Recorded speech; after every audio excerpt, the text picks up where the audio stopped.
Sai Rama, thank you all so much for joining us on the auspicious occasion of our Kansas Science Center's 30th anniversary celebrations. We'll be following the program as sent in the email, and just a gentle reminder for all of you to please be on mute Throughout the session. We'll be starting off with 3 ohms.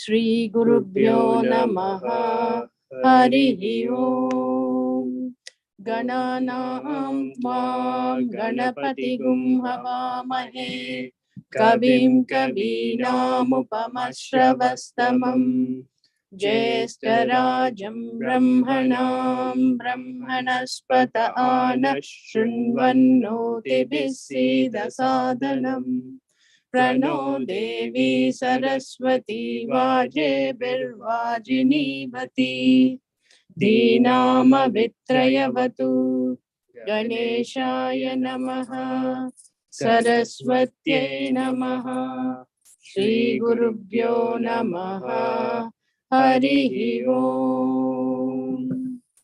Sai Rama will be starting off this auspicious occasion with our SSSC presentation by our education coordinator, Satya.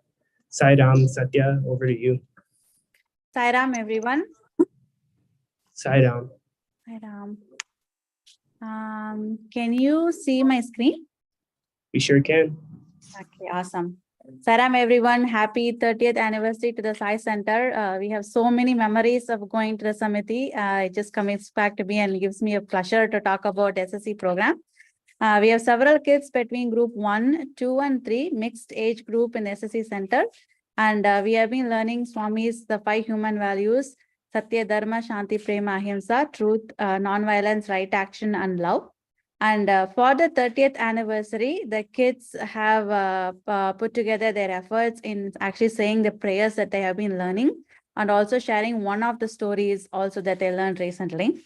I will share that. I couldn't embed the videos. I'm going to share the videos directly from the Google Photos.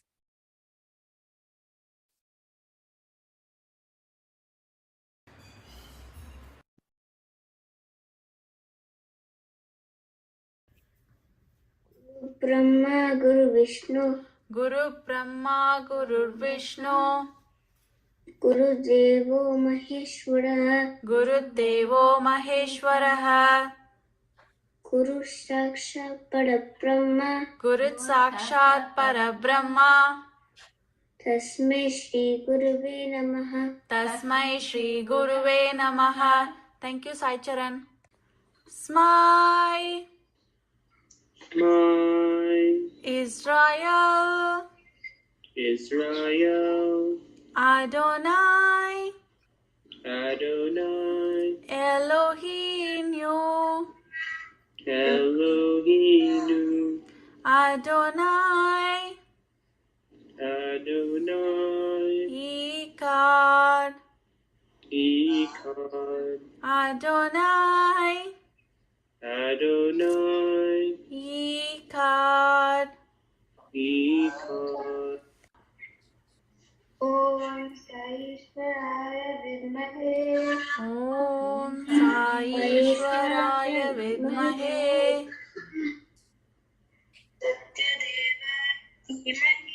Satyadevaya Dhimahi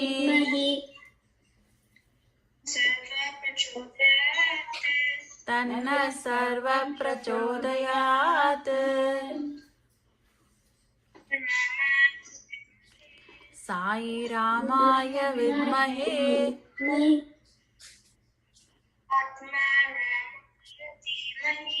Atma Ramaya Dhimahi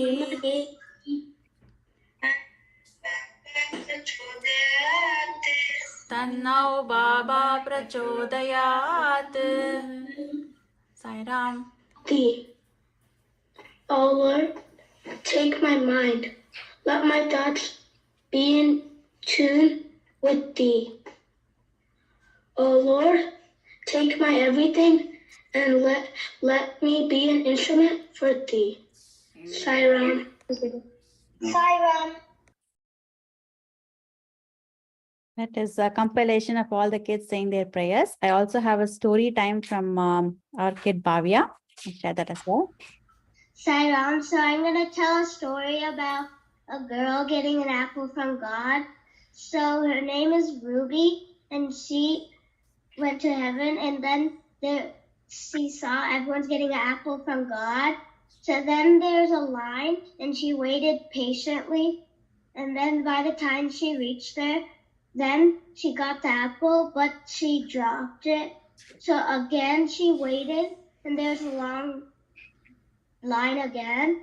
And then she waited patiently without shouting and anything. And she finally reached there, and God gave her the bestest apple. He said he didn't let her give the bat because that was a rotten one. So then he gave Ruby the best apple there, and then she was happy.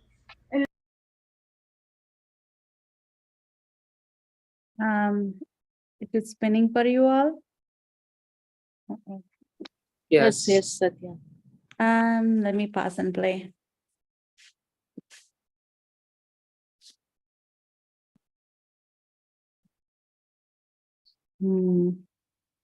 Maybe I'm having some connectivity. No, connection is good. Let me try refreshing.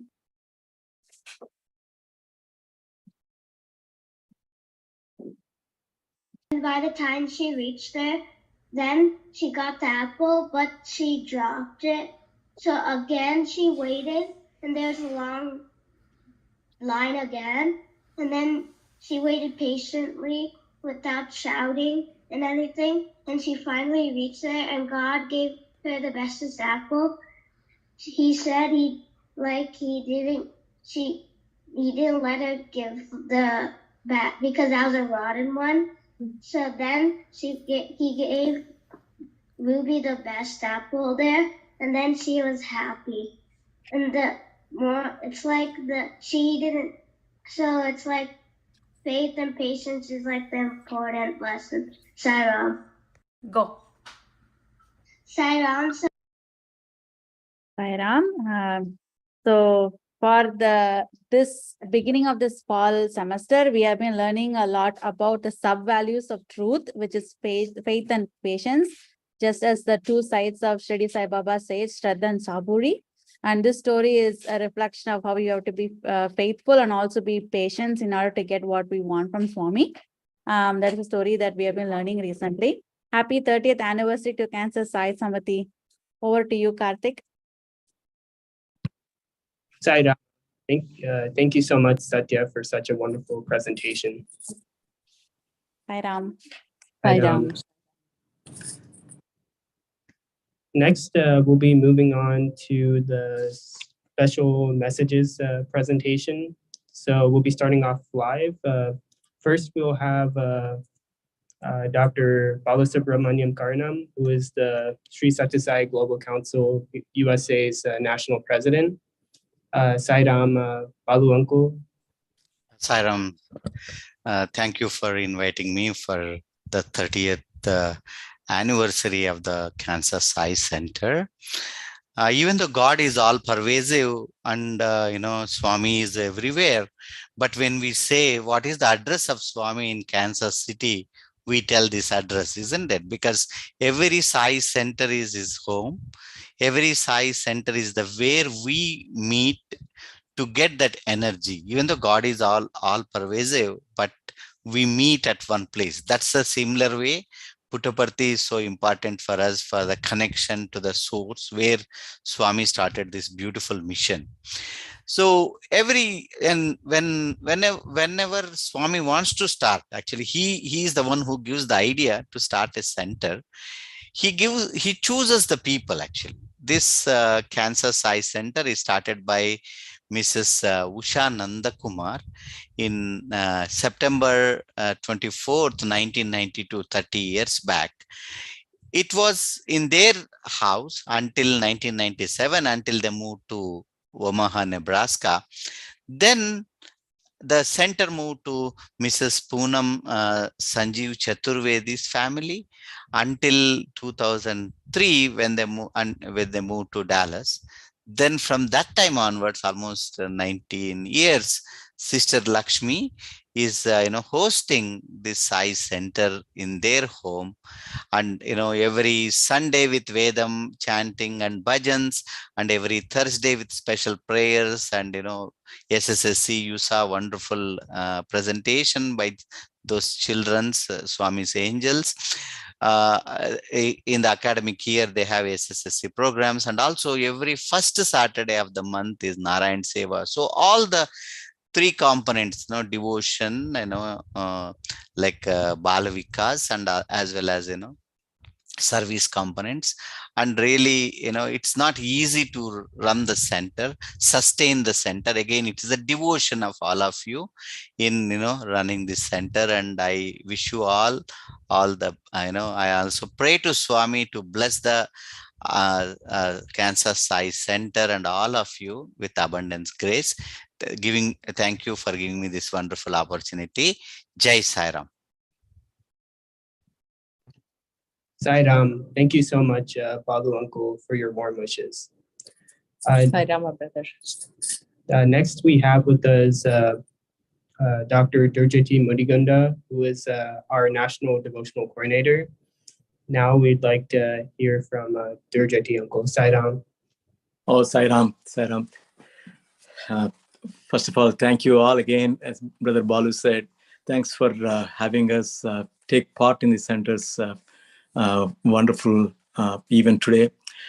We've had the great privilege of participating in other programs at Cancer Sai Center in the past. One of the vibrant centers that we know, and that's just an indication that Bhagavan's grace is immense on your center.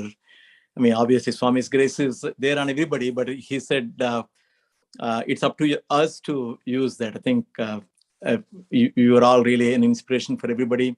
The way you run programs, the length of the time that center has been in existence itself is a testimony for everybody's staunch faith and Swami's immense grace on all of you too. So thank you all for having us take part in this wonderful program today, and congratulations, and may Bhagavan bless you all, bless us all, in fact, with this grace and blessings, so every center can enjoy and run the way your centers have been running. So thank you. Sai Ram.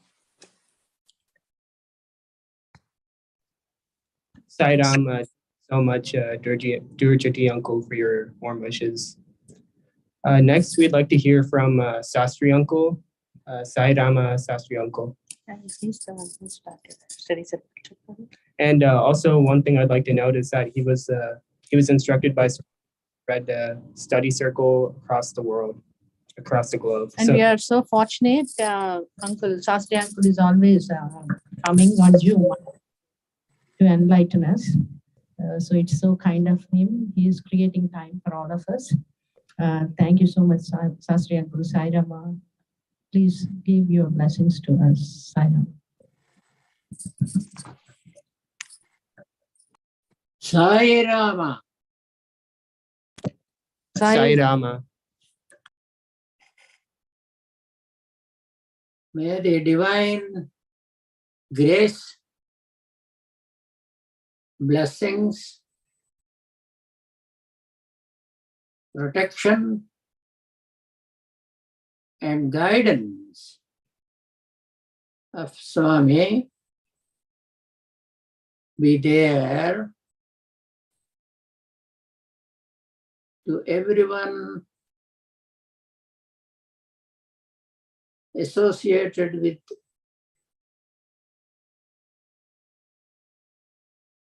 the Kansas City Sai Center, And through that agency, to the entire community, and from the community to the society, from the society to the world.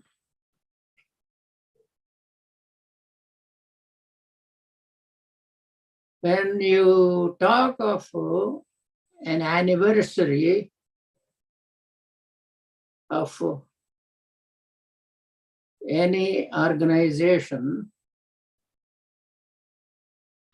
the anniversary is, in Telugu terms, is called Vardhanti. Means there is a scope for improvement. And therefore, the growth never stops and should never stop.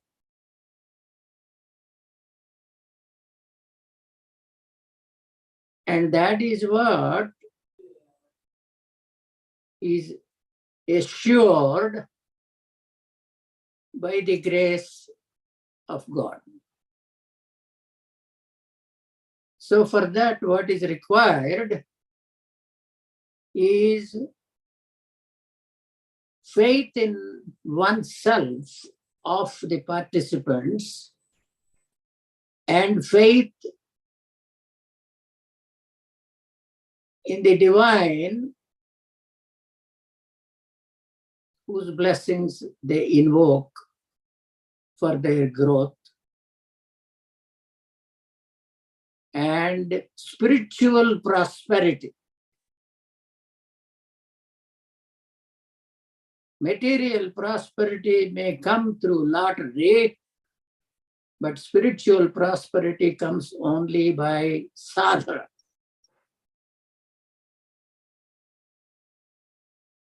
And that is what is required by the organization and its members constantly driving themselves to the center of the circle, to the center of the universe, with an attitude and conviction that satsangatve nissangatvam, nissangatve nirmohatvam, nirmohatve nischalatatvam, nischalatatve jivan mukti. So it is through the participation at the center, focusing on the center of one's own self, one attempts to attain Nischala Tattvam, absolute stillness of the wavering mind, so that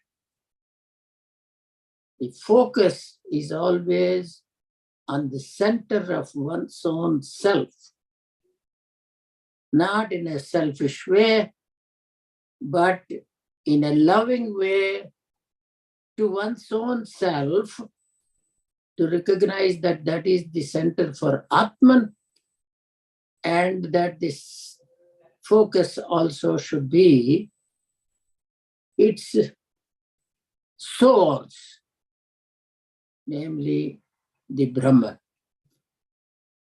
So it is to recognize, it is to perpetuate, it is to grow, it is to spread that A, Atman, is equal to B, the Brahman,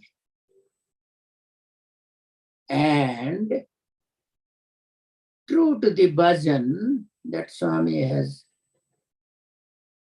allowed somebody to compose,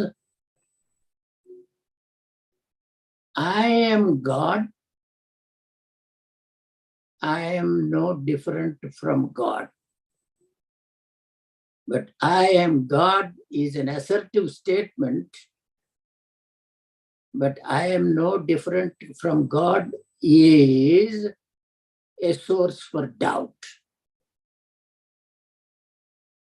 And therefore, the place called the Sai Center is to strengthen the assertion part of it and clear the doubtful part of it in all its entirety. And that is where the concept of vardhanti, that means a continuous growth, and therefore the required sadhana should be the central focus of all its members, of all its participants. May the divine bless all of you and all your families, and through that, the entire world in the spirit of samasta loka sukhino bhavantu. Sai Rama. Sai Rama. Sai Rama, Sastri Uncle, thank you so much for your wishes and blessings. And we are blessed to have you part of our Kansas Sai Center. Let's see, next we have Ganesh Uncle and Loganti. Sai Rama, we'd like to hear your wishes. Namaste, Sai Ram, everybody. Sai Rama. Congratulations to all of you for having such a wonderful center that we have been so blessed to be a part of for the last 20 years. We met Lakshmi Garu, she was a neighbor, and such wonderful people they are, their whole family. And through them going to the center, we came to know such wonderful and such blessed and divine souls. Congratulations. It's all the grace of the Guru and Sai Baba that the center is running so beautifully. And we wish you another 20 years of beautiful and divine growth of the center. Sai Ram.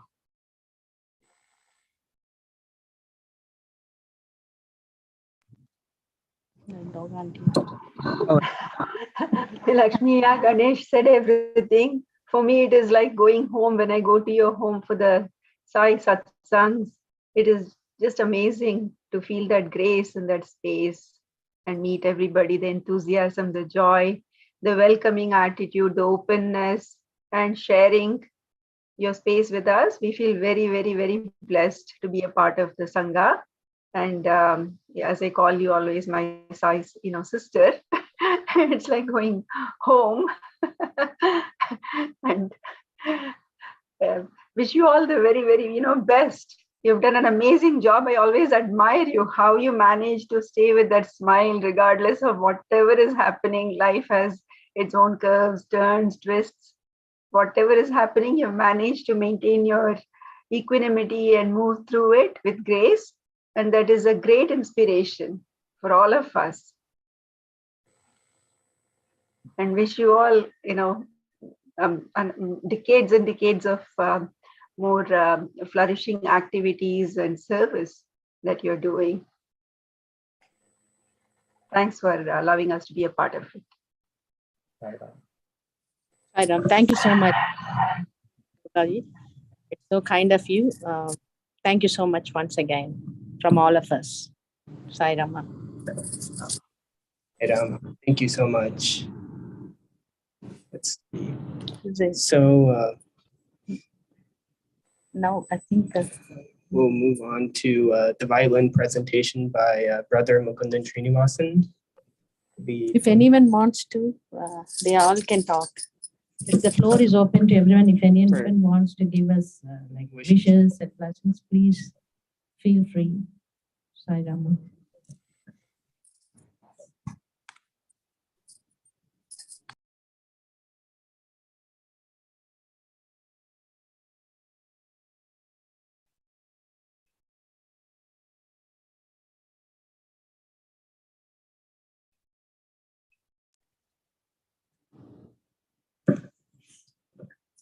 So we'll move on to the violin presentation by Brother Mukundan Srinivasan.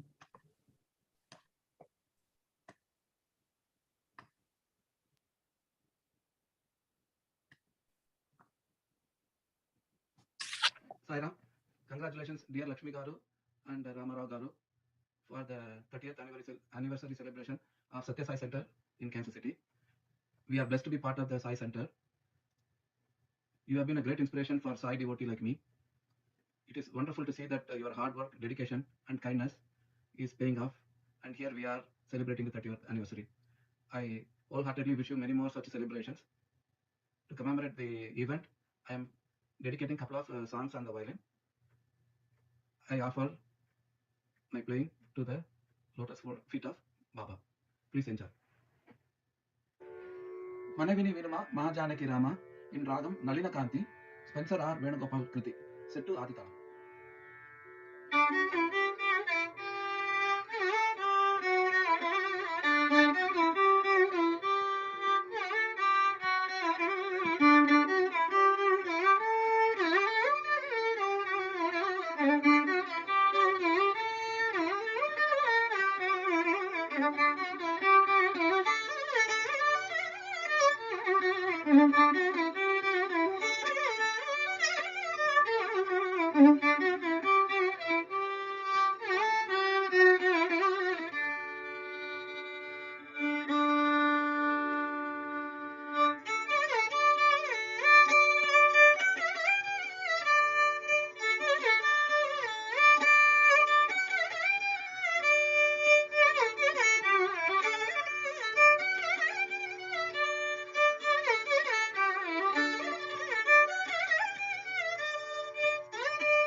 ರಾಮನನ್ನು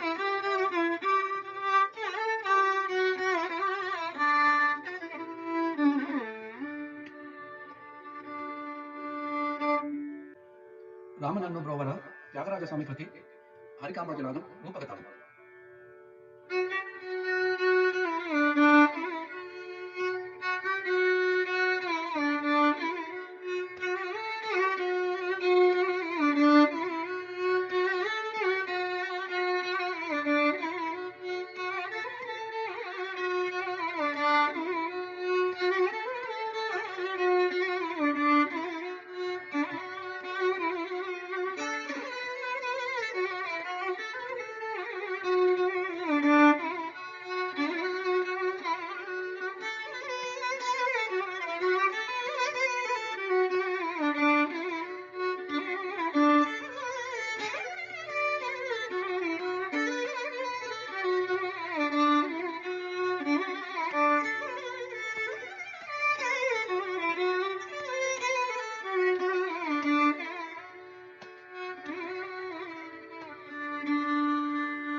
Sai Rama. Very nice violin presentation by Mukundan Uncle.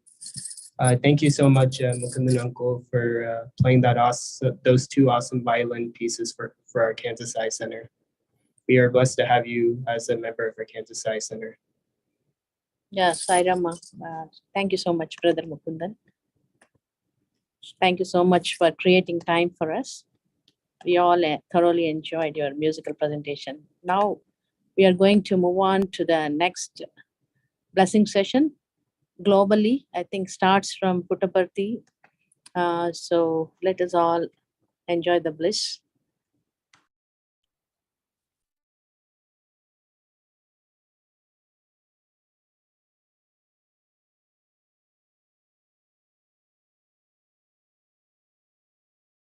my prayerful salutations at the lotus feet of Bhagwan.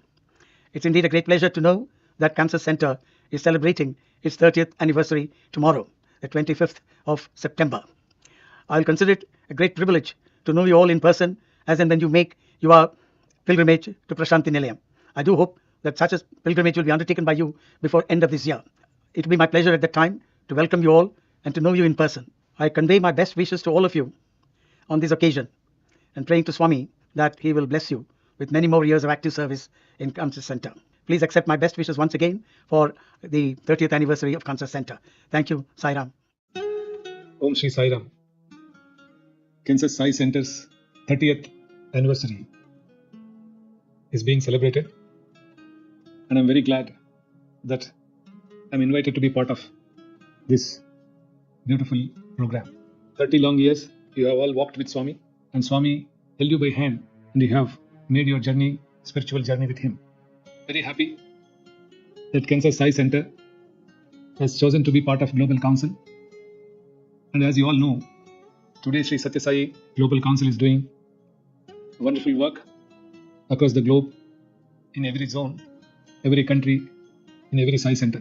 People are very well connected to Prashanti, they are connected to Swami, and there is seamless exchange of information from Prashanti Nilayam to all the centers, and from all the centers to Prashanti Nilayam.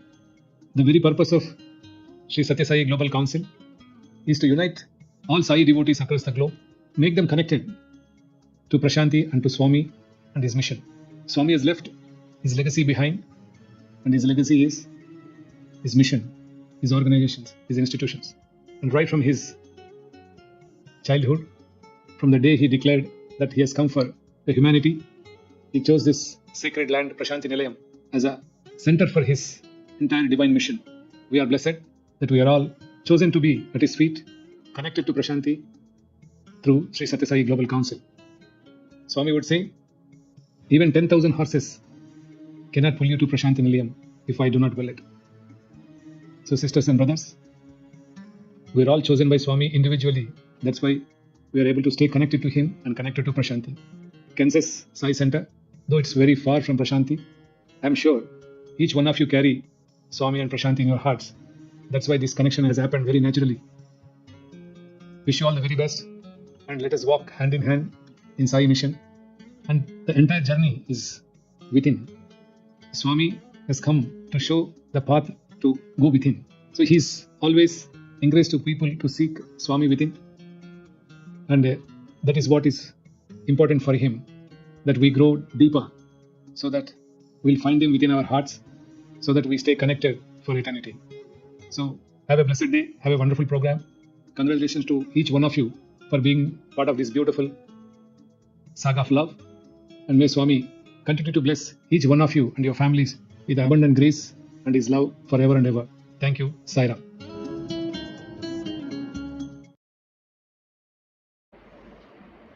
Om Sai Ram. I offer my most humble, loving, and reverential pranams at the divine lotus feet of our Lord and Master, Bhagavan Sri Satya Sai Baba. I'm very happy to hear that the Cancer Sai Center is celebrating its 30th anniversary. It's very easy to start anything, but to continue it for years and that too for decades definitely needs the blessings of Bhagavan Baba. This is a great achievement, and I pray to Bhagavan Baba to continue to bless all our Sai brothers and sisters attached to the Cancer Sai Center to continue the Yeoman Seva that you are doing. This is the time when we need to spread the message of Swami all over the world, and I'm sure your organization will be reaching out to many, many people in that area with the correct messages about Swami, especially about the love that Swami has asked us all to transfer to all, not only to Sai devotees, but to everyone in general. So as you celebrate your 30th anniversary, I pray to Bhagavan Baba that very soon you'll reach the landmark of the Golden Jubilee and continue the divine mission started by our beloved Bhagavan. With all best wishes, Dr. V. Mohan. Thank you.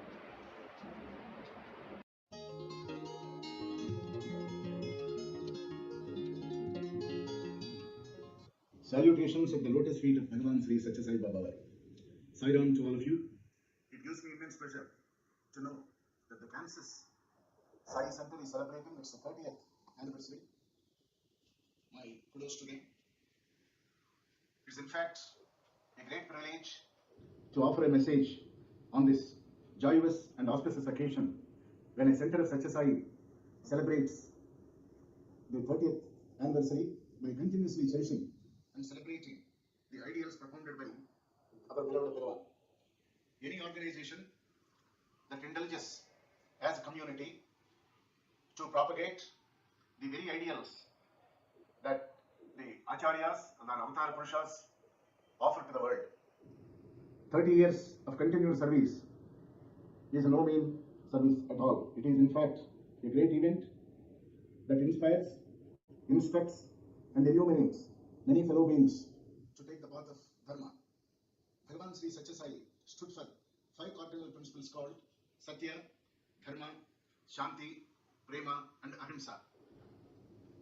When he himself adopted a name called Satya to the mortal body, it is not end of it. In fact, the very saga of Satyasai is nothing but actualization of Satya. The very interpersonal relations that Swami established among various castes and colors and creeds of the whole creation indicates that Dharma is in fact very well celebrated in all walks of life and also in all phases of a human life. By indulging in spiritual pursuit, the wild mind gets controlled and it will in fact attain a state where it is not disturbed at all. Hence an internal peace naturally emerges. The external commotion and internal peace, they won't go together. But here, by taking the path of Dharma, by constant pursuit of Satya, Shanti prevails on its own. It is a natural unfoldment. When all the three, called Satya, Dharma, and Shanti, are achieved by a sadhaka or a spiritual seeker, naturally the divine love sprouts within the heart. When he looks at the animate and inanimate subjects or objects in the world, he gets natural compassion, kindness, sympathy, etc. to make the others' lives very beautiful and comfortable. This is nothing but a sacred service called seva. Then ahimsa, non-violence. Then the mind, a controlled mind, a regulated mind, operates within. No wild thoughts or negative thoughts emanate or vibrate within the realms of the brain. So the 5 cardinals, Satya, Dharma, Shanti, Prema, Ahimsa, are really the torchbearers or vitae lampada for all the people, irrespective of caste, color, and creed. The humanitarian services that are undertaken by the Sai Center holds mirror up to the commitment, the continuous celebration, and also deep love for our beloved Swami. Swami now is formless. It doesn't mean he's not there. It means he's all pervasive. In the entire creation, Swami's impact can be felt. Even if you touch a stone, it speaks of Sai. If a tree moves because of the wind, it sings to Swami. So think of him in every particle of the whole universe and start from the self. And one is sure and ensured that he will or she will certainly experience the eternal bliss that is inside. And this is all due to the indweller called the eternal, immortal self that is called Atma. That means which is everything, which is all pervasive and it encompasses time and space. With this small short message, I offer my profuse appreciation and also the blessings of Sai to all of you for taking a wonderful part in the continuation of Sai mission and the Sai saga. Sai.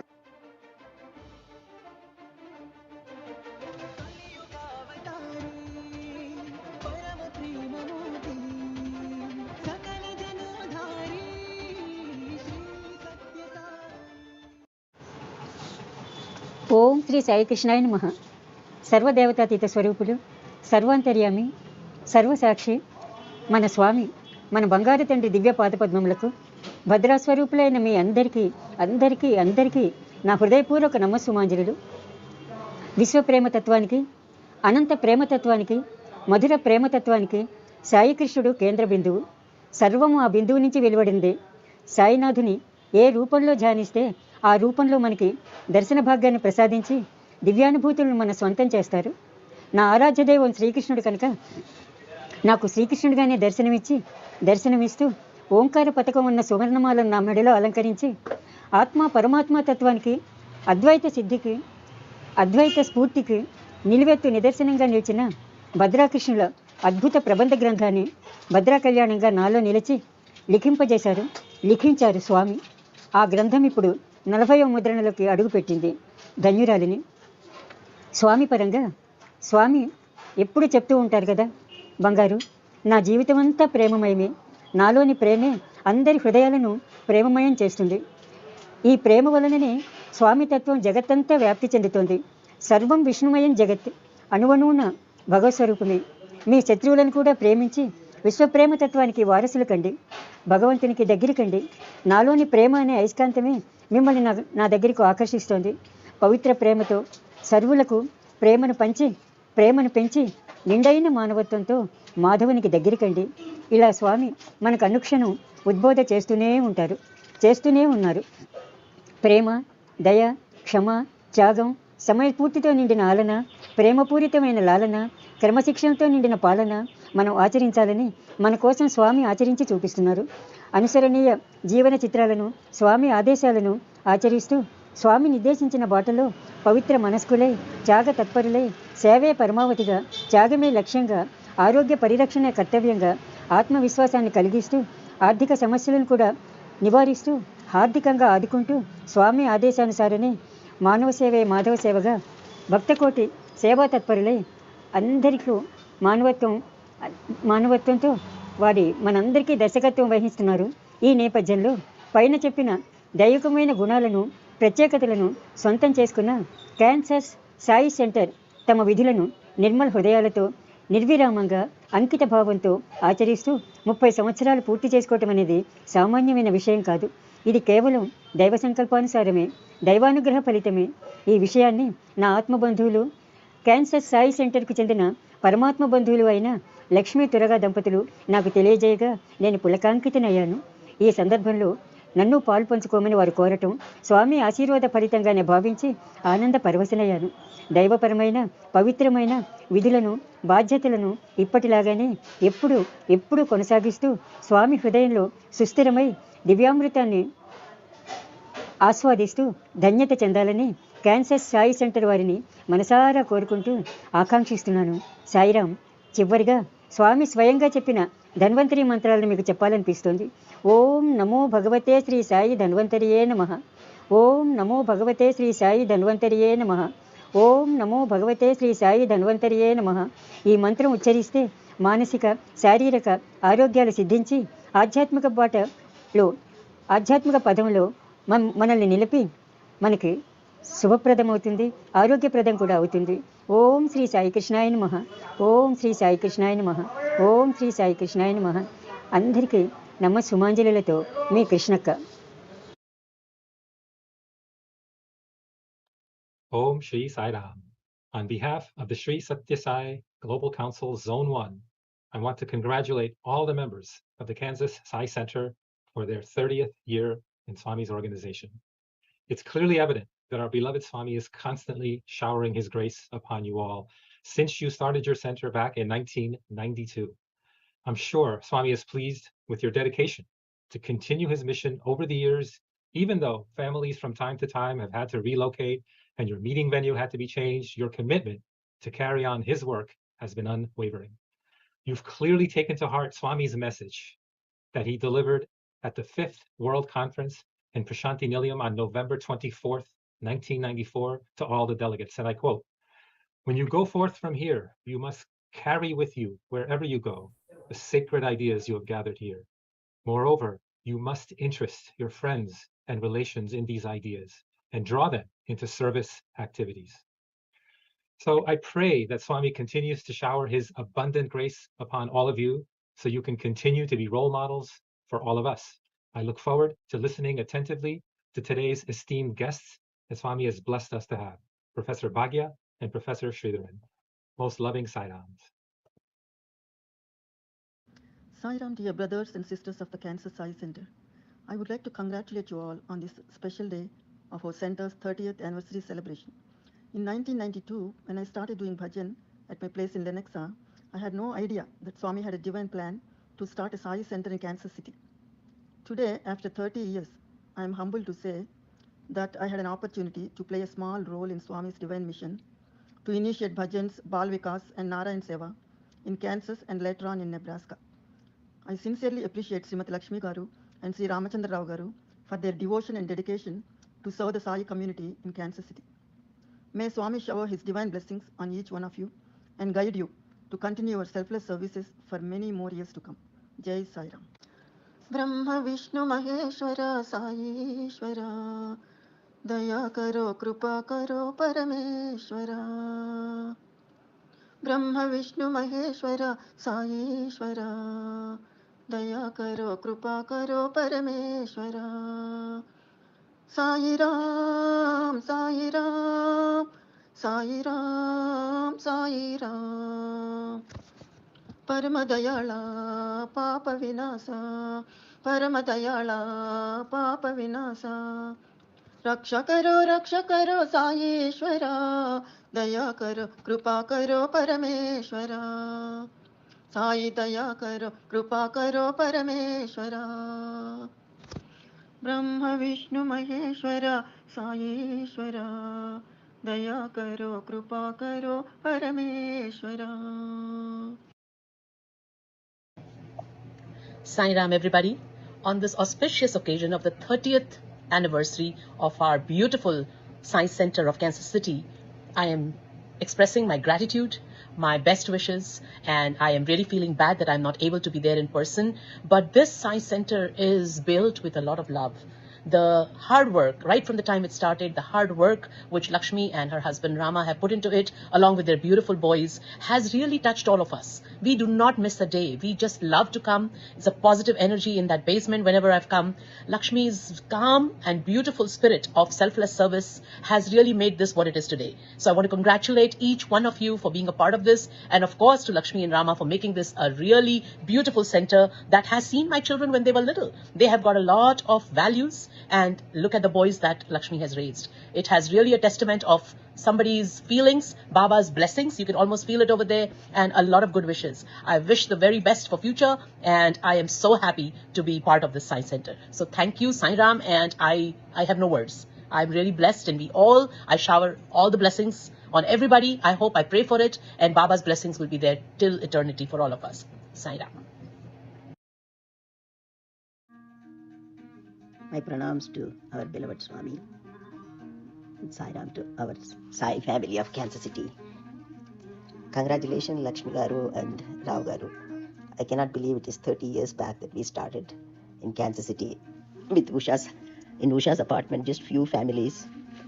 We started just singing bhajans, and with Swami's grace, it has sustained for 30 years.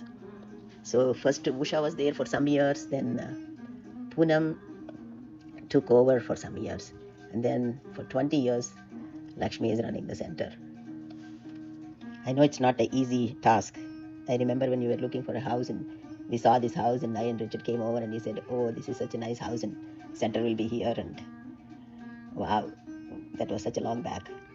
So you have run the center so beautifully for so many years. So many sevas, people came and left, and you had small kids, but then you never gave up on anything. You just kept up the center for all of us. We did a lot of functions there. At that time, our life revolved around Swami's Sai Center. So we had Bal Vikas. Gail used to give Bal Vikas in my house. And we had very few kids. I have to congratulate you, and you have done a fantastic job for 20 years. To everybody, you are so kind and loving. And you are just to everybody, you cater to everybody's needs. Thank you so much for running the center for so long. I'm so happy and blessed to be part of Kansas City Sai Center. God bless you and your family.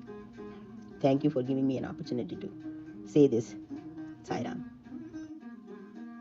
Sai Ram. Hi, Rao and Lakshmi. Congratulations for your years of service to the Kansas City Sai Center. The dedication and devotion of you and your kids, Kartik and Kiernan, have made it successful. With Swami's grace, may you have many more years of service. Our family has been blessed to be part of the Sai Center, especially our kids, Anita and Kevin, in Bal Vikas. All the best to you in the future. Sai Ram. Sai Ram, brothers and sisters of Kansas. Center, Sai Center. It is really great to see that the Kansas Sai Center is celebrating the 30th year. Lakshmi auntie and Rama uncle has been so, and the entire family has been very kind that they have been accommodating us for all these 30 years. 3 years back, I left Kansas and we moved here to another place. But you can see the warmth, and you can see the and I try to participate as much. It's like a gravity pull for me. So at least in a month, I try to sing over in the online. Actually, initially I felt very bad that we'll be missing it, but what happened was something unbelievable. The world became had COVID, and then everything started becoming online. And I was thinking that Swami is giving a lovely opportunity to sing with the Sai Center. And it so happened that I've been continuously singing in 2020 as well as 2021, except for the winter time because of the timing difference. But otherwise, Swami has been kind enough. But now even in our place, the Sai Center has started. So I try to manage to sing at least once online. And thank you, Karthik, and thank you, Lakshmi auntie, for giving the opportunity. I wish you and all the Sai family of the center and all the people over there with great growth of spirituality, and let the inner peace be the best gift from our dear Swami. So that's all I can say, and wishing more anniversaries of the Kansas Sai Center. Thank you, auntie, and best wishes from Sriram as well. Take care, and looking forward for some more, and happy Navratri to you all. So hopefully next month again I will catch up once again and have great celebrations. Thank you. Sai Ram, dear embodiments of love. On the auspicious occasion of the 30th anniversary celebrations of the Kansas Sai Center, a humble offering at the lotus feet of Bhagavan Sri Satya Sai Baba. Is a humble poetic compliment. Quantum Sai, the supreme consciousness. Determinism, free will, and chance, the trinity of nature all across, Brahma, Vishnu, and Shiva, in metaphor, the Hindus proclaim. Newtonian mechanics, a deterministic universe, Brahma's creation, in metaphor we speak. Free will having its way all across nature's sway, Vishnu overriding Brahma's way, that's the metaphor of Bhagavan's immanence, in a world otherwise destined to run on its own. Quantum mechanics, determinism and free will going hand in hand all across nature's way, Brahma and Vishnu both playing their roles assigned. That's what appears as order and direction in birth and growth, and as chance and chaos in death and decay process everywhere. Acts of Shiva, so to speak. Advaita, fathom it in the micro, fathom it in the macro, fathom it in your mind inside. It's nature's trinity that's in action everywhere. Brahma, Vishnu, and Shiva, all but manifestation of the ultimate Bhagavan. Only a rare Newton or Einstein sets the stage to capture in human ways more and more of Brahma's ways, and only a rare Schrodinger or Darwin for more and more of Shiva's domain. Only a rare avatar Sai knows the will of Vishnu and can exercise and reveal it, for that can be yours and mine too, but for Maya's veil, which Bhagavan has transcended. Jai Sai Ram. Om Sri Sai Ram. I am very happy to know that Kansas Sai Center is celebrating its 30th anniversary. Running a center for 30 long years is really a great blessing from Swami, and we wish and pray our beloved Bhagavan to bestow his choicest blessings on all the members of the Samiti, and we pray that the center should grow further and further, and it caters to the liking and blessing of our Swami, and will be a worthy instrument in the divine mission. We wish you all a very best once again, and we pray Swami to bless us all on this happy occasion. Sai Ram. Sai Ram. We are also very fortunate to participate in some of the Cancer Center sessions like study circle and budget sessions during our holiday trip to USA. And we wish your celebrations a very success, and all the best to you. Sai Ram. Namaste everyone. All the Sai devotees, congratulations on the 30th anniversary of our Sai Center, and special thanks to Sri Lakshmi and Sri Durga Rao and the whole family, Sai Karthik as well as Kiran, for running this Sai Center for such a long time and making us the part of the Sai Center. We are blessed to have them in our lives, and with their all dedication and passion, we are able to do the Sai bhajans and the events over here. So thank you very much, and again congratulations to each and everyone Sai devotee for being part of the Sai Center. Thank you. Namaste. Sai Ram, my Sai Ram to all of you at the 30th Kansas anniversary of Satya Sai Center. I'm delighted to talk to all of you today, and maybe Baba will make me be present with all of you, though not physically, but with all your good wishes, your devotion to Swami, and all these years of great service, a philanthropic service, and the way you're conducting yourself there is something beautiful.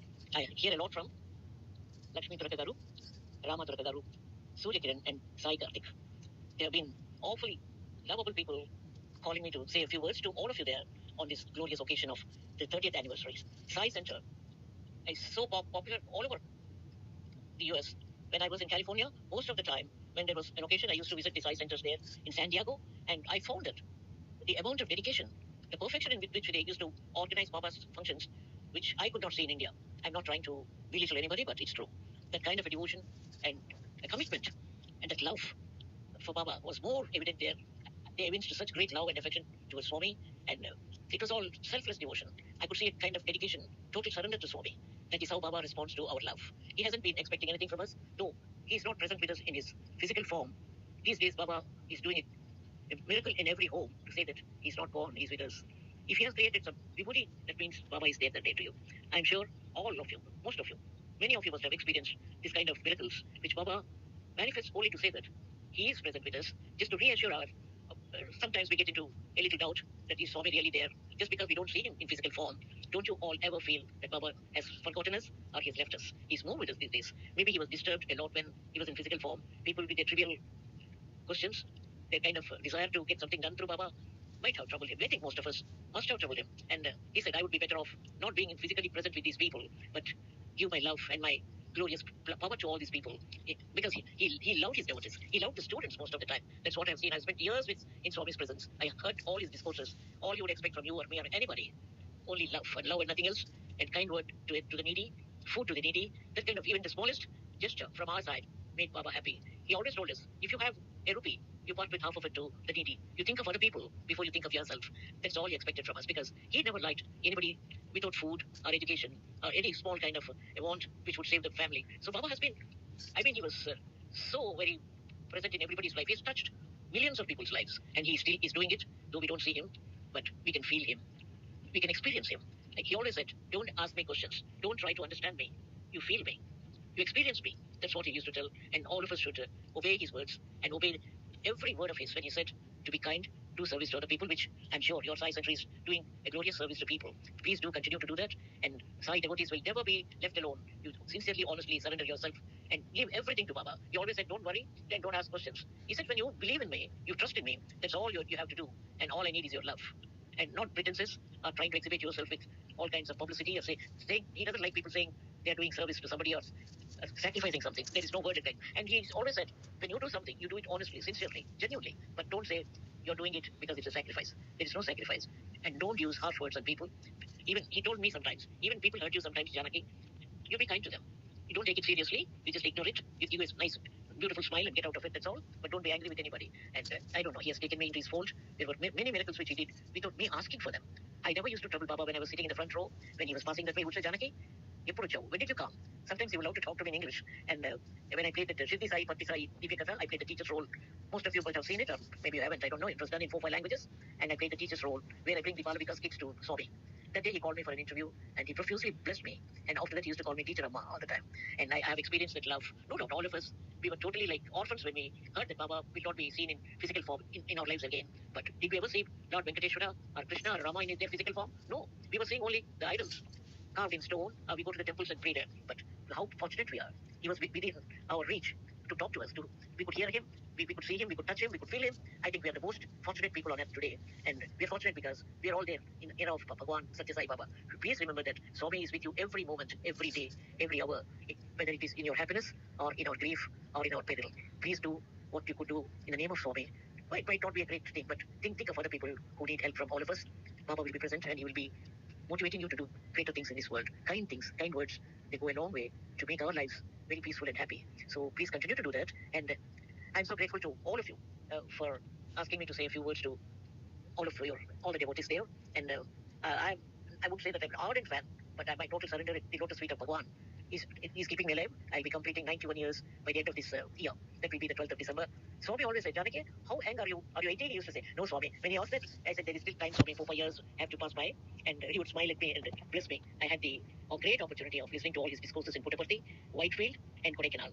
He used to take care as if he's everything to me, even today. If I'm living today, it's only because of Bhagwan. I without his permission, without talking to Swami, I don't do a thing.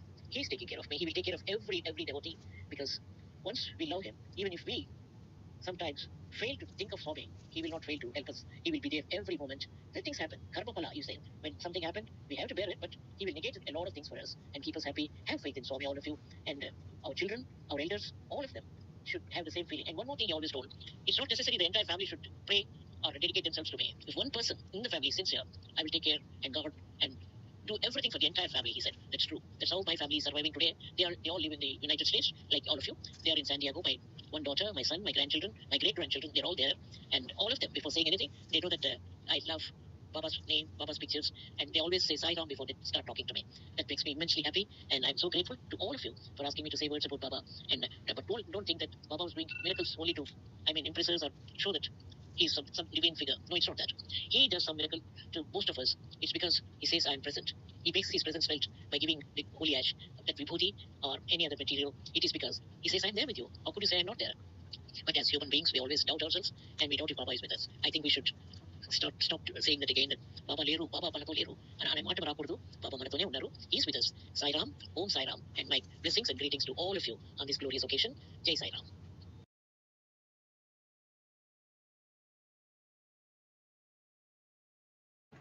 నమస్కారం అండి. ఉమ్మడి ఆంధ్రప్రదేశ్లో పుట్టిన మీరందరూ కూడా ఇక్కడ కష్టపడి చదువుకొని మంచి పేరు ప్రఖ్యాతులు తెచ్చుకొని దేశంగారి దేశం సప్త సముద్రాలతో అమెరికా దేశానికి వెళ్ళి మీరు స్థిరపడి అక్కడ అందరూ కూడా గౌరవంగా చక్కగా ఉద్యోగాలు చేసుకుంటూ పిల్లల్ని కూడా చక్కగా చదివించుకుంటారు. మీరు ఎంత దూరం వెళ్ళినా మన సంస్కృతిని, మన సాంప్రదాయాల్ని, మన పండగల్ని, మన దేవాలయాల్ని, మన దేవుడిని మర్చిపోకుండా ఉన్నందుకు చాలా సంతోషం. మనం ఏ పని చేసినా కూడా దైవ కృప లేని ఏ పని కూడా మనం చేయలేం. క్రితంసారి నేను అమెరికా వచ్చినప్పుడు, క్యాన్సర్ సిటీ వచ్చినప్పుడు అక్కడ మా అమ్మాయి అల్లుడు కూడా అక్కడే ఉన్నారు. ఆ సందర్భంగా త్వరగా లక్ష్మి గారు, త్వరగా రాము గారు మా ఇంటికి వచ్చి ఒకసారి మా ఇంటికి రండి, మా ఇంట్లో మేము ప్రతి వారం కూడా సాయిబాబా సత్సంగం చేస్తూ ఉంటాం, మీరు రావాలి అని చెప్పి నన్ను పిలవటం, నేను అక్కడికి రావటం, మిమ్మల్ని అందరూ కూడా కలుసుకొని మీ అందరితో కూడా మాట్లాడేందుకు ముచ్చరించినందుకు చాలా చాలా సంతోషంగా ఉంది. మరి ఈ సందర్భంగా 35 సంవత్సరాలు పూర్తి చేసుకుని ఈ సత్సంగం మరి ఒక వార్షికోత్సవం చేసుకున్న సందర్భంగా మరి నా యొక్క అభిప్రాయాలు కూడా పంపండి అని చెప్పి లక్ష్మి గారు ఫోన్ చేసి అడిగారు. అందుకని ఆ ప్రయత్నం చేస్తాను. Thank you. మనం పూజ చేసేటప్పుడు మాత్రమే బాబాని తలుచుకోవాలని ఏమీ లేదండి. మీకు ఎక్కడ సందర్భం వస్తే అక్కడల్లా బాబా గారిని తలుచుకుంటూ బాబా బాబా బాబా మమ్మల్ని చల్లగా తోడుతండి అని బాబాకి నమస్కరించాలి మనస్ఫూర్తిగా.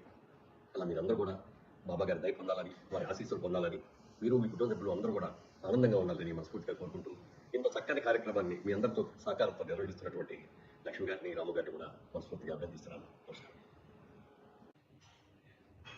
మనం ఏ పని చేసినా ముందుగా బాబా గారికి దండం పెట్టుకొని, స్వామి నేను ఈ కార్యక్రమాన్ని తలపెట్టాను, ఈ కార్యక్రమంలో ఏ విధమైన విఘ్నాలు జరగకుండా అందరికీ మంచి జరగాలి అని మనం మనస్ఫూర్తిగా దండం పెట్టుకున్న కార్యక్రమం చేపడితే తప్పకుండా స్వామివారి ఆశీస్సులతో ఫలిస్తాయి. స్వామివారికి చెప్పకుండా మనం ఏ పని చేయకూడదు. ఎందుకంటే మనకి మనమే ఆత్మార్పణం చేసుకోవాలి స్వామివారికి. పగలైనా రాత్రైనా సాయి సాయి అనుకుంటూ మనం తలుచుకుంటూనే ఉండాలి సాయిబాబా గారిని. మన నమ్మకమే మనకి చాలా ఎంతో సహాయపడుతుంది. మీ నమ్మకమే మిమ్మల్ని రక్షిస్తుంది. గతం గురించి బాధపడకండి. నిన్న మీరు చేసిన పని ఫలితం నేను తప్పక లభిస్తుంది.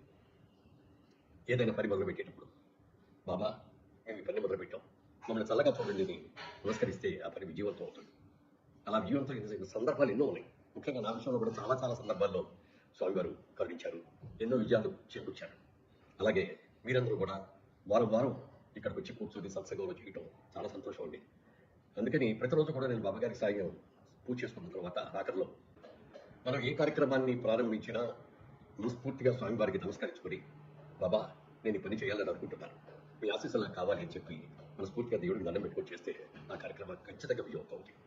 నాకుగా నేను ఎన్నో కార్యక్రమాలకి అలా చేసుకునేటప్పుడు దండం పెట్టుకోవటం అవన్నీ విజయవంతంగా జరగడం కూడా జరిగింది. మీరు కూడా అలా చక్కగా చేసుకోండి, విజయవంతం కావాలనుకుంటున్నాను. ప్రతిరోజు బాబా గారికి పూజ చేసిన తర్వాత ఆఖరిలో నేను ఒక మాట చెప్తూ ఉంటాను, స్వామివారిని కోరుకుంటూ ఉంటాను, బాబా మేమందరం మీ దగ్గరికి వచ్చాం, మా శిరస్సును మీ పాదాలపై నుంచి సర్వస్వ శరణాగతి చేయించున్నాం. ఏది మంచి ఏది చూడడం మాకేమీ తెలియదు, మాకేది వారు సరగడైన మీకే బాగా తెలుసు, మాకు తెలుసు. మేమందరం కోరుకునేది ఒకటే, మేము మా కుటుంబ మా బంధుమిత్రులు సుఖంగా ఉన్నారు, మా సహచరులు, మా స్నేహితులు, మా సన్నిహితులు, ఈ సమాజం, ఈ రాష్ట్రం, ఈ దేశం, ఈ ప్రపంచం సామరస్యంతో ఉండాలని మనస్ఫూర్తిగా కోరుకుంటున్నాం అని చెప్పి అలా నమస్కరిస్తూ ఉండడం అనేది ఒక పద్ధతిగా ఏర్పాటు చేసుకుంటాను.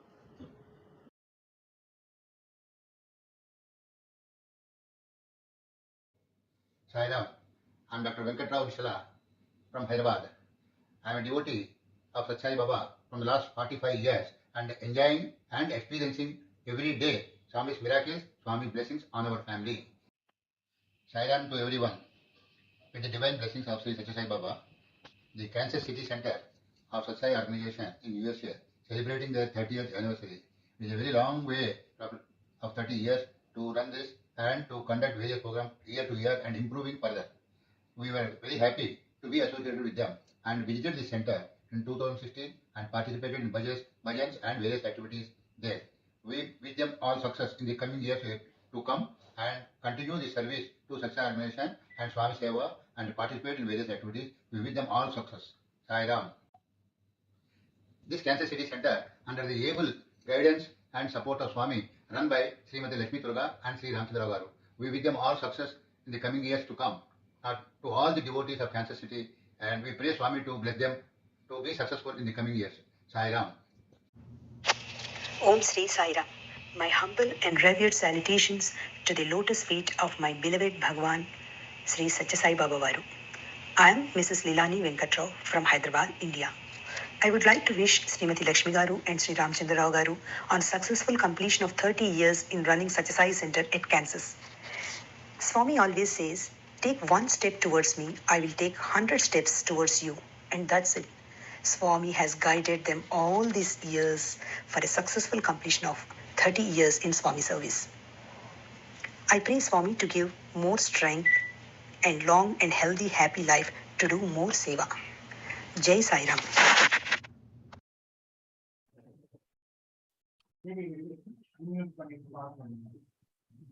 Sai Ram, thank you all for such wonderful wishes. And one person would like to wish our center real quick is Anaga, and then we'll move on to Brother and Uncle's program. Yeah. After that, if anyone wants to come live and give your wishes, please feel free. So we'll have more time after this program. Now I will virtually hand over the mic to Anagaji. Sai Rama. Sai Rama, Namaste. Hearty congratulations and my personal thanks to dear Lakshmi ji and family, along with all devotees for accommodating me quite recently, even if I'm quite new to the center and Sri Sathya Sai Baba's devotion. Actually I feel it's so selfish that I'm only trying to do some bhajans here, just here and there, and not helping with any other activities, because I love music and I love bhajans. I'm just doing it. I feel like I'm doing it for myself, but dear Sathya Sai Baba is always blessing me and encouraging me to do so.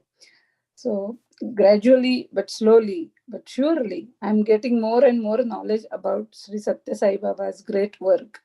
Namaste again, and wishing all the best for continuous spiritual progress of all of us through this Kansas Sathya Sai Center.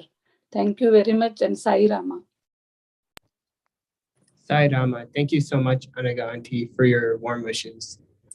Next, we'll be moving on to Dr. Sridharan Hariharan's presentation. We'll first be introducing him. Sai Rama, brother Dr. Sridharan. So I'm going to introduce him, a little profile here. Dr. Sridharan Hariharan joined Bal Vikas in 1969 at Chennai and had first darshan of Swami at Chennai. He was an active bhajan singer at Chennai Sai organization till 1979. He was blessed to be a summer course student in 1977 for 1 month at Bangalore. He joined Sri Sathya Sai Institute of Higher Learning as faculty member of Department of Mathematics in February 1985. On Swami's command, did his research studies along with teaching at Department of Mathematics and Computer Science, Prashant Nilayam campus. He received PhD award in Computer Science from Swami during the 18th convocation in 1999. He moved to USA in 2000 and continued to interact and guide graduate students of Prashant William campus as visiting faculty. Currently, he is serving as devotional coordinator at Sri Sathya Sai Global Council Center of Houston, Texas.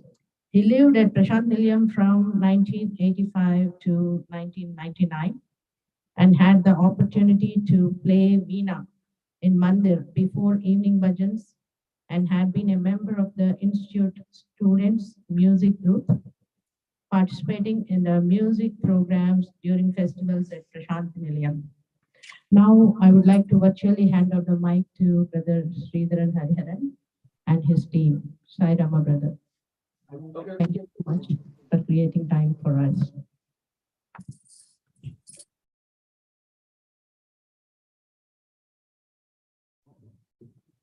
Sairam,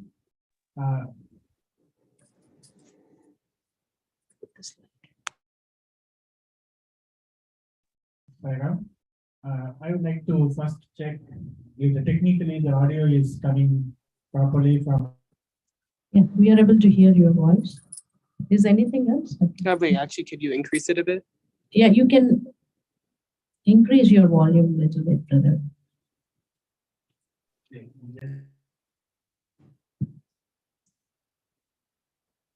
The volume from outside? Yes. Yeah, come. Just one of the technician is going to come and do.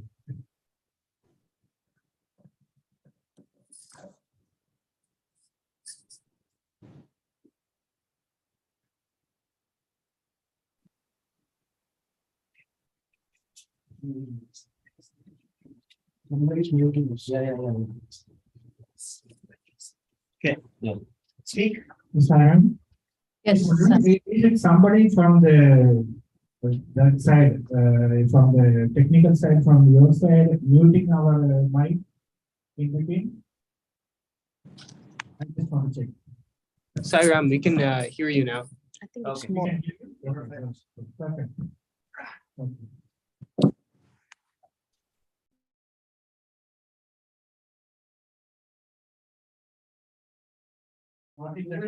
Sorry, someone is actually continuously muting us from the cancer center. So, Oh, really? yeah. This is Vaibhav Venkat is the name of the. Yeah, you're like Vaibhav right now you're unmuted. Yeah, I'm unmuted, but after like Somebody keeps muting us. yeah, someone keeps muting me. Someone what? Someone muting. Muting. Ah, really? Oh. We are not. I think let us make sure. Yeah, right now unmuted. Okay. Okay. We are just trying to outside one. Okay, now can you hear us? Yes, brother. Sai Rama. Sorry.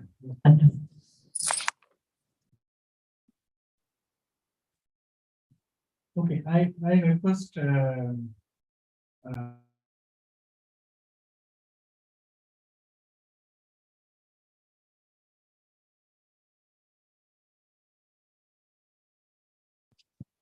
Yeah, like I don't know how it keeps on getting muted. I'm not. Earlier it was clear. I think we are able to hear your voice. Again, I think mute. Okay. Otherwise, we don't co-host anyone here. our speakers our mic should be 80. Okay. Speaker should not be 80. Just change it. We are just changing it. Okay. Audio settings. Please. Okay. Yeah.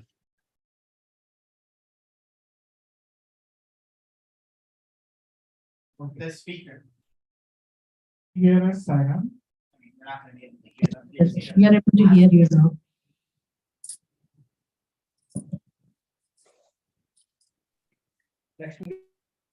Oh, went to. Can you continue? Side up. Worst case, if we need to, I might. We are able to hear the No, but it keeps on going on that. But I don't know. Or try to make Sridharan co-host or something. Yeah, we will do that. You can talk. It's already. Co-host. We won't be able to. Sir, I can see the text message. Lakshmi Garu, please text me if you are hearing a voice. Okay.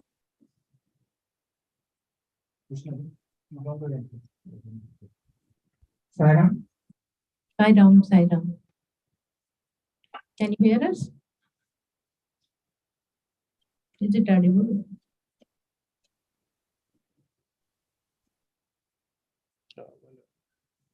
Again? Put the speaker on. Sridharan, you went on mute again. Just all it is this real tech audio. Sairam, I want some feedback from Cancer Center, Sai Center Tech team. We are able to hear you now, Sairam, brother. You are able to hear? So, Yes. Okay. So we are also not having any blockage now. No? Yeah. Thanks, Swami. Sairam.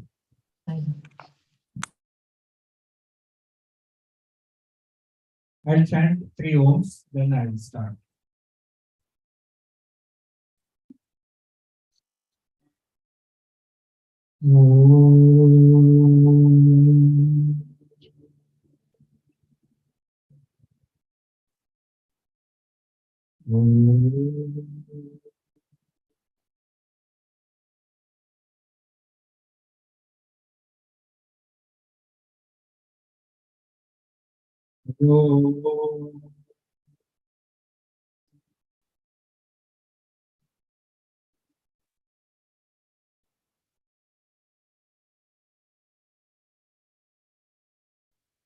Sairam, our best wishes to the Cancer Sai Center getting into the 30th year completion or anniversary program.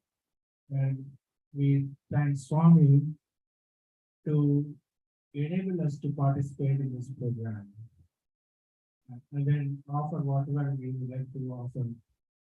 And we, especially this, we are really. Sairam uncle went on mute again.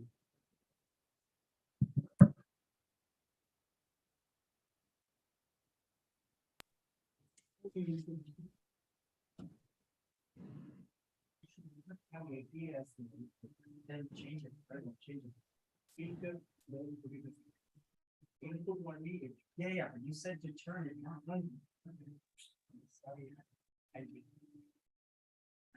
I wanted to check whether it's Speaker here. Speaker. Yes. System speaker. Yes. We are able to hear you, brother. You please. Good. Sairam. Sairam, Lakshmi Garu, please send message if you are able to hear us. Send message to my. Able to hear you. Okay, we'll send you the message. We will continue our program. Sorry. Thank you.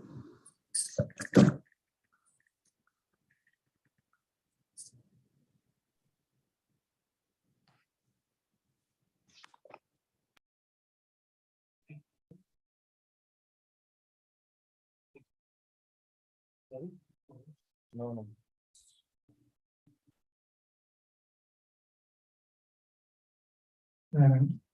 So I was thanking Swami in my mind for giving us the opportunity to relive the experiences.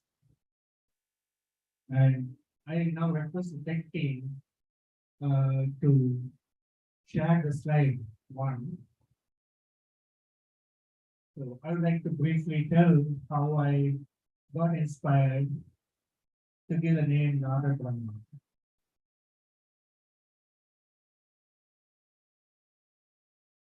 Swami says sound is God.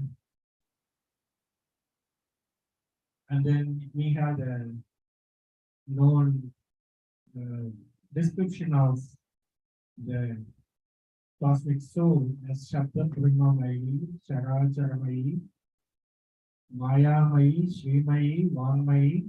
It goes on like that. Swami has explained to us how in different 8 forms the Goddess principle is pervading all universe. So for me, Sai is Naga Brahma, and if you see the slide,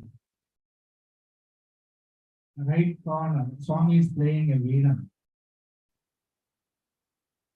Swami playing a tanpura, and Swami holding a mandolin in the middle. Then Swami playing veena. Then Swami is blessing flutes below in the second row. Then Swami is using symbols, and Swami is also testing the newly acquired band drums which came to our institute back in the 1980s. So these are all the pictures which I cherish. And for me, the Swami playing veena, that picture was presented to me, a copy of that, by my Balika's guru in Chennai back in 1969, 70. Then I used to think, so Swami is playing veena, so I should also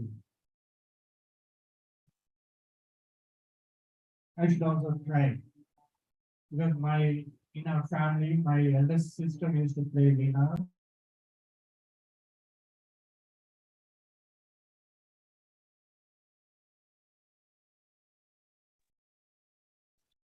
So, please send message in between, because we are getting that it is muted. Maybe it is only in our system. You are still hearing our audio. Please send us message if any time audio gets And broken. whoever is the host can unmute us whenever possible. Sure.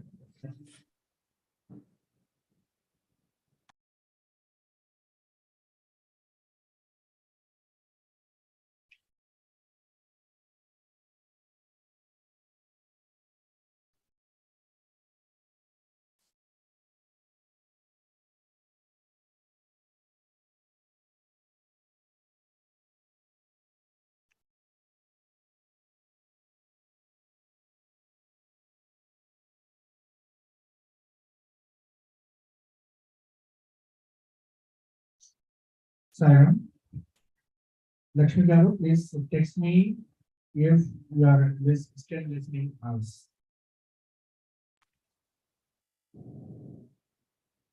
Yes.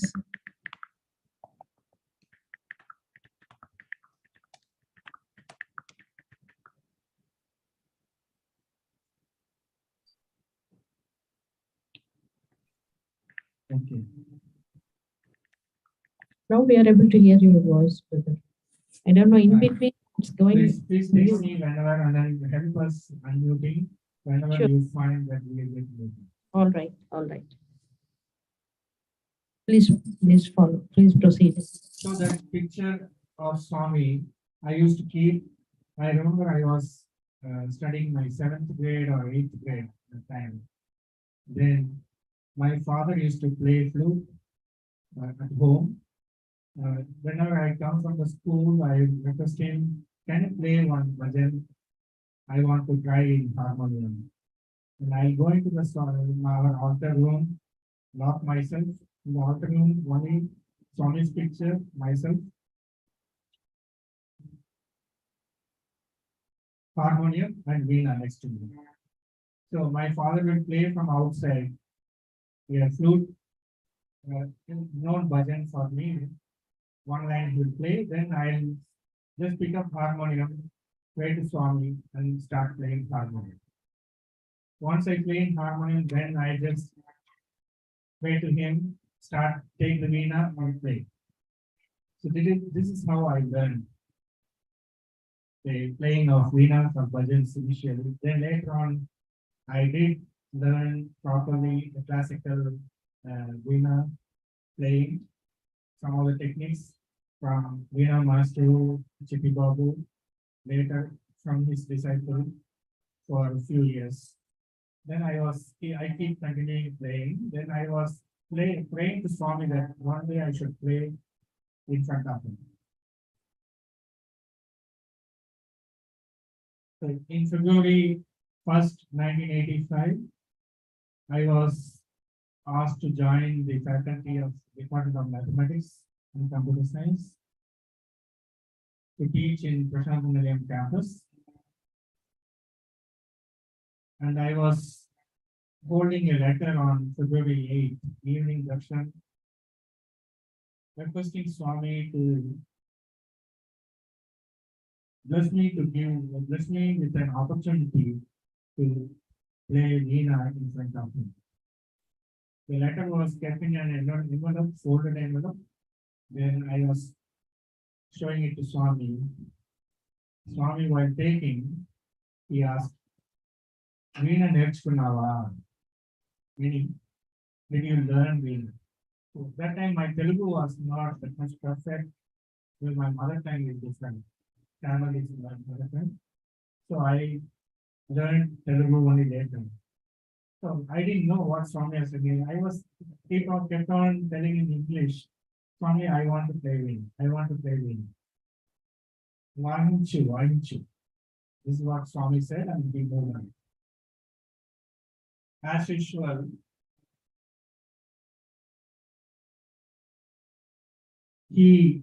Swami took some devotees for the evening interview those days. And then I thought there's some gap between Swami normally used to come in those days. He will be talking to the devotees in the interview room, and he will come only after bhajan starts, after 1 or 2 bhajans are over in the Monday. So he will be in the interview room. So that time, most of the faculty members, we just come out and then we quickly go to canteen to have tea or something and come back rushing to the Monday. So I also did the same thing, taking just following the faculty team. And they said, Sridhar, we are happy Swami took letter today from you. You will get a chance to play. That's what they were trying to tell me. So I was happy, and then I went. And when I was returning, after having at that time, behind the Prashanti Mandir, the current Mandir, there used to be a row of stores where they used to give ice creams, cold drinks, and any coffee, tea, everything will be served on the canteen side. So I just had a sip of cold drinks there. Then I was slowly walking down, and there is a big commotion in the Mandir. Some few boys, Swami has asked them to go here and there searching for Madras Sridhar, because I moved from Chennai, Madras to Puttaparthi. Then, as they saw me in the East Prashanti gate, in the Dakshin gate, one student, he recognized me, he's also from Chennai. He said, Sir, Swami is asking for Madras Sridhar. I think he is you. Please go to the Mandir. So I went, and as I was going in the slope of the veranda, Swami was very close to the interview room. From there, he made a sign, get into the bhajan hall. So I went into the bhajan hall, and there was a place given. Swami also came into the bhajan hall chair where Swami used to normally sit. He came and he asked me to come forward and then take a place next to a Veena here.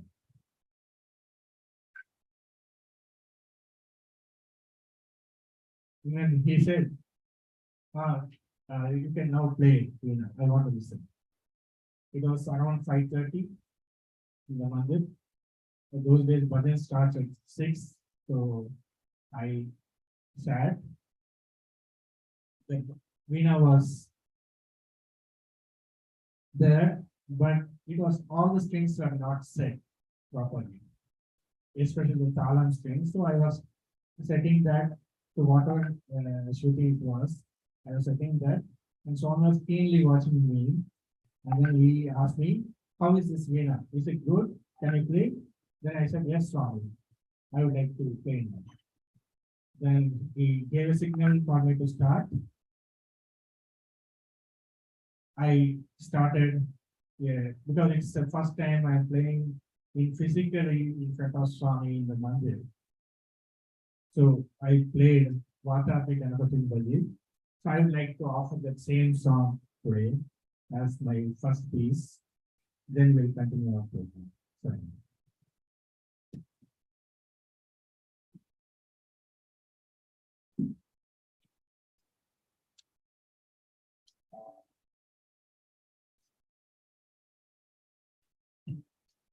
So I would like to just chant the Dakshinamurti sloka, which M.S. Subbalakshmi used to chant before every program of her.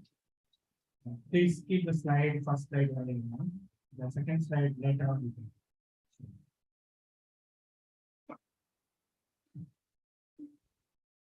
Okay, let me sing this.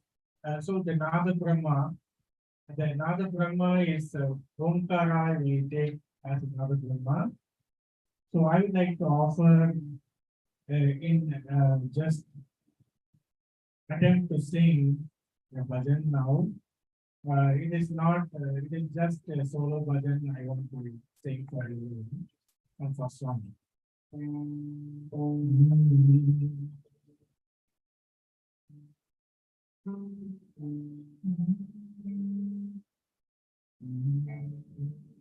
Pranava Swarupa Hari Om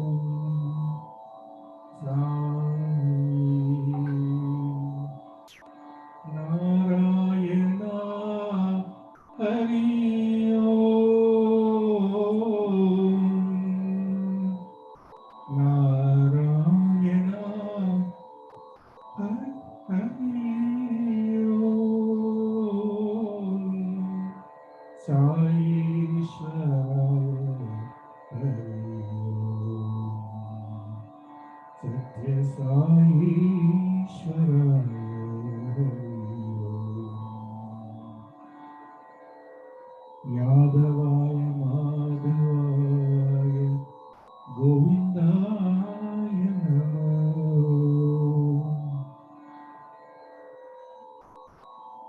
Atma Rupaya Hari Om Paramatma Rupaya Hari Om Hari Om Hari Om Hari Om Hari Om Sai Ishwaraya Hari Sai Ram. The Dakshinamurti sloka, which M.S.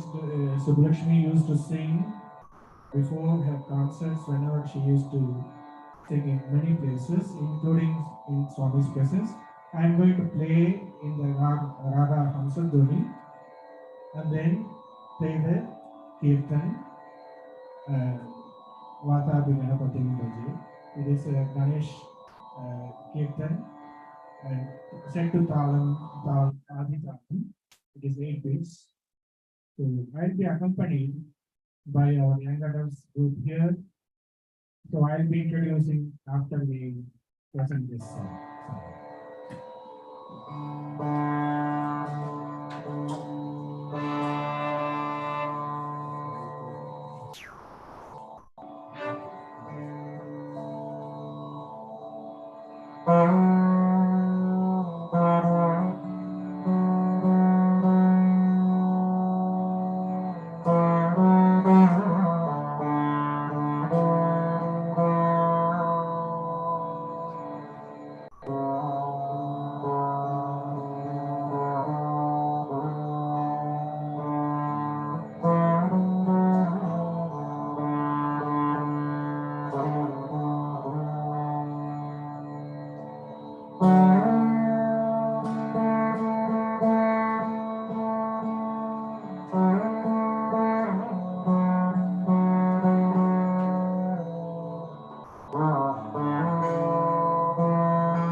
to share any slides.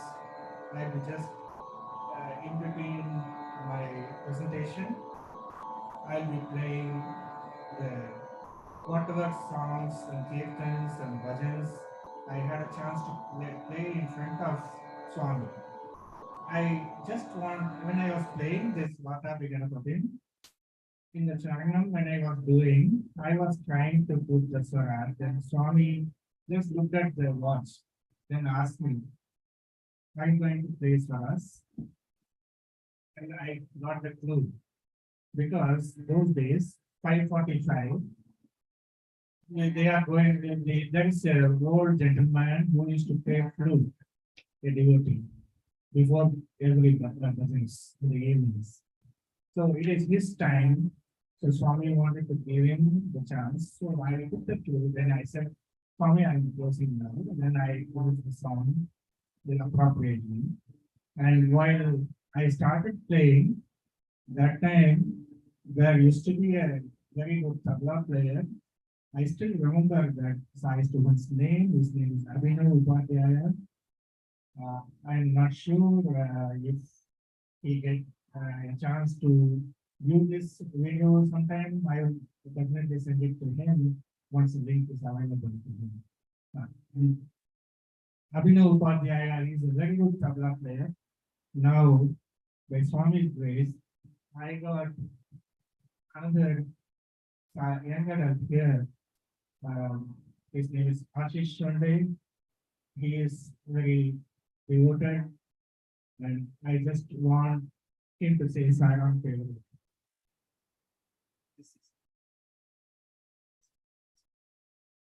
Sairam, everyone. It's an honor and a pleasure to be here. So he's more like my son, and they used to be together in their SSC programs, and I have seen him growing up. Now he'll be graduating in this year, and he's also many of the young adults in US and Canada will know that he has planned a 24-hour bhajan for his graduation celebration in the month of January 2025. So let us move now to another favorite or the song. Swami many times asked me specifically to play this raga, this Madhuvanti. So we have a good number of bhajans. So I would like to play one bhajan in that raga. So I will be playing the pattern of leading and following. I will be playing the leading position and following. I will be followed by young adult brother Vaibhav Venkat on harmonium and Vishnu Rangachari on violin. Of course, my constant accompanying to keep the rhythm is our Ashish Shinde. Thank you.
Sarah.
Another raga what Swami used to ask me to play sometimes is Raga Mohanam, and there are plenty of bhajans available in there.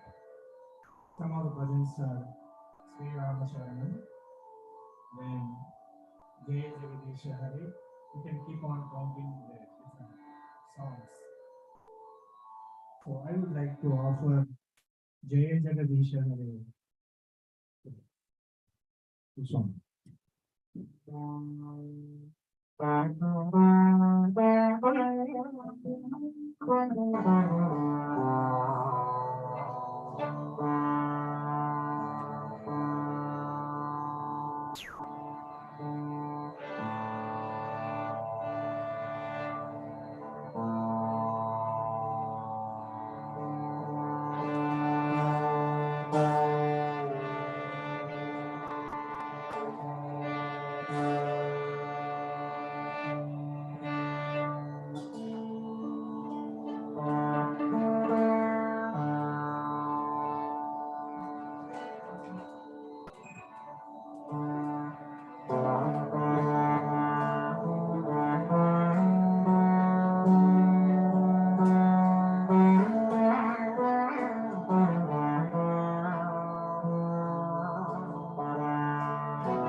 Sairam, I have a feeling that our guest speaker has already started.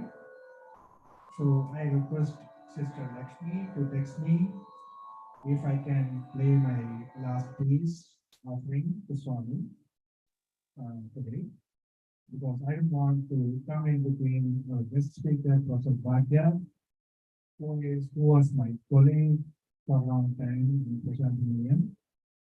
So please, Lakshmi Garu, I am planning to close. Okay.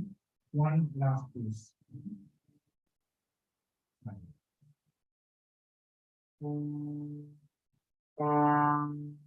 Swami used to ask for Meera bhajans from our singer, well-known singer, M.S. Lakshmi Garu. So I'm going to attempt to play one Meera bhajan from her, and it is most of the people may know.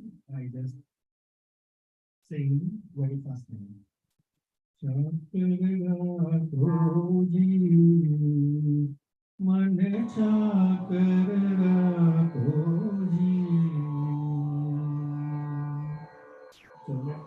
let us offer this, and it is Meera is singing and into MS voice, and I have listened this many times, and I got a chance to play this in the mandir before bhajans, and Swami has acknowledged this, and then he was very happy, and he has shown his happiness to me those times. So I'm just really in that one playing this to all of us.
as a last note of how I am able to achieve this, this slide is from the Bhagavad Gita sloka. Mutam karoti vachanam Pangum Rangai Degirim Yatkupa Tamaham Vande Paramananda Madhava. Even the dumb can speak eloquently, and lamb, that is a person who is handicapped, can climb the mountain peaks like Kailasha. When we can do it? Yatkupa tam aham vande Paramananda Madhava. When we receive the grace of Lord, everything is impossible. Everything is possible. Nothing is impossible. So I would love to leave this note to all the SSSC children and young adults. If they, anytime they want to play any instrument, try to pick up, if there's a picture of Swami with that instrument, keep it next to you, pray to him and start playing. Swami will play through you. So I will never say that I have played in today's program. If Swami has moved my hands, without his will, nothing moves in this cosmos. Jai Saram.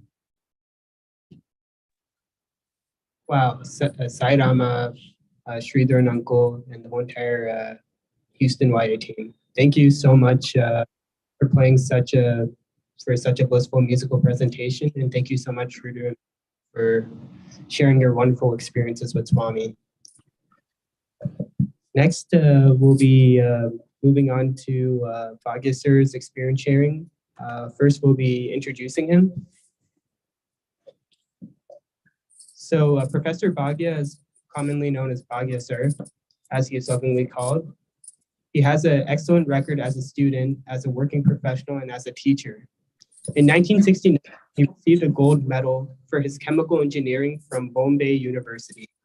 Later, he went on to complete his postgraduate diploma in industrial management from Bombay University in the year 1978. As a professional, he has worked for an organization in multiple industries in numerous capacities. His vast experience has been gained by working for various corporations in India, Netherlands, Bahrain, UK, and many other countries. In the year 1986, when Bhagavan started the MBA program in Prashanti Nilayam, Bhagya Sir was one of the first teachers to be appointed by Bhagavan himself. Loved by students across batches, Bhagya Sir is extremely popular among students for his wealth of experience with Bhagavan. In fact, Bhagavan often refers to him as his professor in spirituality. Bhagavan has been continuously guiding him in his personal life. He has also been fortunate to receive direct instructions from Bhagavan towards shaping students as effective instruments in his divine master plan. Now I'd like to virtually hand over the mic to Bhagya Sir. Sai Ram Bhagya Sir. Sai Ram Bhagya Sir.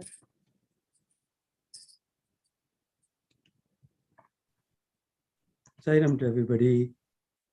Sai Ram Bhagya Sir. Thank you for a good introduction. I hope you are able to hear me clearly. Yes, we can hear you clearly, Bhagya Sir. Very good. Let us pranams at Bhagwan's lotus feet, my co-travelers on path of spirituality. Today, I would like to share with you some of the delicacies from Bhagwan's bountiful, beautiful banquet, a feast really for our soul. I don't know where to start with, but some introduction has been given. The first visit to Parthi was in 1982, October. My mother had a desire that I should get my child a darshan from Tirupati. We went there. My wife told me my wife comes from the family of ardent devotees of Bhagwan. So she said that having come to Tirupati, let us also have visit to Puttaparthi. Quite legitimate demand. So we came. It was a October 82 Dasara time, very crowded place, and with a small baby, we didn't get good accommodation. Okay, then my wife said that you have come here for the first time. I have been here for many times. So you go for darshan today. Okay, I came, sat. I didn't know much how those days the tokens were given. So I was the fourth or fifth from the front row. Swamiji came out, gave darshan ladies side, and he was standing between the ladies and gents. There was a circle and Ganesha's statue. So Swamiji was discussing something with some officials or volunteer to give some instructions. I don't know what happened to me. I got up like a prince, went straight to Bhagwan and put my head on his feet. Those days, there were no security issues. So then moment I touched Bhagwan, I don't know where I was transported to, totally in a different world. Then I only remember that somebody patted me, got up, and with the full conviction, Sai Baba is God. Because such experience has never happened, even though my father, who was very much spiritually advanced, and he used to bring sages and saints and ask me to touch their feet when they visit our house. I never got this type of feeling, vibration, whatever you call, energy, current. So I was fully convinced that he is God. Chemistry of a mind of a chemical engineer got totally changed. Then many things happened, but I'm focusing to share some of the delicacies. In 1985, I had gone to Bahrain, and I was working for a company, and there were a lot of things. I was not very happy the way the things were going on, and my connection was with Swami. Between 1982 and 86, several times I used to come spend weeks and months here in Parthi. With Swami's permission, I went there, and I'm not giving much background of what happened there. But the last was that they told me that you can't leave the country because you have signed 2 years bond. And whereas Swami, 9th of September, 1986, when I came from Bahrain to Parthi, he gave first interview, and he said that you go, resign, and come back. So I did that, and they said, no, you can't leave. You appear to be some technical spy here. You're not finished your contract. I said, when? And they said, your papers have gone to the sheikh of the country. I said, sheikh of sheikhs. When he has asked me to come back, let me see who prevents me from not coming back to Parthi. So I came, and soon Swamiji appointed me as a professor for MBA boys. Then it was very interesting. Swami used to interact quite a bit. I thought maybe because I'm new. So one such interview, there was a small group, some VIPs and administrators. I didn't know much at that time. interview was over, Swamiji was carrying the bag of vibhuti packets, because that is the way Swamiji would end the interview. He gave a small discourse inside. And before he started distributing vibhuti packets, I raised my hand. Swamiji, I have one question. Swami looked at me. I said, Swamiji, if you answer this question, not only all of us present here will be benefited, whosoever listens to this question and answer given by you will be always benefited lifetime. Then Swami said, what is your question? I said, Swamiji, we have avatar with us. I know. But I don't know how to make use of avatar. Such a rarest opportunity. I want to know from avatar's mouth how to make best use of avatar. Swami stared at me as if I'm asking for the divine secret to be let out. He continued distributing vibhuti packets to all of them. He bypassed me.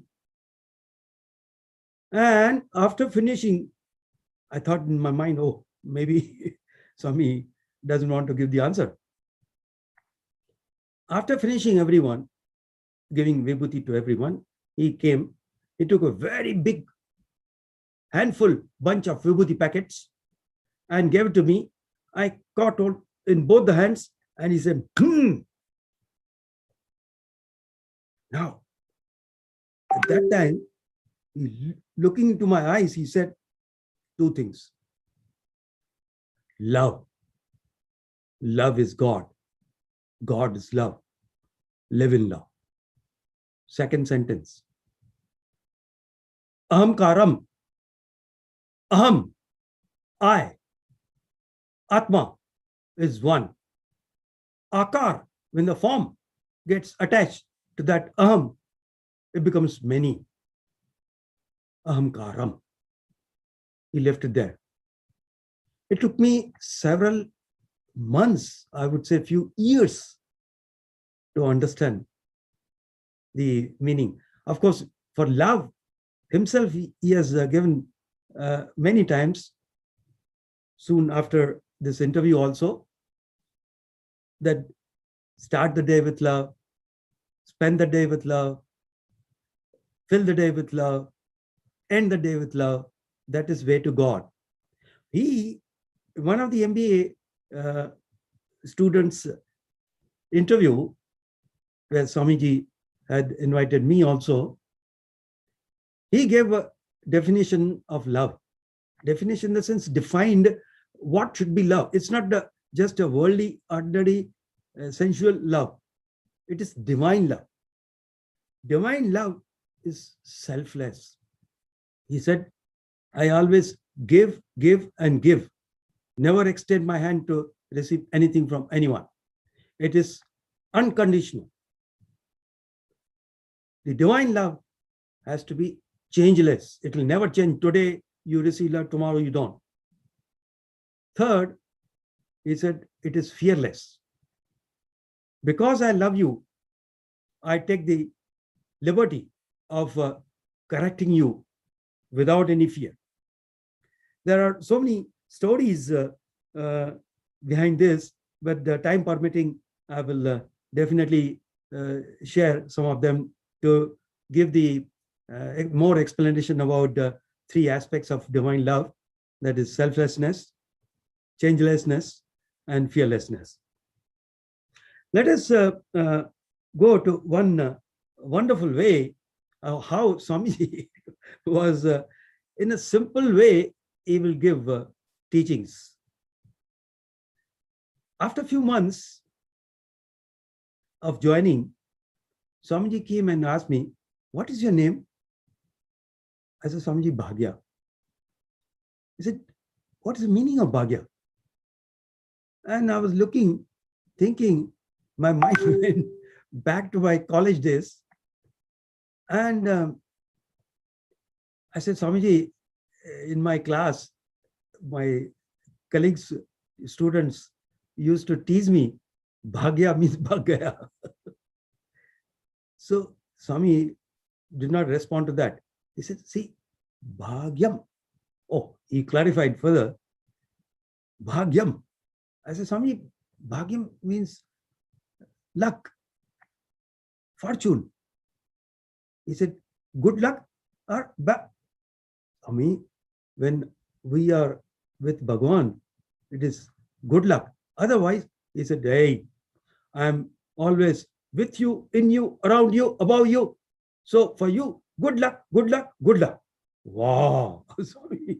Gave a wonderful understanding of word Bhagya.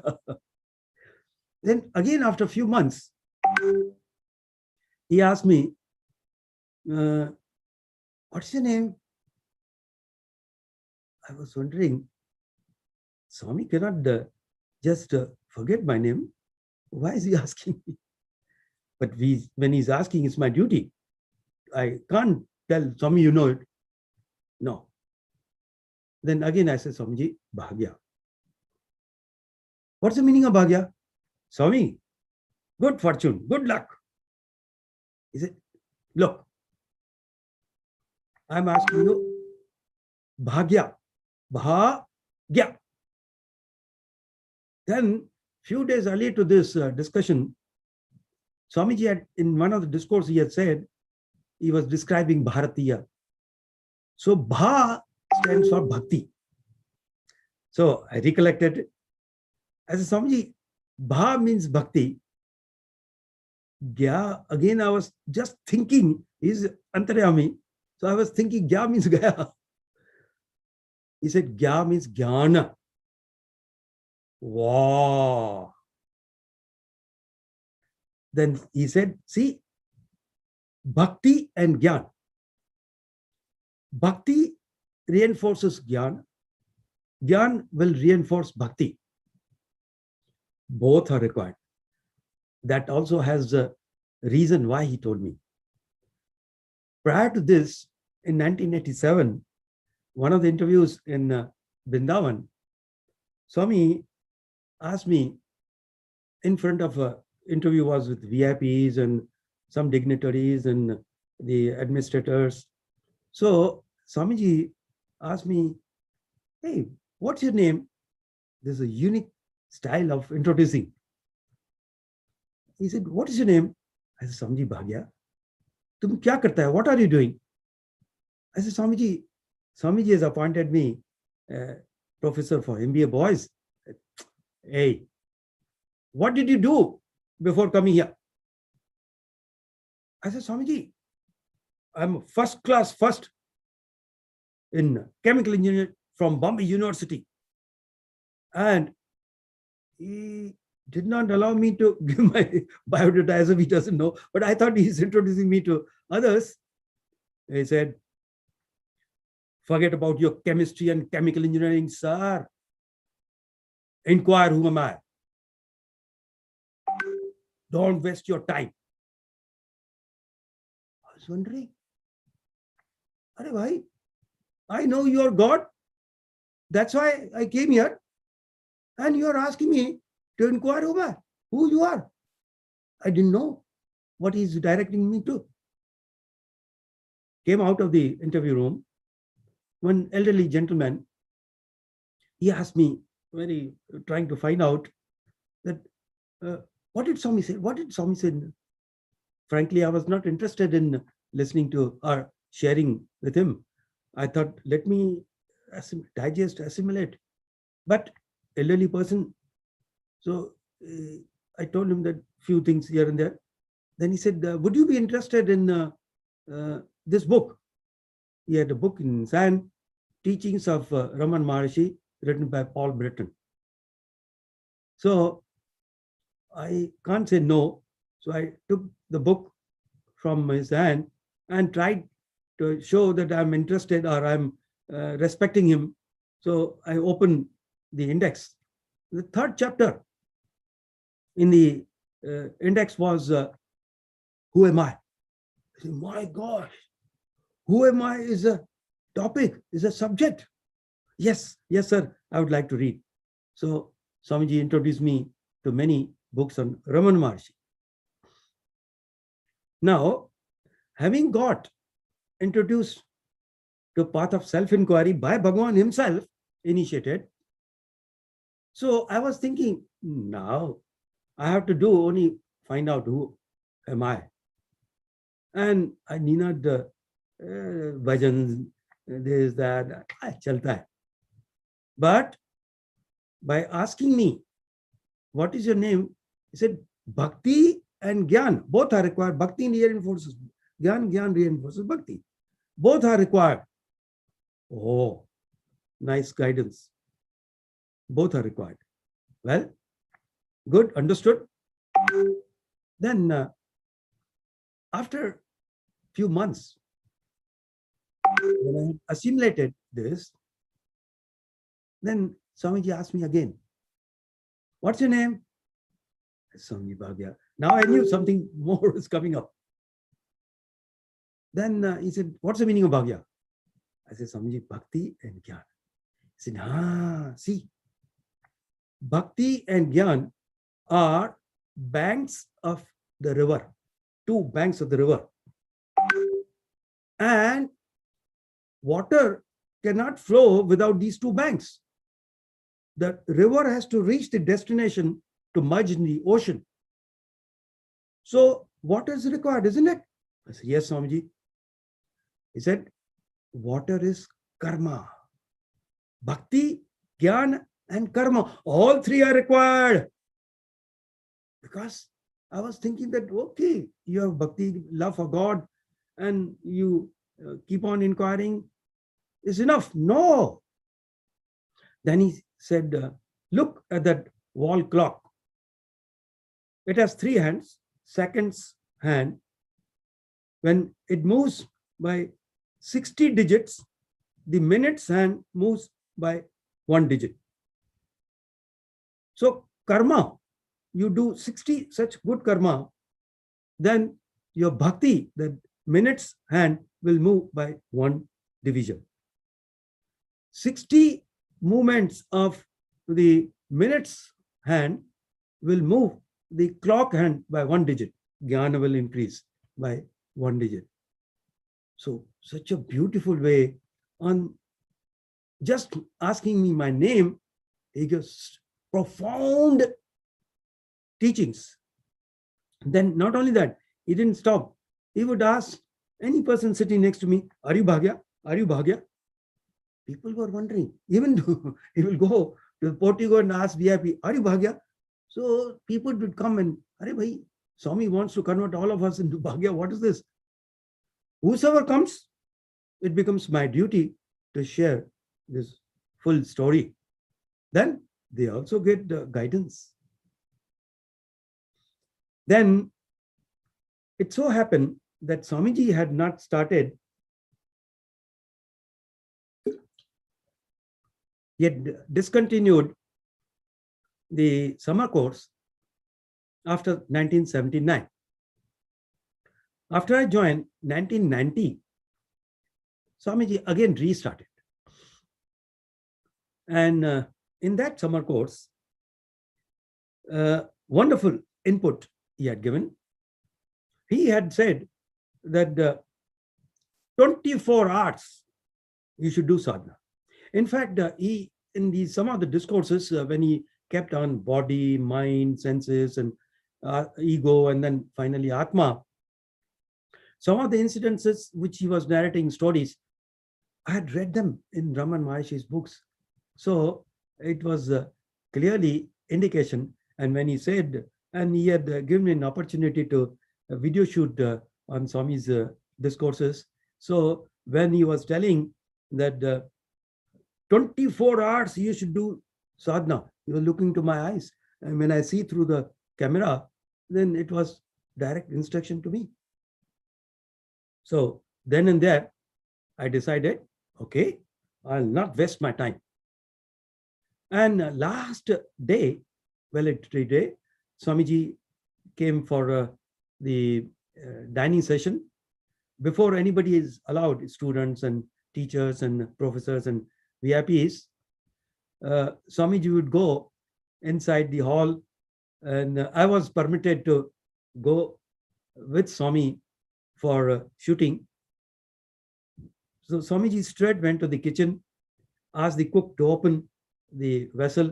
When he has one divine look at the prasadam prepared, it becomes some unlimited. I've seen that. Those are different stories. Time permitting, we can share that also. So, but my point was that I want to ask you, Swami, I want to seek your permission. I want to go and resign. Why should I waste my time for anything else? I have to do 24-hour sadhana. So Swamiji allowed himself to be cornered. Then I put the camera down with the firm the question to my mind that if you give me namaskar, that means I will go straight, resign. So I said, Swamiji, can I take namaskar? He said, yes, take, low. He lifted his robe and allowed me to take beautifully namaskar. Good, clear indication that go and resign. And then I came to Parthi, sent my resignation. Director was surprised. He said, what happened to you? Are you all right? I said, I'm all right. No, I can't accept your resignation just like that. We have to wait till Swami comes, because I came on 5th June and Swamiji was still in Vrindavan for some time. Then I said, I have already got the permission from Bhagavan in my own way, and my meter starts for serving the period before resignation.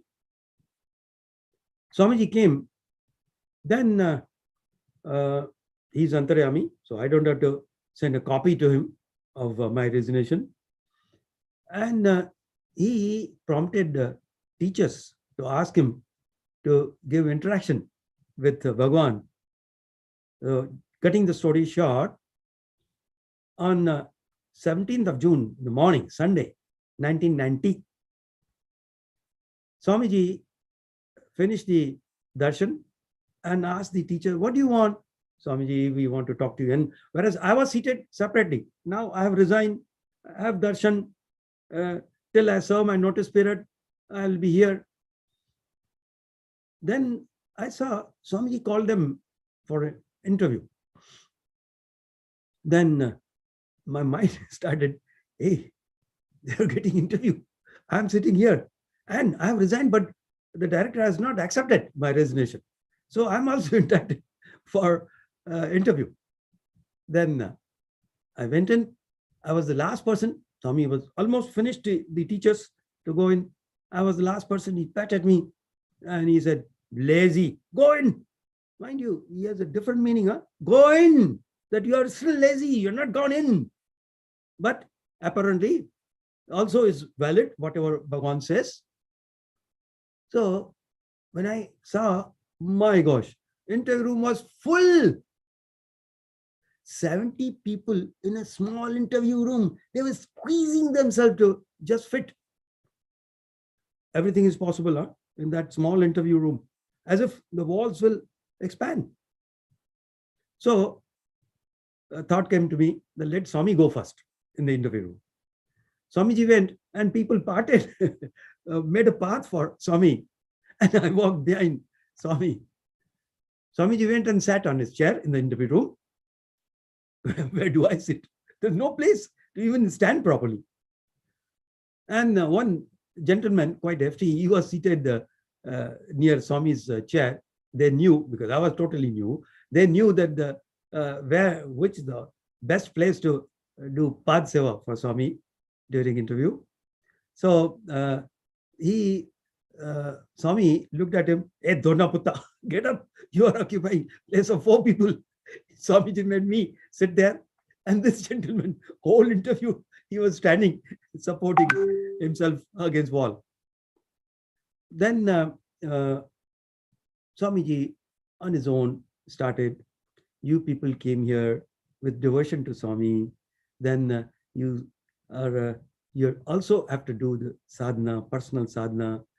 And after all, sadhana, what is sadhana? Nobody would good answer because we want Swami to give us. Then Swamiji said, true sadhana is unification of the sadhaka, the sadhyam, and sadhana, process of sadhana. True sadhana is control of senses. And he suddenly looked at me. He said, hey, Bhagya, what sadhana you want to do? As if I made a blunder. And I was fearless. I said, Swamiji, when I go to the classroom, I'm not able to abide on self, which you have given me. He did not like to listen what I wanted to say. He said, if you segregate, this is worldly, this is spiritual. Even in 1,000 births, I will not give you what you want. My gosh, what sin have I done? I caught hold of his feet because in my mind quickly calculated, being professor of statistics, he had put me over there, that even if I take human birth after human births and on an average 70 years age, 70,000 years gone, no promise. On the contrary, I will not give you what you want. Totally shattered. Swamiji, please help me. Please forgive me. What sin have I done? Please guide me. Then Swami said, true sadhana is sanctify your time, sanctify your talents, all the resources by serving here in the institute. True sadhana is living together in a harmonious way. True sadhana is to share whatever you've gathered with a student. See, Swami said, I have gathered all the students and teachers. You are all Maharishi Tattvas. I brought you here so that through these students, I will cleanse the whole world. See, in a gunny bag of rice, there are few grains of paddy. Paddy is also rice. You have to remove the husk, it becomes rice. So, Bhagya, your sadhana is to remove the husk from the minds of students.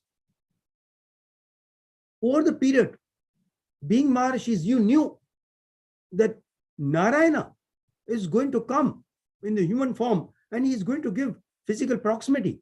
See, sages, they pray to the Lord for hundreds and hundreds of years. And what do they get? The fructification of their sadhana, just one glimpse of Sai Baba or God, whatever form they are praying to. And Swami has said, with one darshan, all your spiritual bank balance is paid off. Just a side little bit, it comes to my mind. Swami, when he said this, one child, school student, he asked Swamiji innocently, Swamiji, but we are getting darshan day in, day out. He said, yes. After the first darshan, every darshan you get, it is out of my love, out of my grace. So it's not easy to get his darshan. Coming back to this interaction, of 17 June 1990, Swami said, see, I have given you so many experiences. Share those experiences with boys. Make them good. Remove that dust particles from their personality. Make them good. Make them worthy of being used as an instrument in my hands. Then I'll be happy. Then I shall give you what you want. Wow, Swami, finally you promised me. Another. I used to think that I'm forgetting when Swamiji is physically present. I know that he is God, he is omnipresent, omniscient, omnipotent. So we ought to behave the way he expects us, or which should please him. Then I asked one of the interviews, Swamiji, why do I forget that Swami is omnipresent, omniscient, omnipotent, you're God? When physical form is a little away, then I forget. Why, Swami? Swami doesn't give answer so easily. He said, hey, you think that you are greater than Vishwamitra and Vashishta? Even they, at Rama's time, they were in Maya, delusion, that they thought that Rama is a boy. They, in fact, were trying to teach mantras to Rama. I said, Swamiji, I was quite serious. Swamiji, I'm not comparing myself with those sages. I'm not talking about Lord Rama. I'm talking about our Swamiji. Why do I forget that? He said, you brought a lot of vasanas are there. I said, Swamiji, but I can't do anything now to my vasanas. You please guide me. Then he said, Dekho Bhagya, very lovingly. When you eat food, what happens? Most of it comes out as a waste product. The subtle part, it becomes the muscles, blood. Subtlest part becomes your mind, thoughts. Mind is nothing but bundle of thoughts. So eat sattvic food. Sattvic food doesn't mean only fruits, vegetables, curd, milk. No. There are different dimensions to sattvic food. Swamiji, what are those? It is very important how the ingredients are procured. That means with what money. That will have impact on sattvicness of the food. Then who cooks the food? His thoughts also will go in the food, and that will influence your mind. How food is served, who's serving the food, what environments you are eating that food, partaking the food. So all these are important. And then he said, through mouth, what goes in is important. What comes out is more important. Your speech should be soft, sweet, not hurting anybody, not telling lies. So many things about the speech he spoke, tongue. Then he said, food is not only through mouth. What you see, food can go through eyes. What you listen, what you smell, what you taste, what you touch. All these things will contribute to the composition of your mind. You have to be sattvic. When you do all these things, sattvic food input, then your will increase.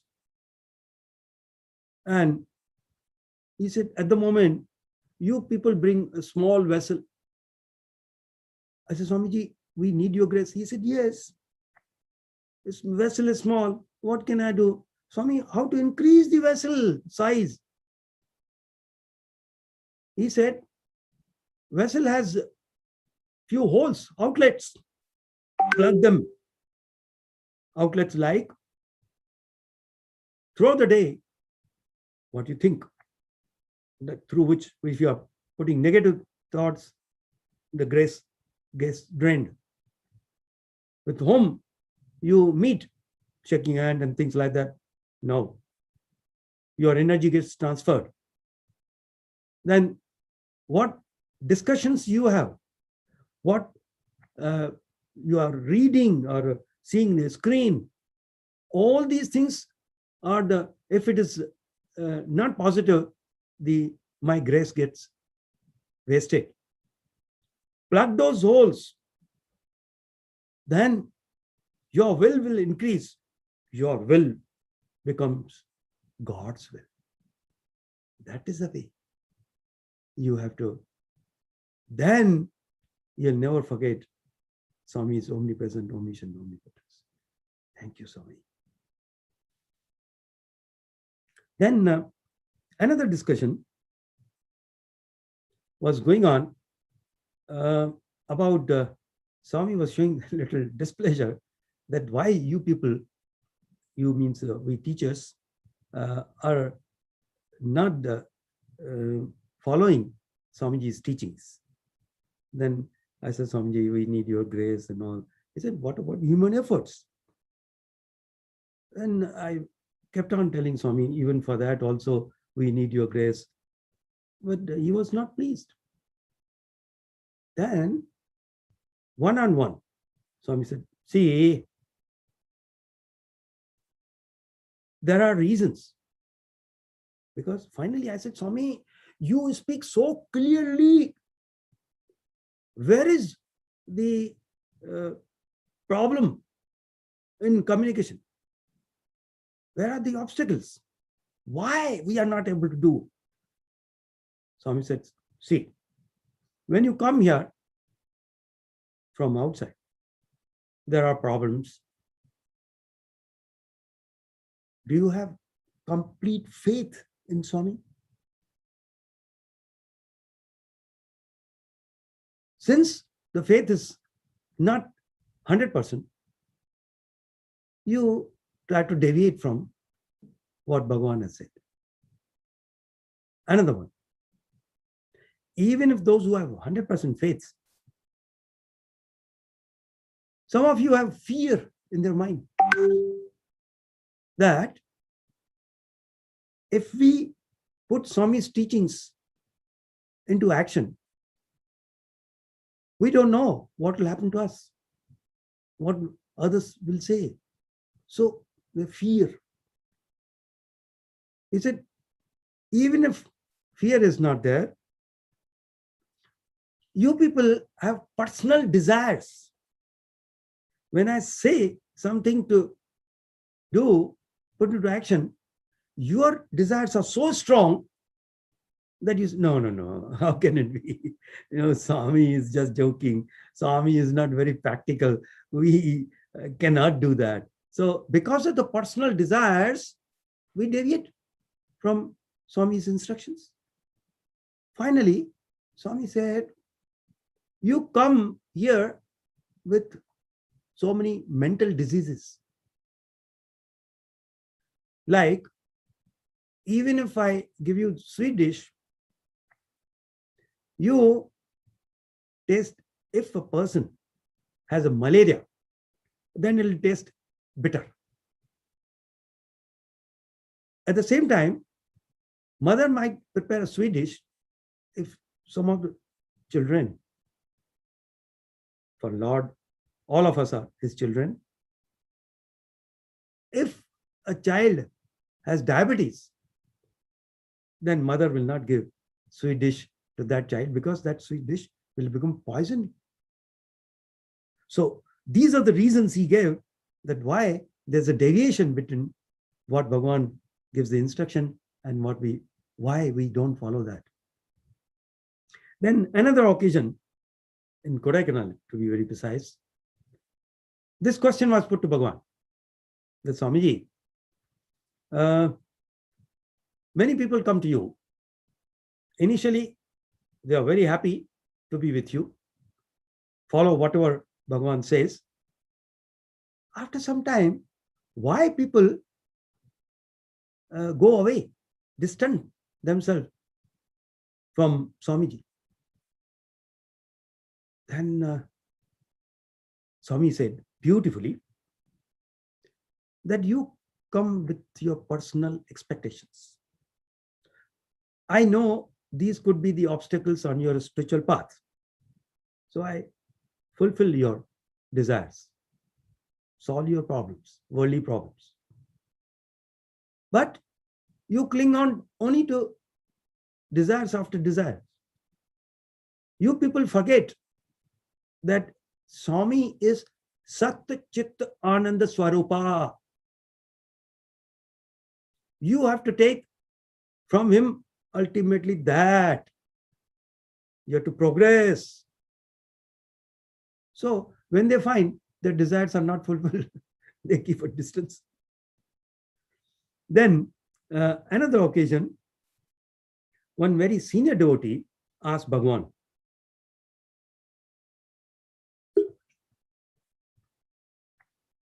Swamiji,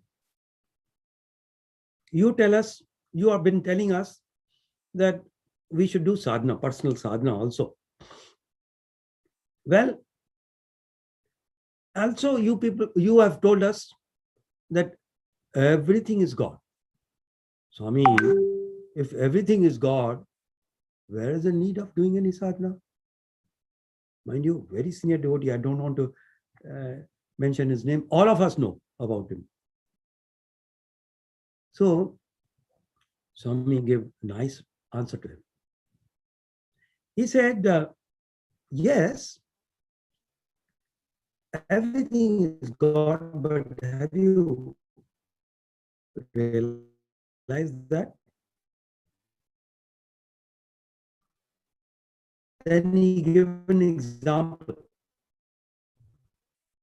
He said, you cook rice. You put the rice in a vessel with water and keep the food.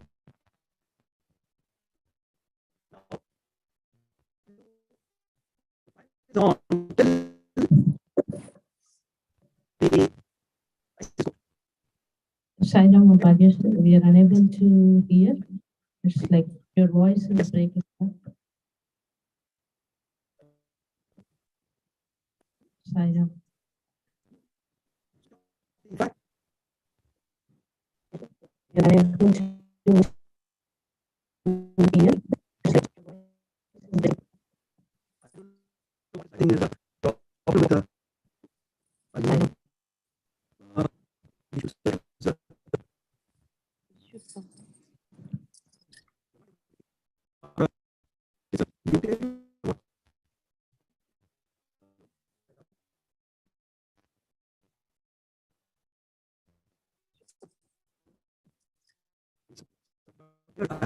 the changes.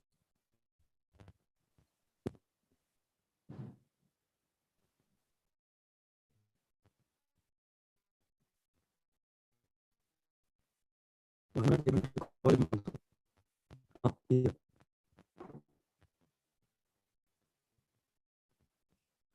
There's some problem. They are not able to hear. Every action is duplicating. Yeah, please.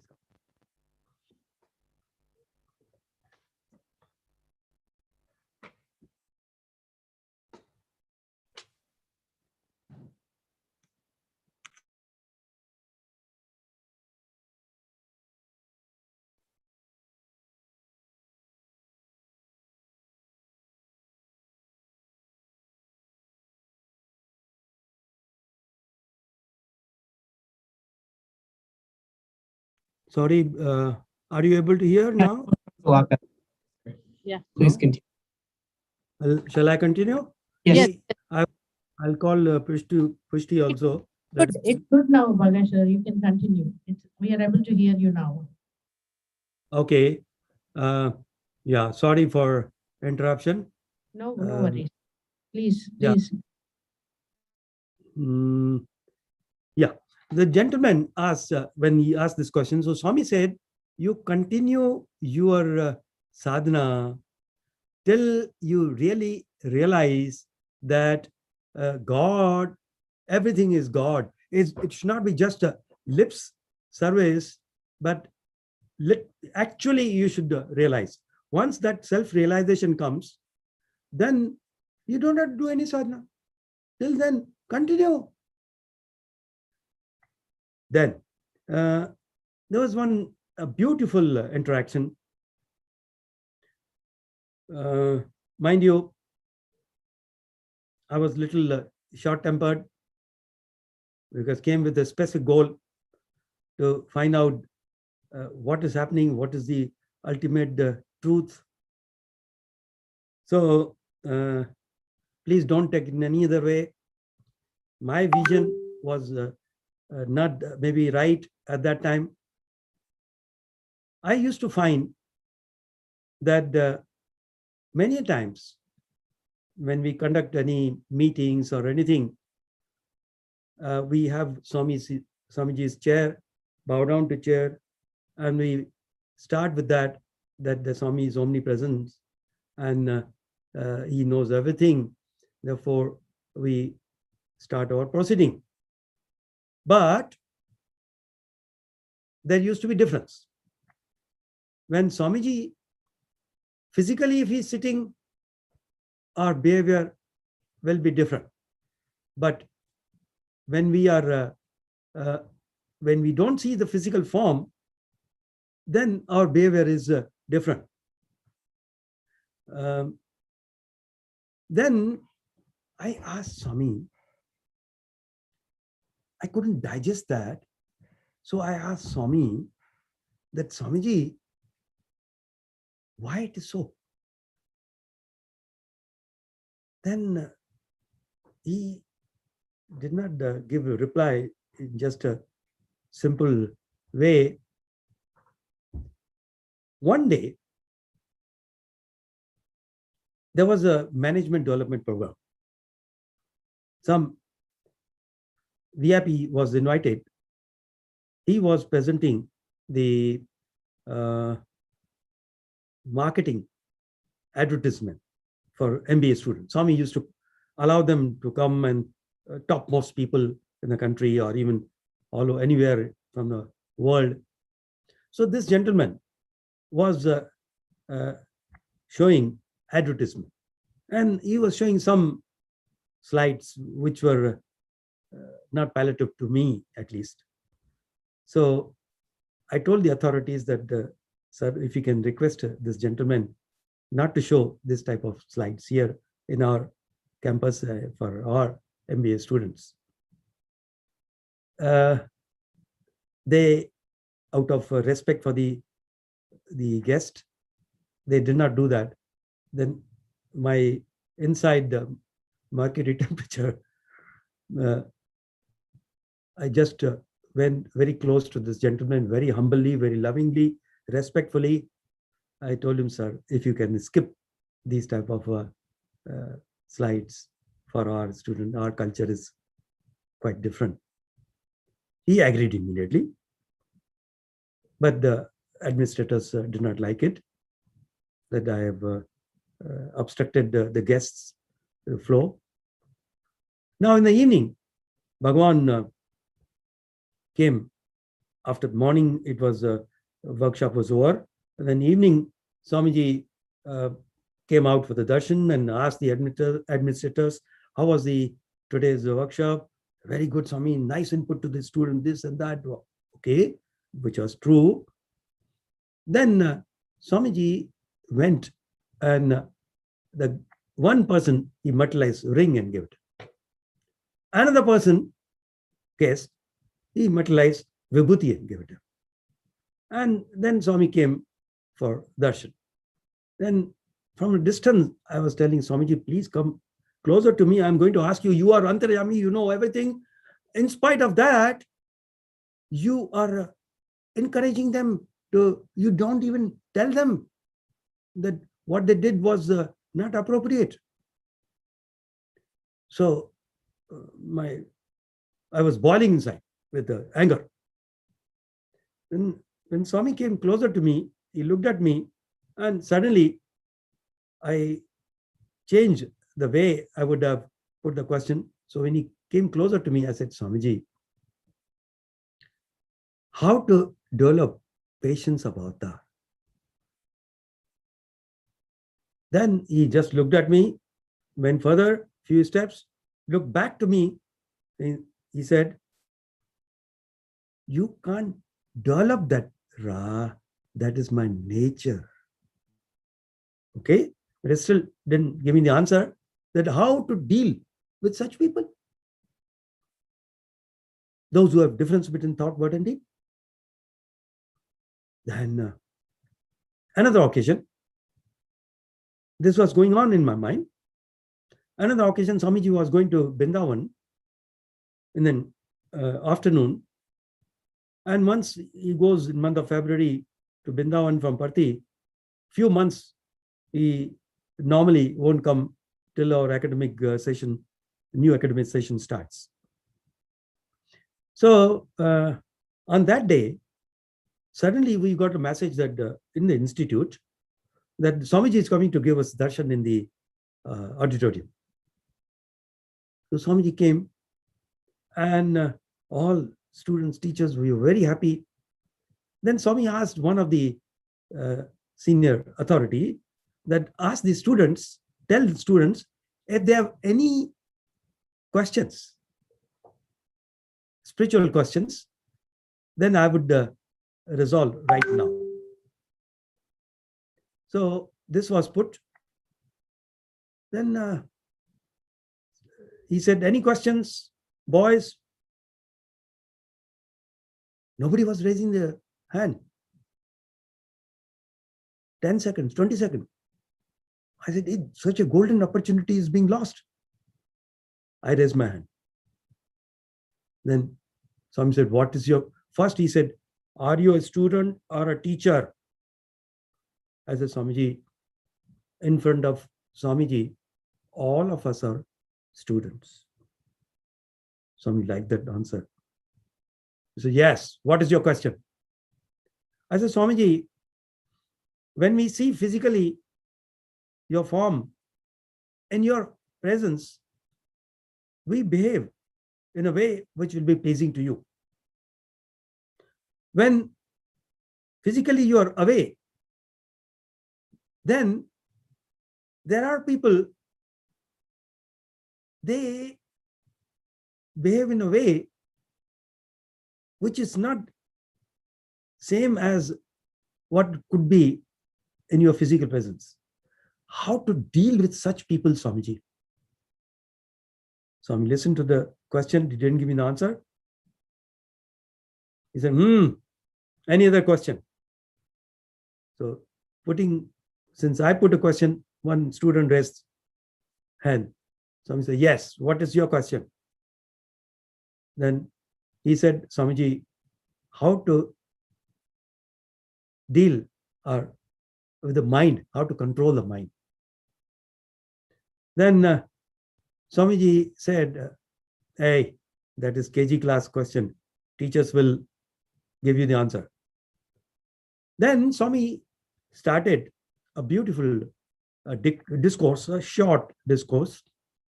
Swamiji, I'm coming straight to the point. There were a few other things, but straight to the point.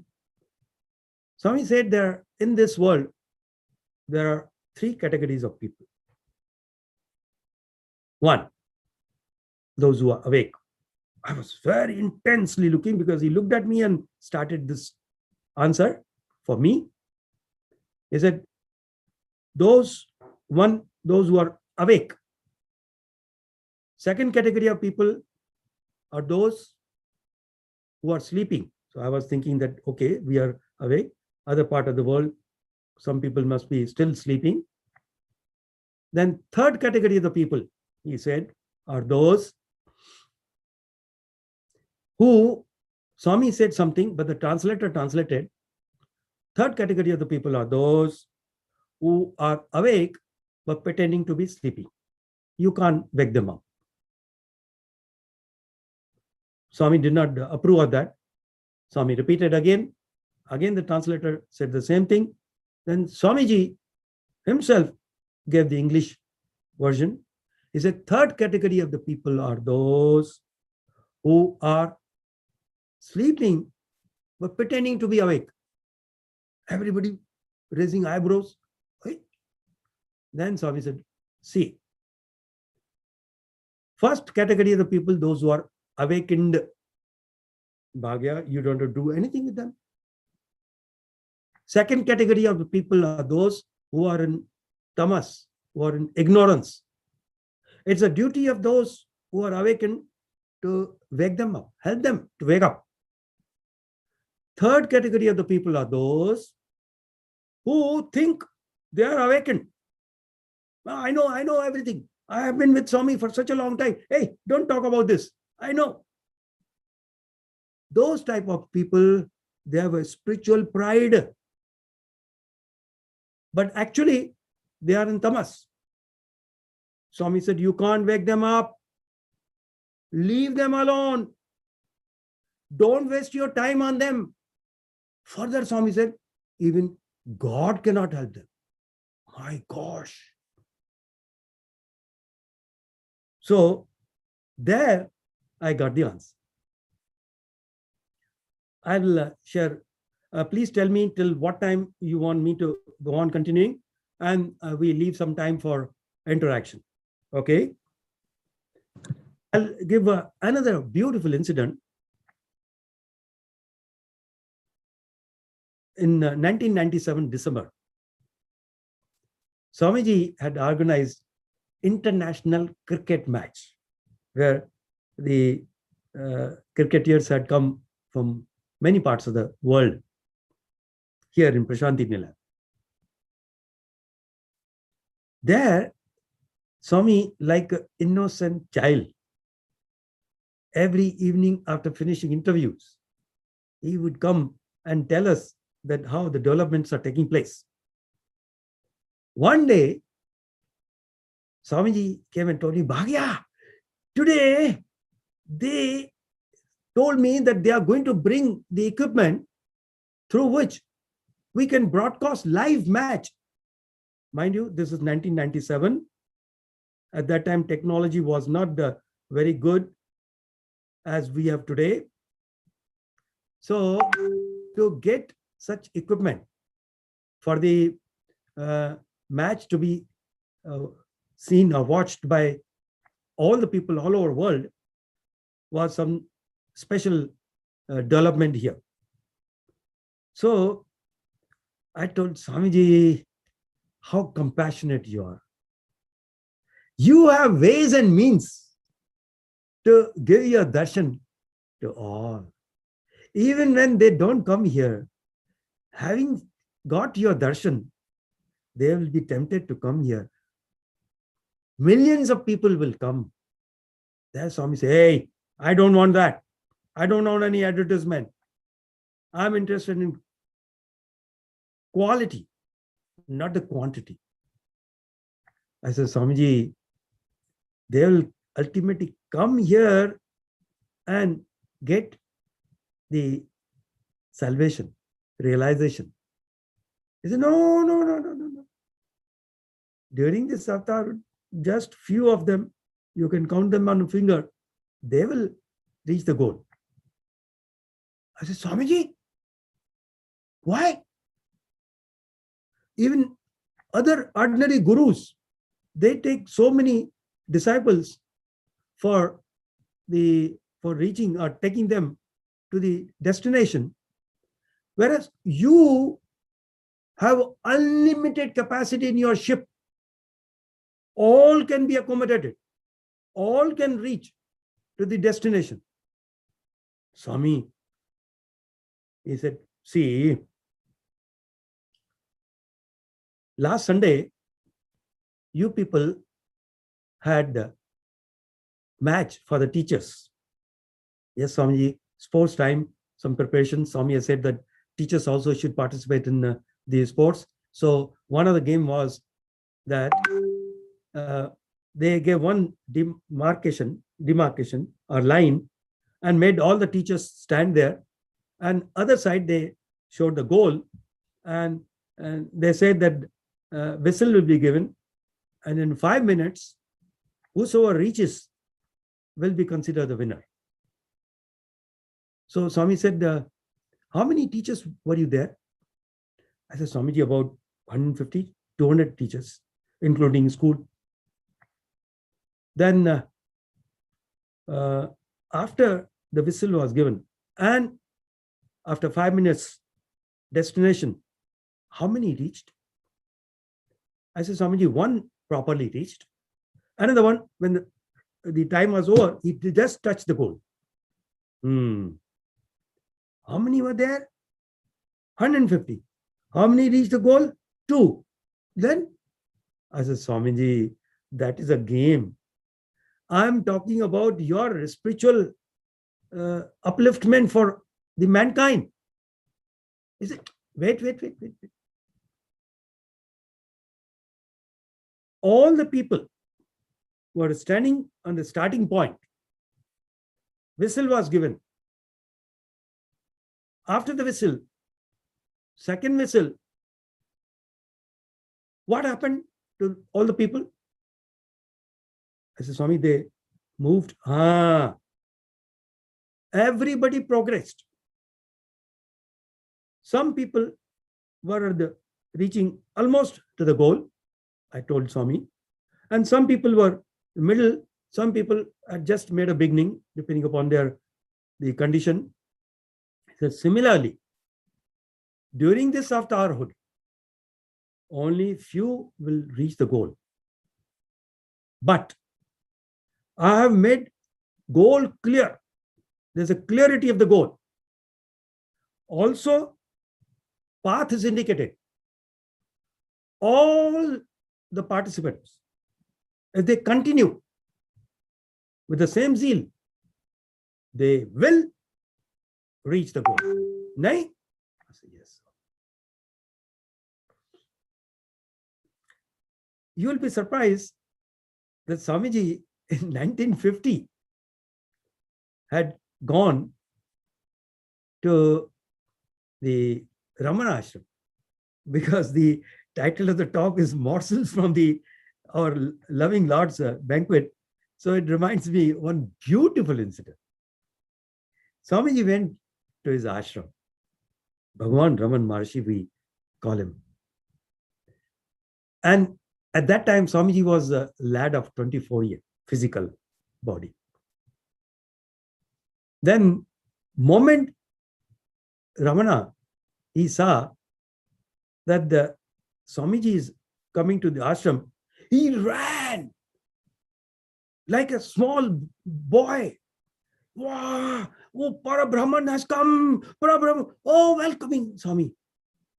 And he touched Swami's feet and said, Swamiji, please come to my ashram. Took him inside and very excitedly, Swamiji, I have prepared something for everybody. Can I bring for you? Swami said, okay. In a plate, he brought whatever he had prepared for the devotees. For Swami, praying to Swami for partaking. Swami took that, and knowing what is going on in his heart, Swamiji left few morsels. And Maharshi asked Swamiji that, please, Swami. He said, no, I've finished. Finished, Swami? Yes. Like again, child, he snatched the plate from Swamiji's hand and started eating that leftover morsels. And he literally licked the plate. And he declared, now I have no more births. I have taken the prasadam, partaken the prasadam given to me by Parabrahman himself. He was very happy. Then he remembered his mother. Maharshi remembered. Swamiji, this is my mother's tomb. Please bless her. Swami blessed. Swamiji, this is Lakshmi, cow. Lakshmi's tomb. Please bless her also. Blessed. Then Swami asked him, where is your tomb? He forwarded, put his head in front of Swami, and Swami blessed him. Just imagine. He could identify Bhagavan at that time itself, that is Parabrahman. Talking about Parabrahman, in Kodaikanal, it's a wonderful way to watch Swami, whatever he does so perfectly. Wonderful trip we had. Then Swamiji told one boy who was taking care of Swami's arrangements and letters and things like that, told him that, see, tomorrow we will leave Kodaikanal, and early morning we'll leave. There are security guys and safari pieces, safari suit pieces are there. Then put them in the bag and put 1,000 rupees each in the bag as a stitching charges. So he said, yes, Swami. Swami asked him, how many are there? Boy has to be alert. All these things not easy to be with Swami. He can ask anything, anytime. Those who have been close proximity, physical proximity. So he said, Swami, 24. Good. Then Swami said that, see, here I have brought envelope. In that I brought a lot of money, exactly 24,000. Take. So very happy. Then in the late evening, this boy came to place where all professors and students were gathered. And one senior professor asked him that, what are you worried for? He says, sir, Swami told me for the security guys. Then I have done it. But actually I told 24. I didn't count other 9 staying or taking care little away from the Swami's bungalow. So he said, then don't you have safari pieces? Yes, sir, I have safari pieces. You don't have bags, carry bag? That also I have. But money, sir. I said, how much you need? He said, there are 9,000 rupees. So the senior professor, hey boys, come on, whatever money you have, bring it out. As soon as we go to Bangalore, will be returned to you. Then boys, nobody wants to take out anything. I said, why? Hey, how much you brought? Sir, how can we bring money when we are with Swami? He's taking care of. In fact, he gave money to us to do even shopping. So we don't carry any money. Now, Swami Antaryami, all knowing, at that time he comes to the scene and he asks this boy, hey, what is this? What is happening? Swami, what? Swami, there are 33 security guards. So give them. Swami, I have all requirement, but money is not there. Okay. Morning, I collected the letters. There is one letter, one envelope with a blue border. Bring that. He brought it. And Swami, very, very casually, he was trying to, just opening the envelope. He's a style. Swami has a perfect way. He just tore the edge of the envelope and he was holding in such a way that something dropped out from the envelope. One bunch of notes, 500 rupee notes. So that means 50,000 rupees. Swami, hey, like a child, hey, who put the money in the envelope? And everybody was laughing. Swami, somebody says this, that, no, Swami. Then that senior professor said, Swamiji, you would have taken the sankalpa that money should be there in the envelope. Swami sternly reflected, hey, Parabrahman takes one Mahasankalpa to come in a human form. After that, whatever I need, wherever I need, how much I need, will come running to me. So such a revelation, you have to be alert to receive that. Then, likewise, there are many such experiences, but sometimes boys ask me, I think it's already 8:25, sorry, my time, but I will give one or two small incident post Samadhi miracles, so that such a auspicious day today. Actually, if you reflect, it was started on 24th of September, 1992. Numerologically, if you add, it was a Thursday, it adds to 9. That what a nice time, nice day to start your center. And now 30 years are over, and more than 11 years, we don't have physical form. Then some people, they think that now the form is not there. We don't have direct interaction. Miracles may or may not happen as they were happening earlier. Mind you, 24/7 he is with us. I have many experiences which before joining Puttaparthi, and similarly after Mahasamadhi, to share that Sai principle has been continuing.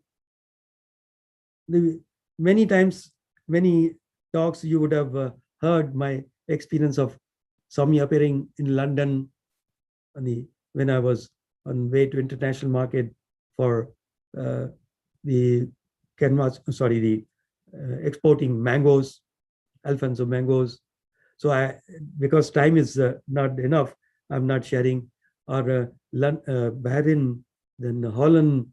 So before even I officially, properly joined here, Swamiji showed so many miracles. Even one miracle, before even I came to know,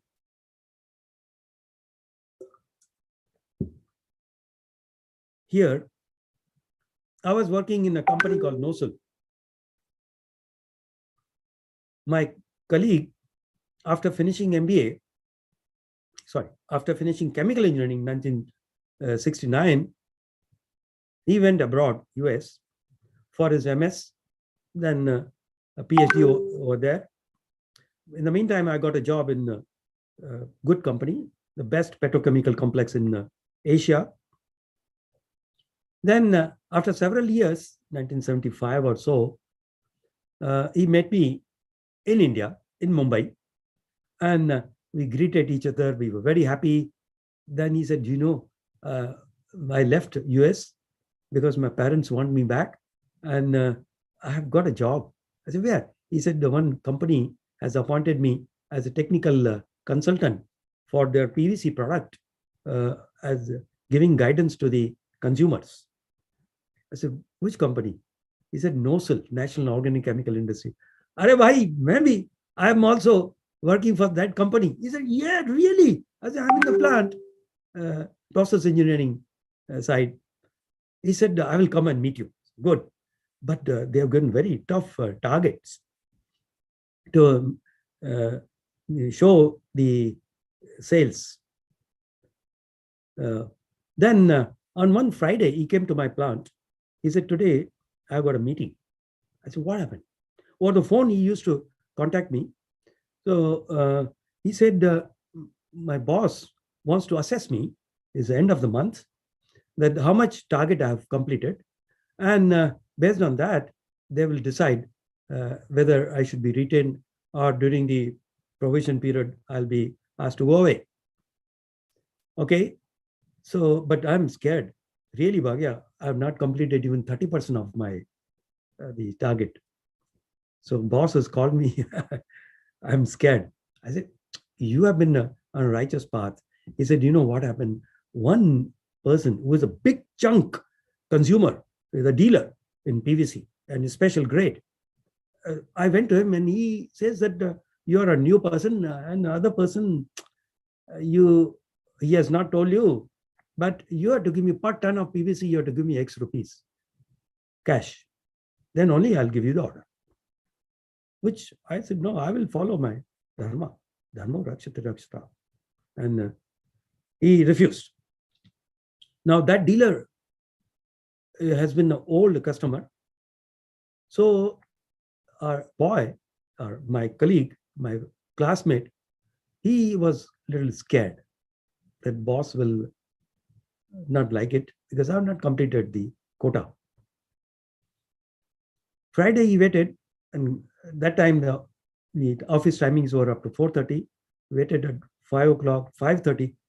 Finally, 5:30, I told him that you find out from his PA whether he wants to call you or not today. He found out. He said, no, Monday, come in the morning. Okay. So we went back. Then Monday morning, I came as usual, my transport with the car. I got down, but he came from a different location. So it took him for a little longer time. In the morning when I came, his boss came to me. By now he knew that this gentleman is my classmate. So he said, where is your friend? I said, sir, he should be reaching any moment. No, quickly. When he comes, ask him to see me. And it's just, I'm conducting a meeting. And this is with respect to his the PVC commitment. So he appeared very busy, very stern. So in the meantime, this boss went away. My friend came. I told him, "Arey bhai, today seems to be not very comfortable day. You go." And he was inquiring about what have you done? He said, I told you, Bhagya. Before going, he prayed to Swami when he got. At that time, I was not even physical proximity with the Lord. So he said, Bhagya, this may be the last time I will see you as a colleague. But we continue to be friends. So he went there. After quite some time, meeting was over. This gentleman came smiling, came straight to my room, my cabin. And he said, Bhagya, you know what happened? I said, what? My boss asked me that how many tons of PVC have you committed, sold? He said, sir, he was very reluctant, hesitant. Sir, this much has been committed. I've already dispatched, meaning I've given them the dispatch order. But this gentleman, no, how much have you committed to him? There's a big consumer. Sir, but he was how many tons have you committed? Sir, not yet. The terms were not subtle. Said, good. Don't give him even a single ton. And ask him to talk to me. Or you tell him the boss is telling this. So my friend thought that, something has happened directly. The dealer has contacted the boss. Then he came, he told, sir, but why? You don't know. That's why I've called a meeting. The weekend, there were representatives from Ministry of Defense. They require all our PVC special grade to them for their equipment manufacturing. Don't commit, otherwise our manufacturing lesson will go away. Don't come any single ton of PVC. In fact, whatever you committed, if you can withdraw that commitment, I'll be very happy with you. So he said, see how God comes to my rescue. My job is confirmed. On the contrary, he was happy that good that you're not committed. So likewise, many things happened before this. And maybe I will share one small incident. After Swami's Mahasamadhi, I had a very, very, sad state of mind. Everybody had. I was crying all the time. Then on 14th December 2014, Swamiji came in my dream. And Swamiji I was in the playground, as we have Shanti Vedika, and ground was old with pebbles and stones and thorns and cow dung. So I was standing there, and few boys were talking in Telugu about Swami's darshan. When I looked behind the hills, Swami was standing between the arches of the two hills, where there's Jesus Christ, big statues there, Gautam Buddha and things like that. So Swamiji was standing white and white, young, 50, 55 year, giving Abhayahasta. I just shouted, Swamiji, you are here. Where were you? I was shouting from the ground, Swamiji up the hill, and Swamiji is talking so softly, and I'm able to hear, I'm here only. I've never gone. But Swamiji, we were not able to see you. Where were you? I have not gone anywhere.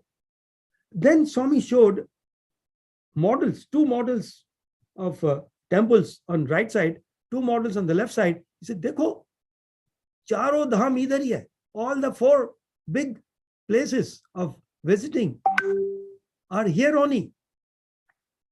I have not gone anywhere. Then a thought came to me that Swamiji, I told Swamiji, you are here giving darshan. Can I go and call my wife? She also should have darshan. He said, go, call. So I ran with, barefooted. I was standing there in my dream. Came to my home, opened the door, and woke her up. In my dream, I woke her up. Told her, hey, Swami is giving darshan. Come. We'll run. Again, we ran back. We came to the same spot. I said, Swami, here you will see between the two arches. But Swamiji was not there. Then almost like crying, told my wife, Swamiji went away. Even this, Swami listened. He said, hey, Pagal, I have not gone. Come to the right. A tree is coming in between. You are not able to see. So we moved, shifted. And then we were again able to see with both hands, Abhayahasta. And again I shouted, Swamiji, where are you? Again he repeated, I'm here only. I have not gone anywhere. See, charo dham idhar hi hai. All four dhams are here. And you don't have to go anywhere. I said, Swamiji, now every day you will give darshan like this. But Swami, there are so many people just walking on the road, across the road. They don't even know that you're giving darshan. He said, yes. To whomsoever I want, I'll give the darshan. They will get the darshan. Otherwise not. With that, again I said, Swamiji! So my hand went and hit the edge of the bed, and I woke up. For a moment I was dazed. Is that real or that? This is real. So now I was holding my feet, one foot, and dusting, and woke my wife. I said, Swami came in my dream. It was 3:45 a.m. And Swami came in my dream. I described everything. to her. She said, what are you doing? Why are you dusting your feet? I said, I'm pressing your feet. I said, I'm still feeling the pain that I walked on the stone, ran from there, and again we ran, both of us, we went together, even the thorns. So that was the gravity. It was not a dream. It was assurance. Since then, mind has been very peaceful. Believe me, 24/7, he is with each one of us. And we should continue with that firm conviction. I would like to stop here because it's quite late for you people in the night. It's already 10 o'clock over here, past 10 o'clock, 10 p.m. So unless there are some questions, I have no problem. It's early morning for me. I finished my breakfast and everything. Perfect. So glad to hear, Bhagesar. There are definitely going to be some questions for sure. Yeah. So now we'd like to open up the floor for question and answer session. So I see Srinivas Padada uncle is here. So Sairam Srinivas uncle. Sairam Bhagesar, this is Swami speaking through you. Personally, personally, sir, I was very fortunate that Bhagwan has given a visiting faculty role to me in the last few years before he left the physical form. And every visit he interacted. And I always tell the team that Swami is a very tough taskmaster. He gives the work, he follows it up, actually. Sir, before I put the question to you, I just would like to say a few things about the experience. What more experience that we can see today is a 30-year-old anniversary. And how did this happen? It is somewhere in Kansas City, the Midwest region. Is it not a miracle? In 3 decades, so many people came and moved on to different places. Am I right? They felt the love and affection of Swami and got an opportunity to serve Swami with the center as a medium, and can only happen with his grace. We were fortunate, Bhagesar, to involve somewhere in this. It used to be in a gentleman by name Nandakumar's house, and we got Lakshmi, who is the host. We used to pick her, and then when we were in Kansas, we used to pick her and we used to take her to Nandakumar's house. And then after a few weeks, Lakshmi's husband Rao used to join, and then lo and behold, we realized the center got a great singer, and it moved on, and it all happens only with the grace of Bhagwan. And blessed are you, Lakshmi Garu and Rao Garu, for continuing this for so long and many, many more years with the blessings of Bhagwan. Bhagesar, we have seen you in Patti so many times. Bhagesar, 2 questions from my side is, Swami always says to surrender, right? You don't tell me what you want to do. You don't tell me what you want me to do. You just surrender to me. And when we are having, so I mean, like the surrender thing is something that, how do we do? Because we know sometimes we are in deep pain and we want Swami to do exactly what we want. But, how do we surrender to him and then take it whatever he gives? Number 1. Number 2, Bhagesar is, he says, walk 1 step towards me, I will walk 100 steps towards you. And then the service. And then he says, listen to the conscious, and the conscious is me. And how can we listen to the conscious, Bhagesar? I'm like, these are the questions to you. I know it's a time for the US crowd is late, but Bhagesar would like to hear this from you. Okay. First, let us come to surrender.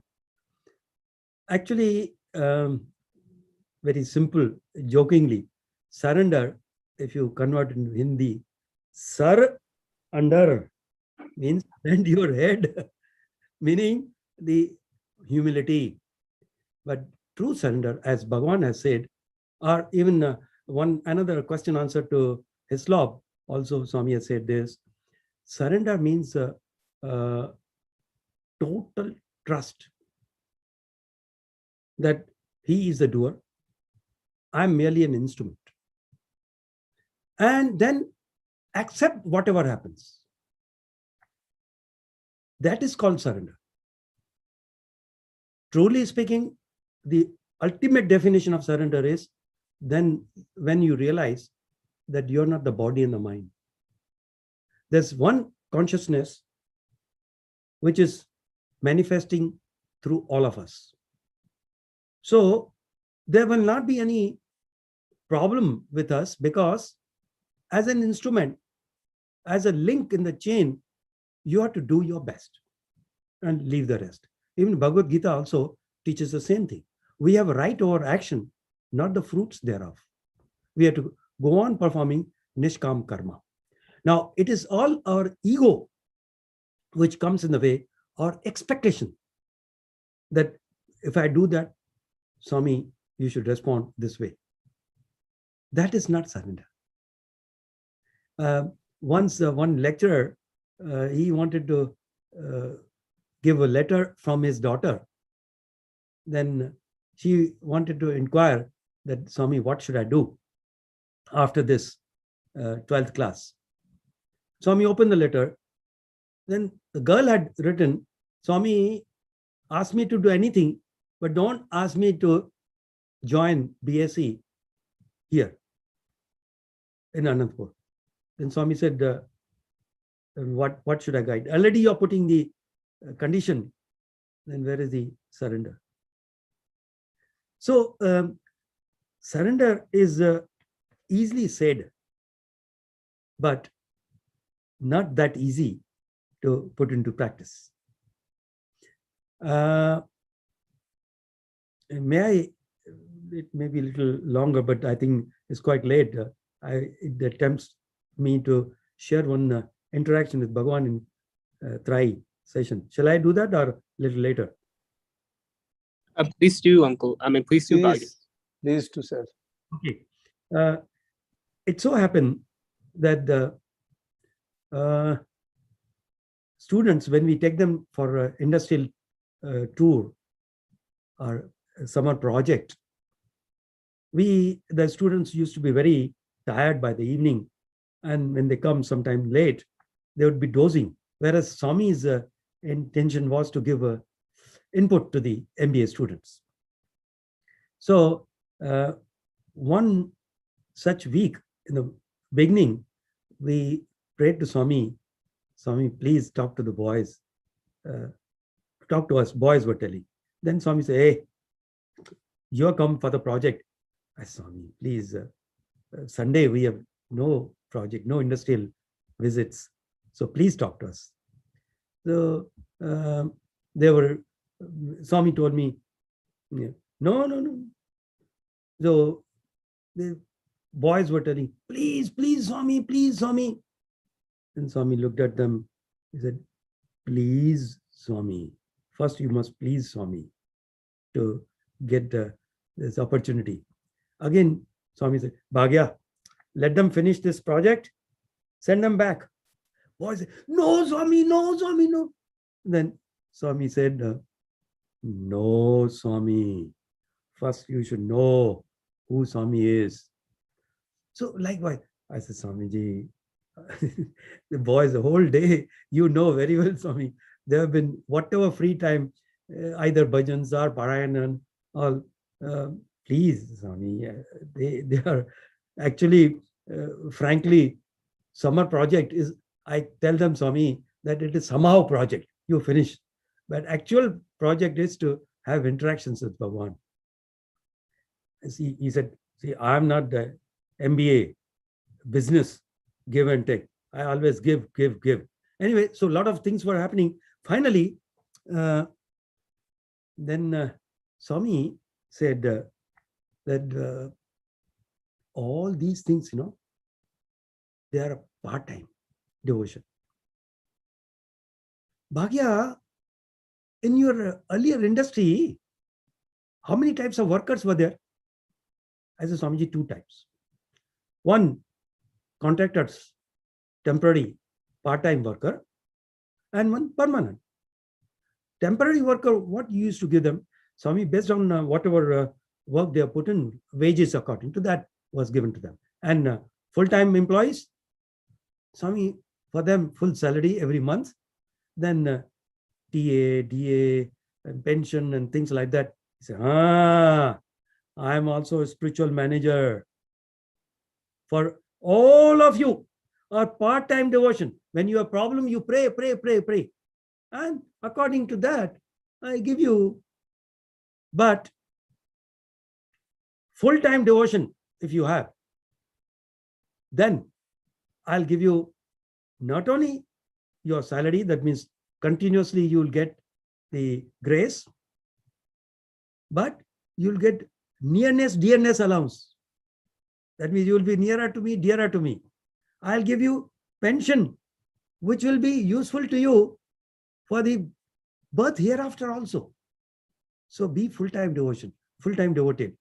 And full-time devotion is easier than a part-time. I said, Swamiji, how? Even part-time devotion, whole whatever spare time we are spending, you said full-time devotion is easier. Full-time, how can we do that, Swami? He said, very easy formula. Maintain equanimity under all circumstances, all the time. That is full-time devotion. You don't have to do anything. In my mind, I said, you are very intelligent, Swami, very clever. How can we maintain equanimity? When we have firm conviction that we are not the doer. He is the doer. Everything is organized by him. Then whatever results come, we don't question. We maintain our equanimity. Because sense of doership causes all the problem. On that also, one boy, he used to have, high-headed, that he is the son of a professor, and subject which I used to teach, he already knew. And anyway, a lot of discussions. So same boy, in 1993, Vrindavan, Swami had called us for MBA Day, 21st August, to spend with Swami. Swami was in Vrindavan. So Swamiji gave us a feast, literally physical feast, not this spiritual feast also. Because when the mind is fasting, then the soul is feasting. So Swami had given both. So after that, the boys said, Swamiji, we want to have a picture with you. Swami said, first professors. So you all sat with Swamiji. And one of our professors, he had a wonderful camera. I'm talking 93. That means 30 years back. So he gave a beautiful camera to the boy. That he was actually, professor went to click the photo. Swami said, no, you also come. So he gave it to the boy, same boy who had a lot of ego and argue. He used to argue in the class. So it was given to, but he was very intelligent. So he was clicking, doesn't get clicked. He told him that just you press this knob, not pressing. So professor came and showed him, took the picture. Swami said, no, you also come. Again, given back to the boy. So he was clicking. Then it didn't. He was feeling guilty that all of us are in the sun, Swami especially, and tears were rolling from his eyes. Then Swami looked at him. Swami said, So he clicked. And it happened. To give him the feeling that, hey, even the camera operation is in my hand. Then, okay, door. Then after some time, Swami called, hey boy, come here. He went, everybody was, in fact, I was surprised that such a boy who has so much of ego and still Swami is pouring love to him, called him, raise your right hand. He raised. Put it down. Raise your left hand. Put it down. Then raise both hands. Put it down. I said, what? Swami is making him drill all here on MBA day. Then, okay, then boys say, Swami, now we have photo, this, that. Okay. Swami called this boy again. Come. Raise your right hand. Okay. Raise your left hand.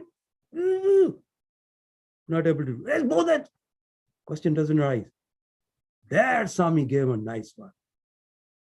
You can't raise your hand without my will. And you think that you are the doer? You have so much of ego, arguing with the professors. Remember, you are merely an instrument.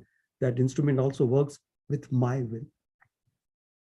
My gosh. Since then, where is your sense of doership? Gone totally. Remember, he is the doer. Then, no question of surrender. You are already surrendered. You are merely an instrument in his hand. Puppet. He is the puppeteer. Yeah, okay. Second question. Oh, sorry, did it get answered or? Oh, Bhagya sir, you did answer. Yeah. The way you covered, so it's a Swami's grace. You answered the ego part of it, and then the surrender. So blessed, Bhagya sir. Thank you. Thank you so much, Srinivas uncle, for your wishes and for the wonderful question. Let's see, brother Srinivas Mangala, is there anything? Brother. Yeah. Sir, first, congratulations, sir, Srinivas sir and Lakshmi ma'am for taking the Sai Center for 30 years, which is amazing. And I've seen even Lakshmi ma'am, just want to say that she is very open-minded. Like in Rigveda, there is a quotation that the knowledge should come from all the sides. Like that, she's always open-minded. She always takes up new ideas. So it is really great. I also listened to talks from Srinivas sir, and it was really amazing. So how efficient as an instrument he is in conducting this center effectively.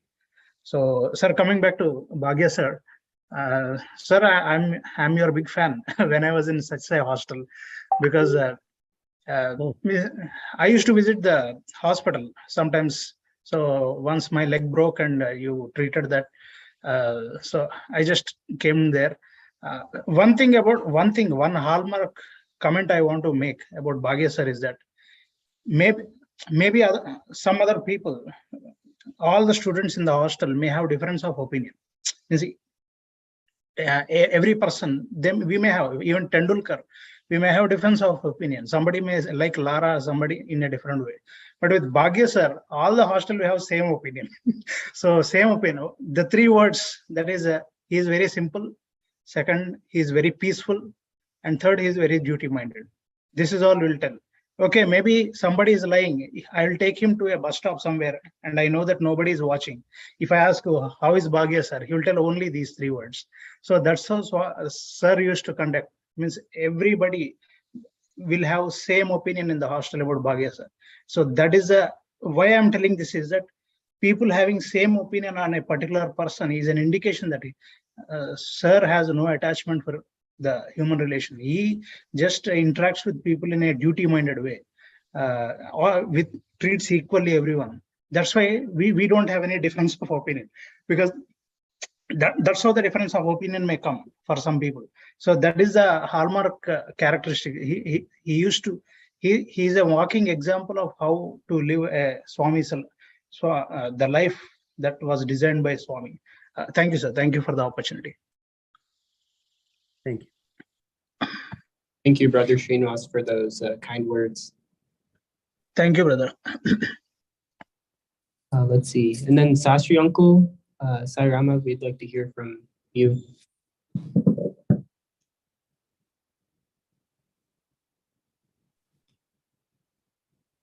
Sai Ram, can I ask a question? Sure. What is the difference between moh and love? Very good question. Each one of us should have that discrimination. I'll give a small example given by Bhagavan himself. See, whatever types of the love we have, undercurrent is same. Some desire, some strong desire. One small example of a rose flower. fragrant, so beautiful, attractive. When we want to have that flower, it may be surrounded by some thorns. So we want the flower, but you have to be a little careful not to hurt our finger with thorns.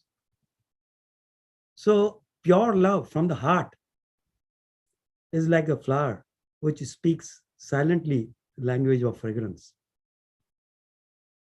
Whereas it might be surrounded by thorns. Be careful. The other worldly love, temporary, hi darling, hi sweetheart, these are all lip service. Pure love, as Swami has said, is that selfless, unconditional, changeless, and fearless. If I love you, now, just now, praises were given. It's okay, your observation, that this is out of your love you are sharing, but I don't have to take in a physical way. So focus on the pure heart feelings of a person. Then all these obstacles will not come in your way. In fact, Swami had said that you should be mining engineer. He had told me, as I mentioned, that you drill each person's heart. There's a fountain of pure love. But we get caught with the stones or pebbles or the sand. Go deep. One small example, many people are lovers of dog. Dog, he speaks only barking. Even love, he will pounce with his paws but the person who has love for dog, he will understand, hey, that's not he's attacking me. That is his love. He wants my hug. So he's so faithful. But unfortunately, there's no other way for him to express his love. Similarly, so many people have a different way of expressing love. My daughter used to say that when you love a person, and if he doesn't follow what you're telling for his good, then you become angry. My anger is also love, expression of love, which if it is selfless, the other person will receive love, not the anger. So I think with the purity, patience, and perseverance, you will be able to develop love yourself. You become the love, not lover. Then everyone who comes in contact with you, whatever you do, it will be taken as a love, pure love. Or sometime with the individuals, there may be some past karmas. You are expressing love to that person, but that person is not taking in a right spirit. You go on pouring. You go on drilling. That's what Swami said, you be mining engineer. Some hard stones, rocks, you have to go on drilling. You will touch the fountain of love. Rest assured, everyone is embodiment of that pure love. Due to the circumstances, due to the past history, due to various reasons, maybe physical ill health or mind disturbed, so many factors, it may appear that he is doesn't have love. No. Don't start with that assumption. Don't stop also with oh, not this far. I mean, this far, no, further I don't want to go. No. Go on pouring love. There are many examples which will eventually show that, oh, even small, my staff quarters, early years in the 80s, there was one young couple who had come and stayed with us in the staff quarter. They had a child of maybe 6-8 months old. And in the night, I used to find few days, the child is crying. So I couldn't bear the crying of child. Means he's uncomfortable and child is not able to express. Maybe the parents are not able to understand. So can you believe 1 o'clock in the night, I went, listening to all the rooms around, that where this crying is coming from. Child is crying bitterly. Finally, I found one, knocked the door, and the lady came out. 1 o'clock in the night. It's indecent to visit somebody's house. But my agony to see the child should not suffer. I said, why is your child crying? She said, I have been giving him ampicillin and there's some antibiotics and see the rashes and all. And mind you, first time I'm meeting that lady and husband is inside and the child is crying. I told them that if you do not know how to take care of a child, why do you produce children? Can you believe such a hit? And she got shattered. I went and saw the child and I said, okay, I'll bring a medicine for him. I went and gave the homeopathy medicine because child was actually teething. He was crying. Nobody was able to understand. They thought he has a cold. Cold also comes because teething stage. So gave the medicine, child slept. In the morning, the mother comes to my wife. I had gone to the college. That where is your husband? He has given something to my child and he is not responding. What is that? Then by lunchtime, I came back. My wife told me, but before that, this lady again came. She said, no, he's playing, see. I said, madam, you're not allowed him to sleep for last 2-3 nights. And when the right medicine is given, he was resting and you people unnecessarily was thinking negatively. After that, I thought that this couple will never have friendship with us. I was considered as a young, they were also like my children. And it's our duty to guide them. Then I told them that we call your mother or his mother. You don't know how to upbring the child. So they left after some time, but they considered us as the best friend. I thought they will never talk to us. They understood it was pure love, nothing else. So go on pouring love, but don't do that, please. We have to purify ourselves first. Purity, patience, perseverance. It will give you the results. I hope I have answered your question. Thank you, Saira. Sai Rama. Let's see. Sastri Uncle, we'd like to hear your thoughts. No, please, yeah, go ahead.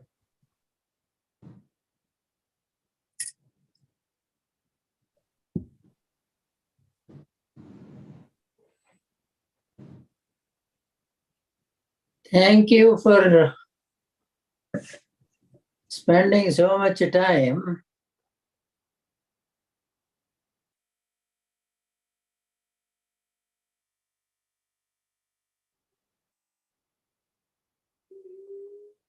on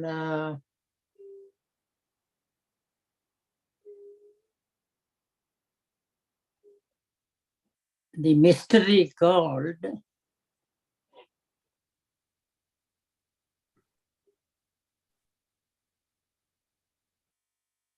Sri Satya Sai Baba.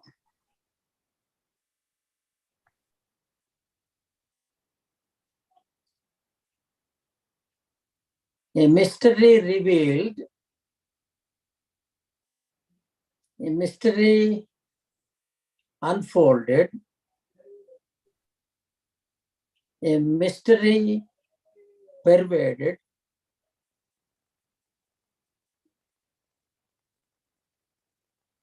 a mystery helped, a mystery confused,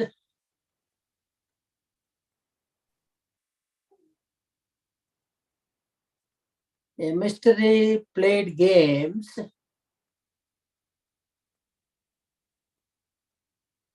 A mystery received.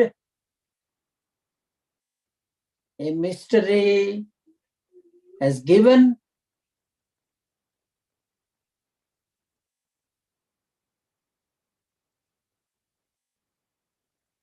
And still remained a mystery.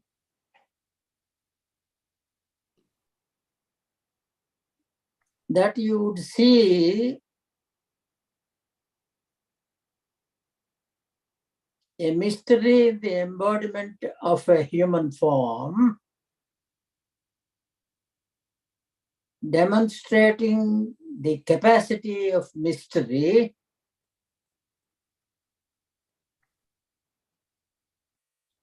in such simple terms.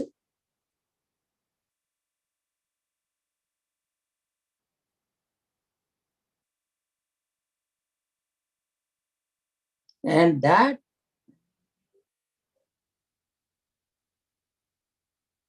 is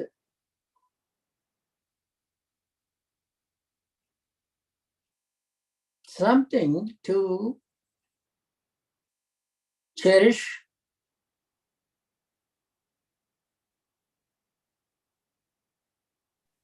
forever.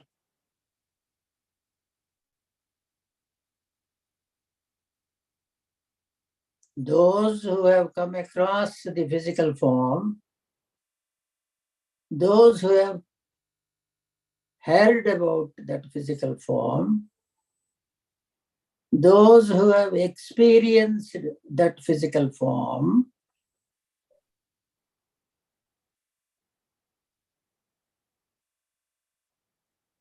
still feeling that there is something behind the curtain.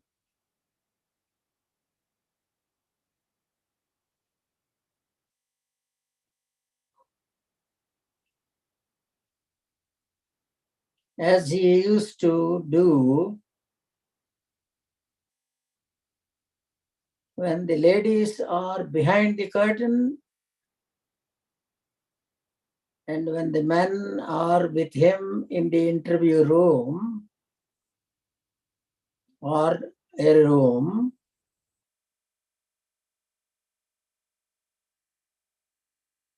the man used to think that the curtain is open and therefore we could see Swami. But the ladies behind the curtain will always used to feel that why is he so partial to men? But then he would come and open that curtain a little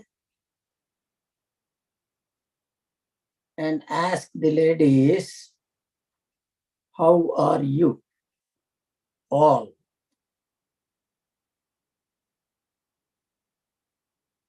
Those few words were enough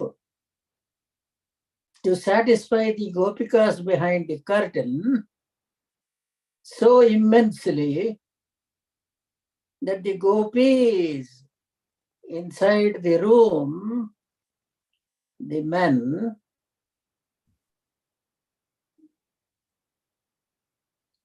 would feel how fortunate the gopikas are. Even though they are exposed so fully, as it were, because there is no curtain there. But still those men inside the room used to feel that little glimpse that this mystery has given by parting that small curtain to the ladies.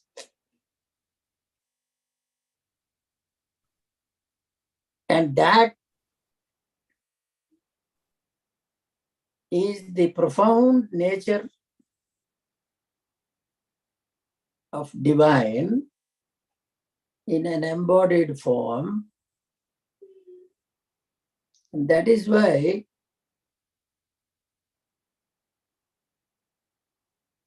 Swami is, as he himself declared, that he is not a yogi, he is not a guru, he is not this, he is not that, but he is.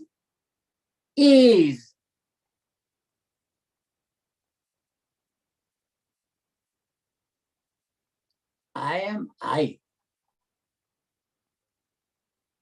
That is the hallmark of divinity, and it's a mystery. I know myself, I know you, you don't know me, and the dash, dash, dash, dash. And you do not know me because.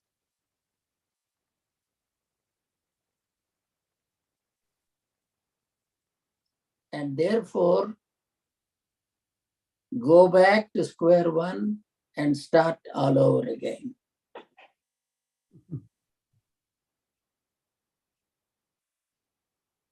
The interaction with such a personality is both a good fortune for humanity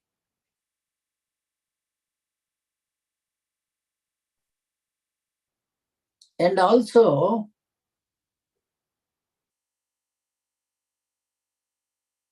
a confusing event for humanity. A good fortune for humanity, you will realize only after that confusion is abated.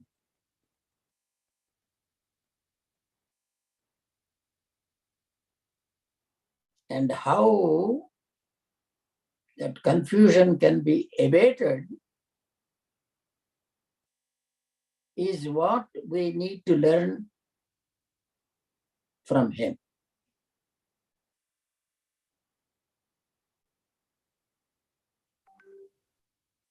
And the spirit with which he offers that solution to abate the confusion in you is through all the means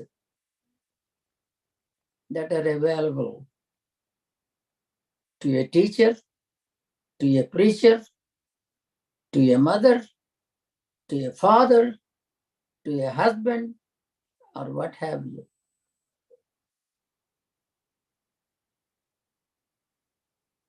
And that is why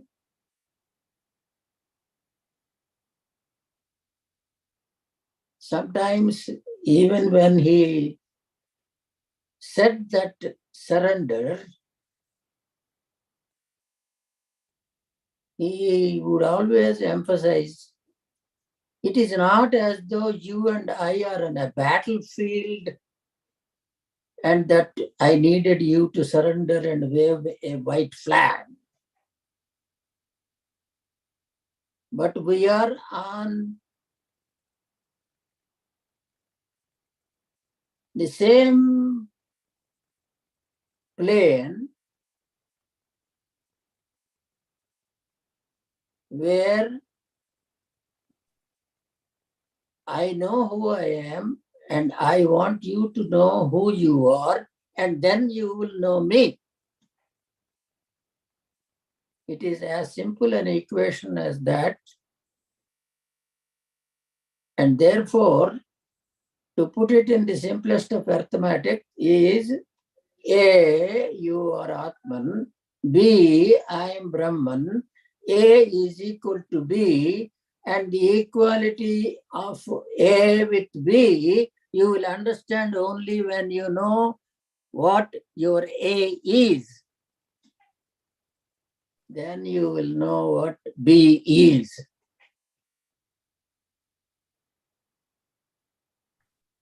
And that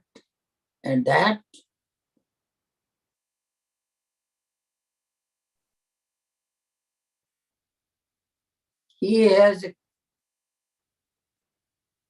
told the great Matadipatis in Bangalore when he was about 14 years old. Just he declared, that is at the same time, there was a conference of Matadipatis. How he was invited is a mystery. Nobody knew that this young fellow will be there. And who he is, where from he has come, nobody knew. But in those days, he used to go to one person's house in Bangalore. And on his way, he used to stop over at a shoe repair man who is a devotee par excellence, I should say, without knowing who Sai Baba is. He used to pray to Sai Baba without knowing who Sai Baba is. But the same stories like that are plenty. The first time I recognized that you do not have to have eyes, you do not have to have ears in full throttle in order to perceive and feel to the depths of your psyche the divinity that is in front of you. And that is, for example,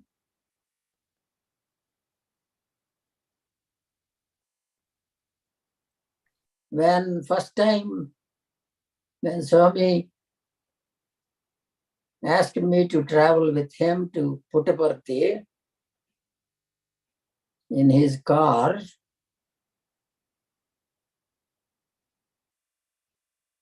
just from Bangalore to Puttaparthi, as it were, if you consider that as a right angle turn, at the turning point towards Puttaparthi from Bangalore,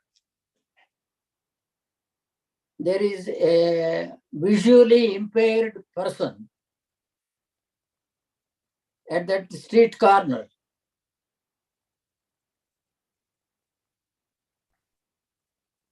And he would know that Swami's car is coming from a distance. And Swami always used to stop, I understand, because I witnessed it. Swami would give him a 100 rupee note and bless him. But that man, you call him a beggar, because some people do that. But is he a beggar?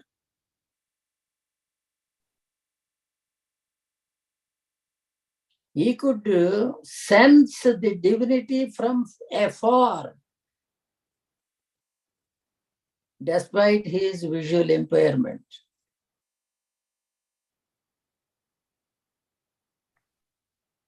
But is he not a devotee par excellence? It's an interesting question. Why did God stop? Always he used to stop there and give him an 100 rupee note.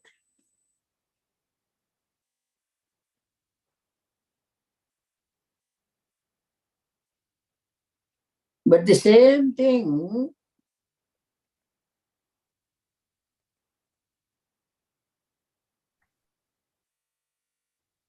has happened to many, many people. Experiences, they're called.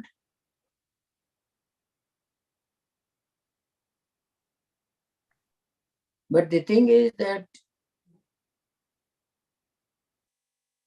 why is it he gives these experiences?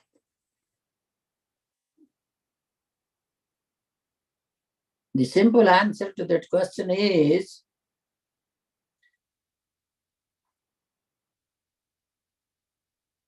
to remove the cloud cover in the minds of people so that they can clearly see and hear,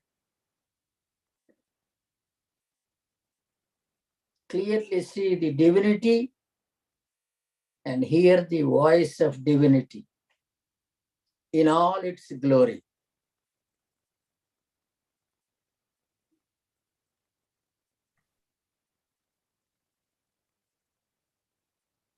What more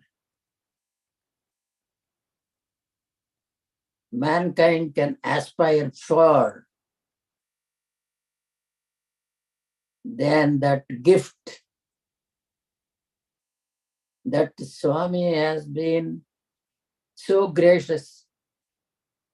He has given for 86 years in his body, and before and after. When I say before, and that is when he declared that I created because I wanted people, the humanity, to know who I am.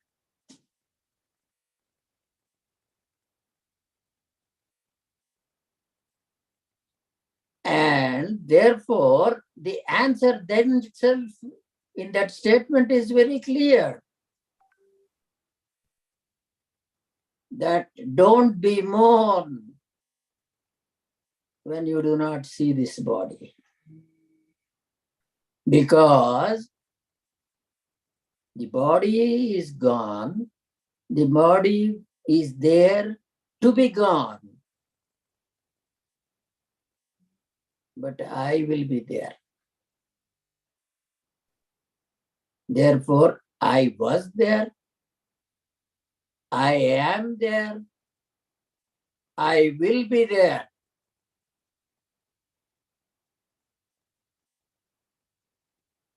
That is the life insurance for a man.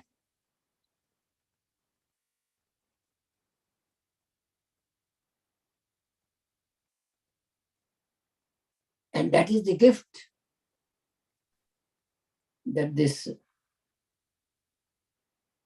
diminutive body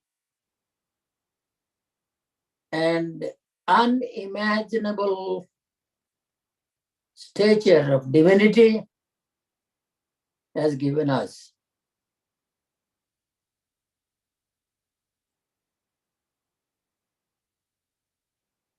For which mankind owes a deep debt of gratitude,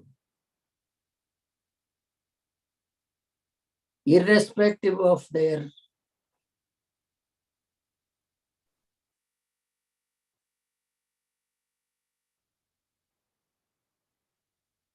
denomination, either from the point of view of religion, either from the point of view of Varna, or any other distinguishing features, so that one can and one should all never forget that the entire universe or the entire planet on which mankind lives is the truism of the statement Vasudhaiva Kutumbakam.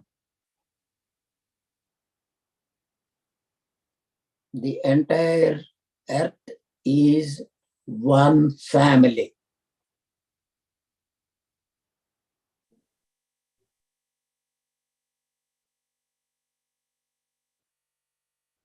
Such a gift. And such contributions of gifted people who can sing the glory of the Lord.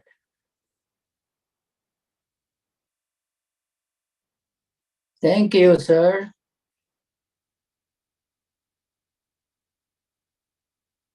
May Swami's blessings be with you and your family. And all those who have listened to your talk, and all those who have listened to the bhajans and all that.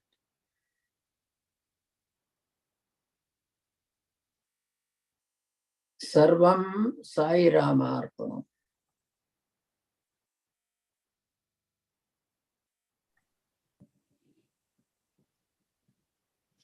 Thank you.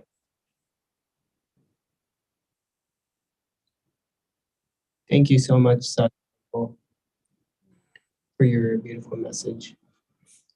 Let's see, Sridharan uncle, is there anything you would like to say about Bhagya, sir? Sairam, everyone. Sairam, Professor Bhagya, sir. I'm very fortunate to see you again, though I saw recently at Parthi, Prashant Nilayam, we met. So I cherish all my time, the interactions we had, wonderful interactions we all had with Swami, sitting next to you in the darshan line and Swami almost talking every day. And I make a point to look for you where you are seated and then come next to you so that I can also be benefited from what Swami interact with people. So I learned a lot. I am still learning, and I am very happy that you are able to come on the Zoom. And I'm also thankful to the Radio Sai team to help all of us in this endeavor of spreading Swami's love everywhere. I have only one, it's not a question. I always think, Swami, for me, Swami is never gone, never came. He is always there. So many people ask me as a devotional coordinator, they ask, oh, you people are very lucky, you are there, and you interacted with Swami so much, so we didn't get that chance. I said, I used to think, is it a big feather cap on our head or being bestowed to us? No. In fact, Swami put us in the Maya that he is in that 5 feet 4 inches or 5 feet 8 inches form of. And Swami many times had come in my dream. Whenever I used to hear, I was away from Prashant Nilayam after 2000. Whenever I used to hear Swami had a little fracture, and then so I used to think, how can I help my Swami? So I used to think and then talk to some doctors here locally and then find out, can we have some supportive gadget which I can send it as an alumni student, alumni of faculty to Swami's organization. The moment the thought comes and then we discuss, alumni discuss among students here, within 2 days, Swami will come in my dream. Do you think I am this body? I am not this body. And whenever he used to come, even nowadays, whenever suddenly if he wills, he comes to my dream and leaves some messages which is useful to me. And he has never come on wheelchair, or he has never come on any supportive person holding him. I have always seen Swami walking briskly, like hale and healthy, and I keep that in my mind always. And as I talk, Swami is everywhere, and then I don't want to take too much time. It's already late for many of the devotees here, I understand. But I felt like as I interacted with you, I felt, I think you also must have felt Swami, still feeling Swami. And what is your how you will explain to people that they can also feel Swami, not see Swami? See, when I say see Swami, Swami is physical form. Feel Swami is feeling the divinity. So how we can tell here in United States to the devotees, what is a practical way of having some training on feeling Swami? If you have few minutes, and if the organizers have time, I request them to help us. I have no problem. Yeah, please, Bhagya sir, answer this question. It's a very valid question, and we all wants to learn. While Swamiji was physically present, he used to always give us or make us focus on the fact that he is omnipresent, omniscient, omnipotent. He says this body of 5 feet 3 inches is just an instrument to make you feel what you are, what I am. We are not different. We are one. So unless we evolve ourselves and experience directly, it's a sadhana to remind ourselves that he is omnipresent, omniscient, omnipotent.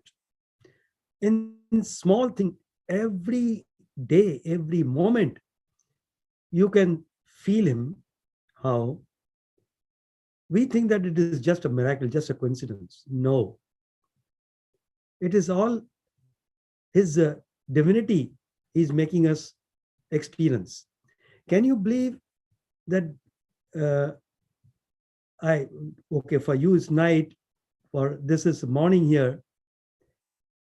I got even this morning dream. Dream means it's a vision, not even a dream. Swami was there, and Swami was feeding nice dishes, feast. Now, when I got up earlier than my time, I thought, oh, Swami, you want me to speak on this occasion where the topic is that morsels from his banquet.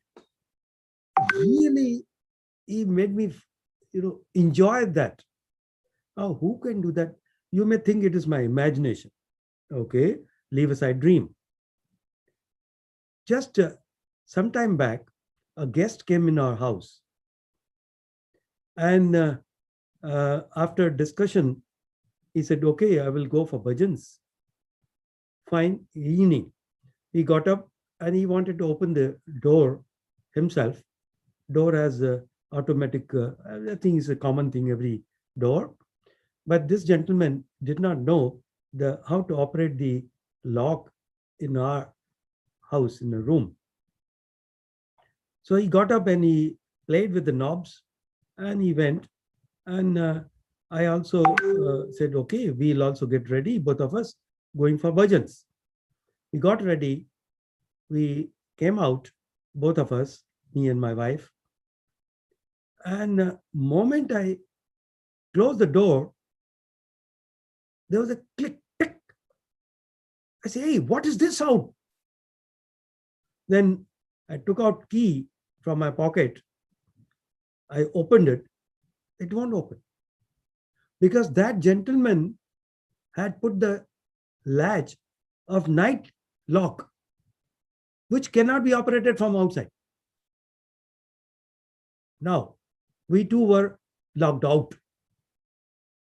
I told my wife that there are two things to be done. Either we go to the carpenter and break open the door, or we go and enjoy bhajans and come back. We'll see what next to be done. So I was smiling, oh Lord, they're wonderful. Yeah, bhajans will be over in half an hour times. So I was just thinking, and wife had not even given the choice what we should do. So I heard, tick, tick. So another latch opening. I said, who's there inside? And then I operated with the key. It opened. I said, oh Lord, from this photo, you got up and unlatched the door. My gosh. Thank you, Swami. I don't have to go to the carpenter. We went for bhajans. Like this, every moment you can perceive Lord. Now, the difference between our normal scientific mind and the spiritual bent of mind is, in science, we want to have the proof first before we believe. The science is just an insignificant part of the total spirituality. In spirituality, we have to have faith first and then experience. Science is below the senses. Spirituality is beyond the senses. So that we have to be open-minded with. Some people call that you have to have a blind faith. It's not blind, meaning don't see through these senses. Do, and then see the result. Having understood his teachings, put it into action. Now, in one of our interviews, when my mother passed away, 1998, all my family members had come. Anyway, so Swami was telling us, don't cry. It is important. Your mother has merged in me. She has gone such an auspicious day and very auspicious manner. It is very important how an individual leaves the body rather than how a child is born. So she had a wonderful life and this and that. My sister was crying. Swami was telling, don't cry. Then my younger brother told Swami, Swami, we need your grace. He said, hey, my grace is there. See, potato chapati is there. You are hungry. And you say, potato chapati, potato chapati, potato chapati. Will it fill your belly? At least take morsel, put it in your mouth, munch it, and then I will digest and give you the strength. So our duty is to put efforts to the best of our ability and leave the rest. We do whatever is possible and he will do the rest. We do best and he will do the rest. Now this will go on and on and on. Bhagavad Gita is easy for us, Lord has given, that our duty is to perform our tasks to the best of our ability. Very well imagining that I'm just one instrument. He is the doer. If I go on harping that I am the doer, I will never reach the goal. There's spiritual pride so much, then I will never get the reality. But the loving Lord, he puts us in the test, examination. and he asks us to perform. For each one of us, syllabus could be different, but the goal is same. Towards the end of the examination, that is our life span, he is the evaluator. He evaluates. He will never detain anybody. He will put with the remark that CA. That means we got the degree of CA, not the cost accountant or the chartered accountant. CA, come again. You're not learned the lessons. So it is for us to accept it, put into action, and he will help in the examination during our life. Even in, if you remember, Shidan sir, the summer course time, there used to be test towards the end, and boys would write the multiple choice answers on a sheet.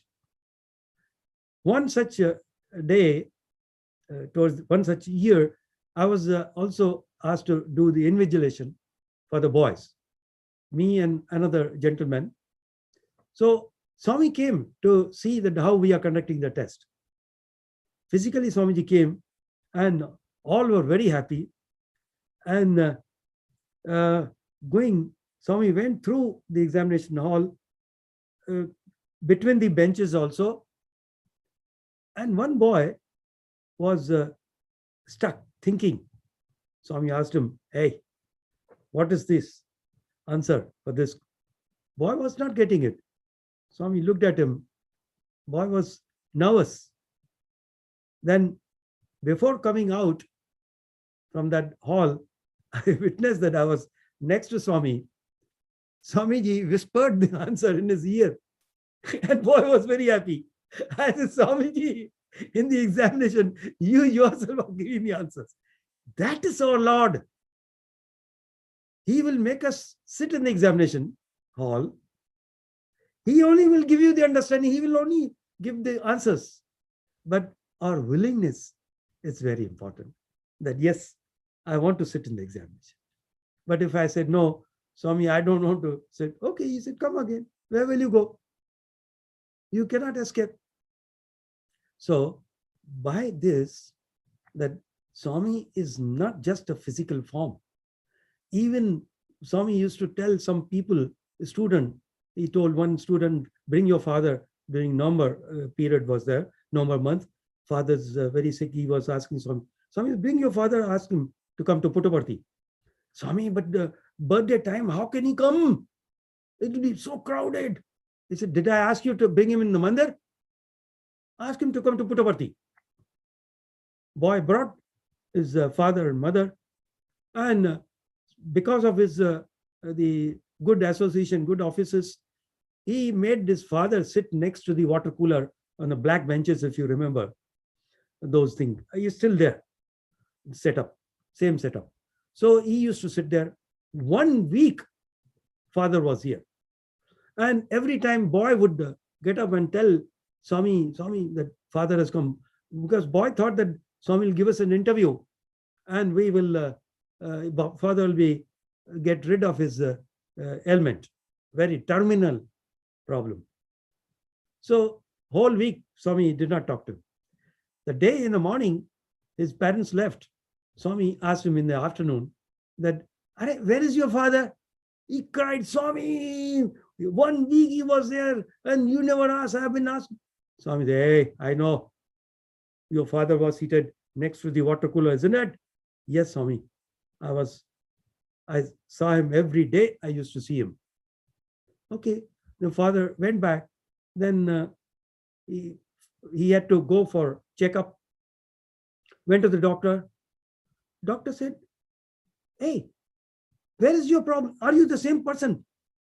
"Yes, these are my previous results." He said, "How can it be? There's no problem, no trace of your disease. Where did you go? Which doctor did you see?" "Sir, I went to Puttaparthi." "Oh, your dash is dash." So Then father rang up boy that this is what miracle has happened. Then boy wrote a letter and wanted to give to Swami. Swami immediately came and took the letter in the evening. It shows clearly, even when physically he was present, we have to focus his omnipresence, omniscience, omnipotence.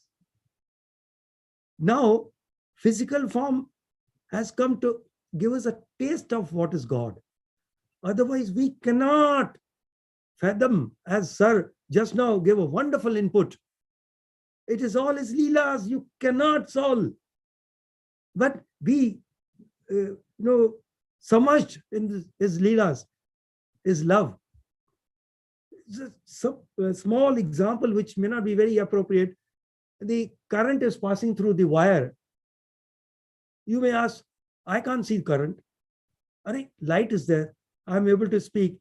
All gadgets are working because of the power current passing through the wire. So power is there. You say, no, I want to see current. You cut the wire. Will you be able to see? Will you be able to touch? No. But through the manifestation, you are able to see him. Same thing. We have to take that as beautiful speech. I think beyond this speech, I've never heard such a beautiful speech which Sir gave now. That if you listen to his every word full of meaning. So such a thing we have to follow, we have to put into practice. He will certainly give us more and more experiences, and then confidence will come. Then nobody can shake your confidence, your conviction in him.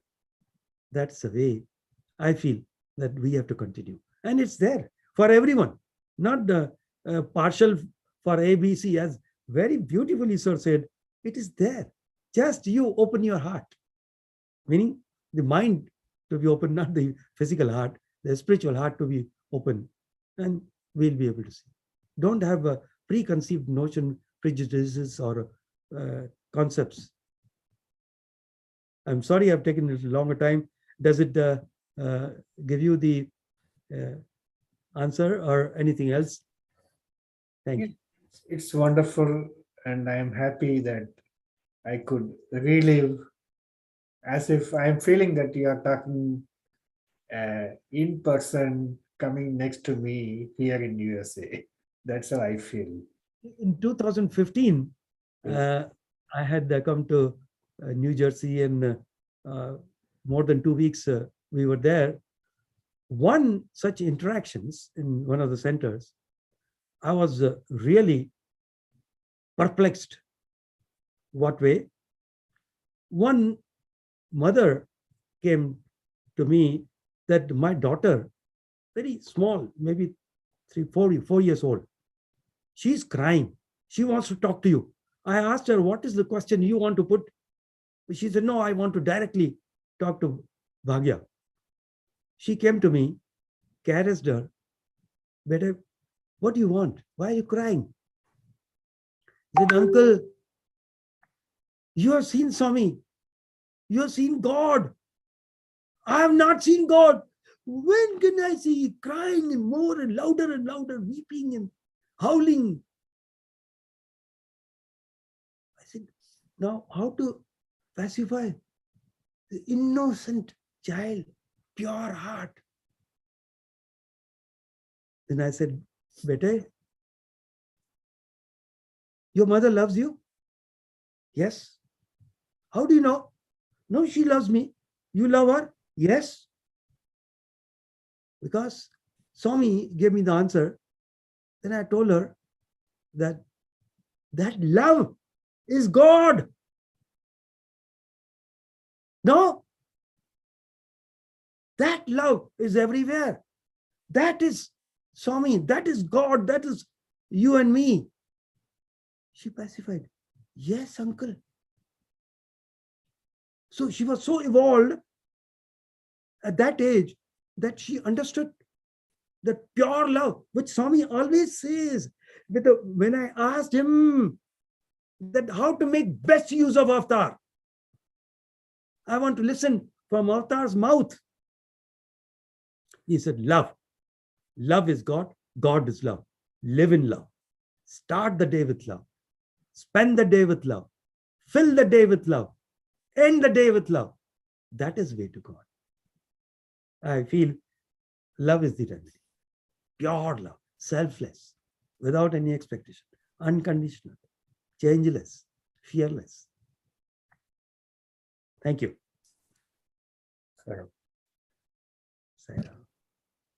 Sairam Bhagesar. So I got one question from Sai. This is the last question. Is it like one more? I think he wants us to request you to answer this question. This is a question. He said, Bhagesar has been serving Swami with unwavering faith. How do we develop such faith in Swami's teachings and experience his omnipresence, especially when living in this Western world? Could you please advise on how to focus our minds? I think as Swami said, your prayers are answered before you put formally. So this question has been actually going on, and we are only about that. But since you sincerely asked in this modern world how to do, actually these are all hurdles that we come across in day-to-day life. So yes, I agree with that. A lot of diversions are there. It has a lot of factors. Much depends upon the parents, how to bring up the children. And I don't say that you have to stop using the modern gadgets. You cannot. Nowadays, it's very difficult. Use to the extent necessary. That's one. And second thing is continuously, regularly, punctually, we have to spend time with ourselves, within good company of such people. Then our mind will get trained to see the things as it ought to be. We will get in the world so many examples what we should not be. We should not copy them. The very few examples you will get where we say that, I should be like this.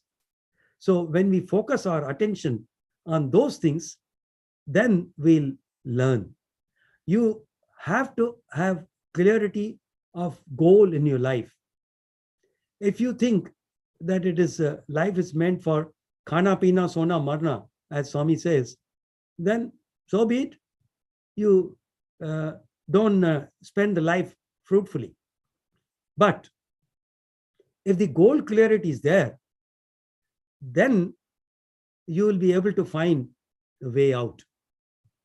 In fact, if there's a yearning, Swami had told once that this life is given to you just like it's a big hall, dark hall. There's one entry and one exit. And the hall is filled with furniture, chairs, tables, and so many gadgets and equipment.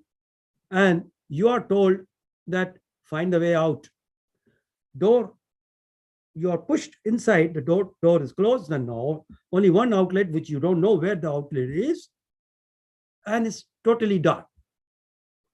Then you get hit with the furniture.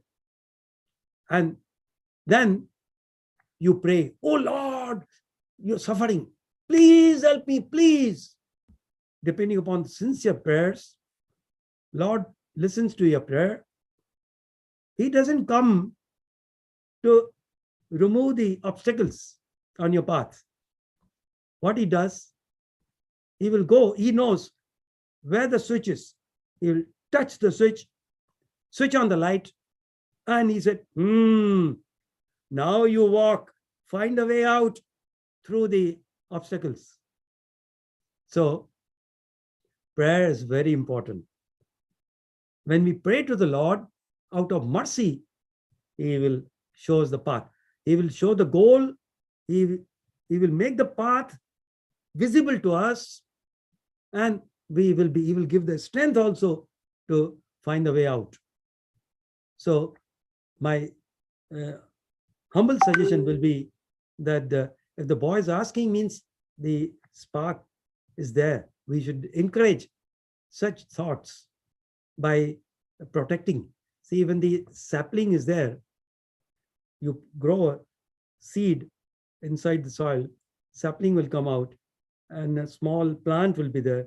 You would love to have the fence around so that the animals or any other creatures don't come and destroy that. And you go on watering, go on giving manure, sunlight, air, all soil is there. So the plant grows, becomes a small tree, then big tree.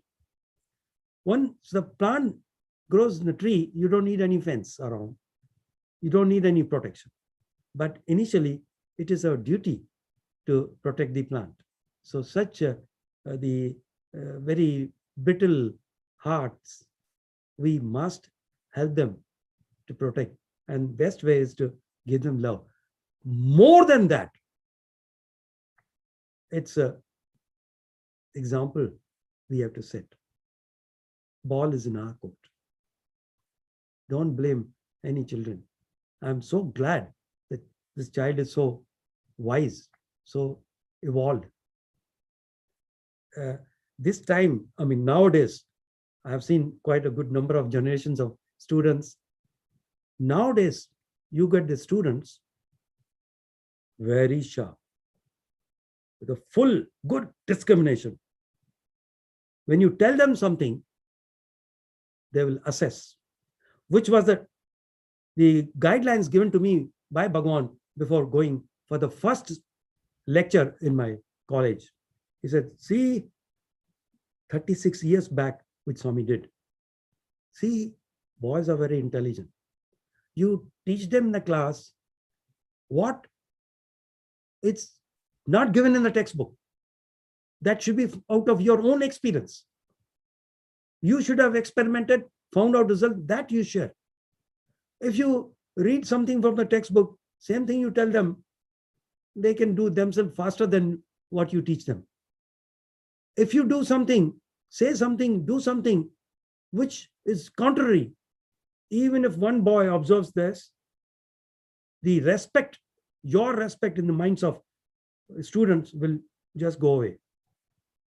So you have a right to speak in the class only when you have practiced that. Set an ideal example.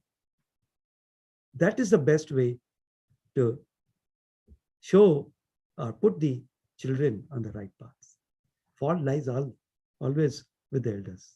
And try to avoid the diversions from their path, unnecessary diversions. I think that should be enough to convey the feelings of the child. Thank you so much, Bhagya sir. Yeah, that answers the question. I think perfect answer, Bhagya sir. I think he's listening too. So thank you so much. Yeah, thank you. It's a valuable answer, and we all should, not only for children, it applies to everyone. So thank you so much once again. It's more like you're giving us a good advice to follow and implement in our daily lives. Thank you once again, Sairam. Sairam, Bhagya sir. On behalf of the Kansas Sai Center, we'd like to thank you from the bottom of our hearts for sharing such divine glimpses of Swami's divinity on the auspicious occasion of the Kansas Sai Center's 30th anniversary. So now we'll be doing Mahamangala Harati. We'll say like 3 times Mahamrityunjay mantram followed by Harati. Om Trayambakam Yajamahe Sugandhim Pushtivardhanam Urvarukamiva Bandhanan Mrityurmukshi Yamamritat. Om Trayambakam Yajamahe Sugandhim Pushtivardhanam Urvarukamiva Bandhanan Mrityurmukshi Yamamritat. Om Trayambakam Yajamahe Sugandhim Pushtivardhanam Urvarukamiva Bandhanan Mrityurmukshi Yamamritat. Om Shanti Shanti Shanti. Now Mahamangala Harati.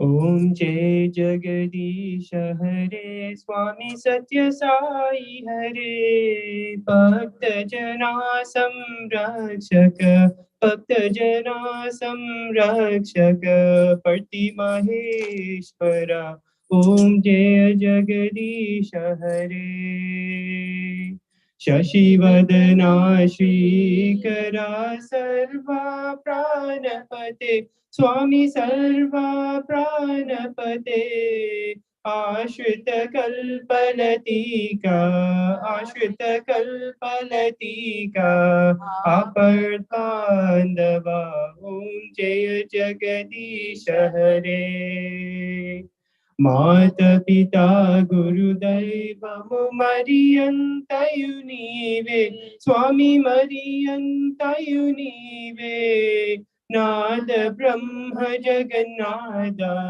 नाद ब्रह्म जगन्नाथ नागेन्द्र शयना ओम जय जगदीश हरे ओंकार रूप जय श्री ओ साई महादेवा सत्य साई महादेवा मंगल हारति अंदुकु मंगल हारति अंदुकु मंदर गिरिधारी ओम जय जगदीश हरे नारायण नारायण ओम सत्य नारायण नारायण नारायण ओम नारायण नारायण ओम सत्य नारायण नारायण ओम सत्य नारायण नारायण ओम जय सद्गुरुदेवा साई नारायण नारायण ओम सत्य नारायण नारायण नारायण ओम नारायण नारायण ओम सत्य नारायण नारायण ओम सत्य नारायण नारायण ओम जय सद्गुरुदेवा साई नारायण नारायण ओम सत्य नारायण नारायण नारायण ओम नारायण नारायण ओम सत्य नारायण नारायण ओम सत्य नारायण नारायण ओम जय सद्गुरुदेवा ओम शांति शांति शांति समस्त लोकाः सुखिनो भवन्तु समस्त लोकाः सुखिनो भवन्तु समस्त लोकाः सुखिनो भवन्तु ओम शांति शांति शांति जय बोलो भगवान श्री सत्य साई बाबा जी की जय परमं पवित्रं बाबा विभूतिं परमं विचित्रं लीला विभूतिं परमार्थ इष्टार्थ मोक्ष प्रदानं बाबा विभूतिं idamaśhrayami. Sacred, holy, and supreme is Baba's vibhuti, pouring forth in brilliant streams this way of vibhuti. So auspicious is its might, it grants liberation. Baba's vibhuti, its power protects us. Paramam pavitram Baba vibhutim Paramam vichitram Leela vibhutim Paramartha ishtartha moksha pradhanam Baba vibhutim idamaśhrayami Sai Baba vibhutim idamaśhrayami Om Om Om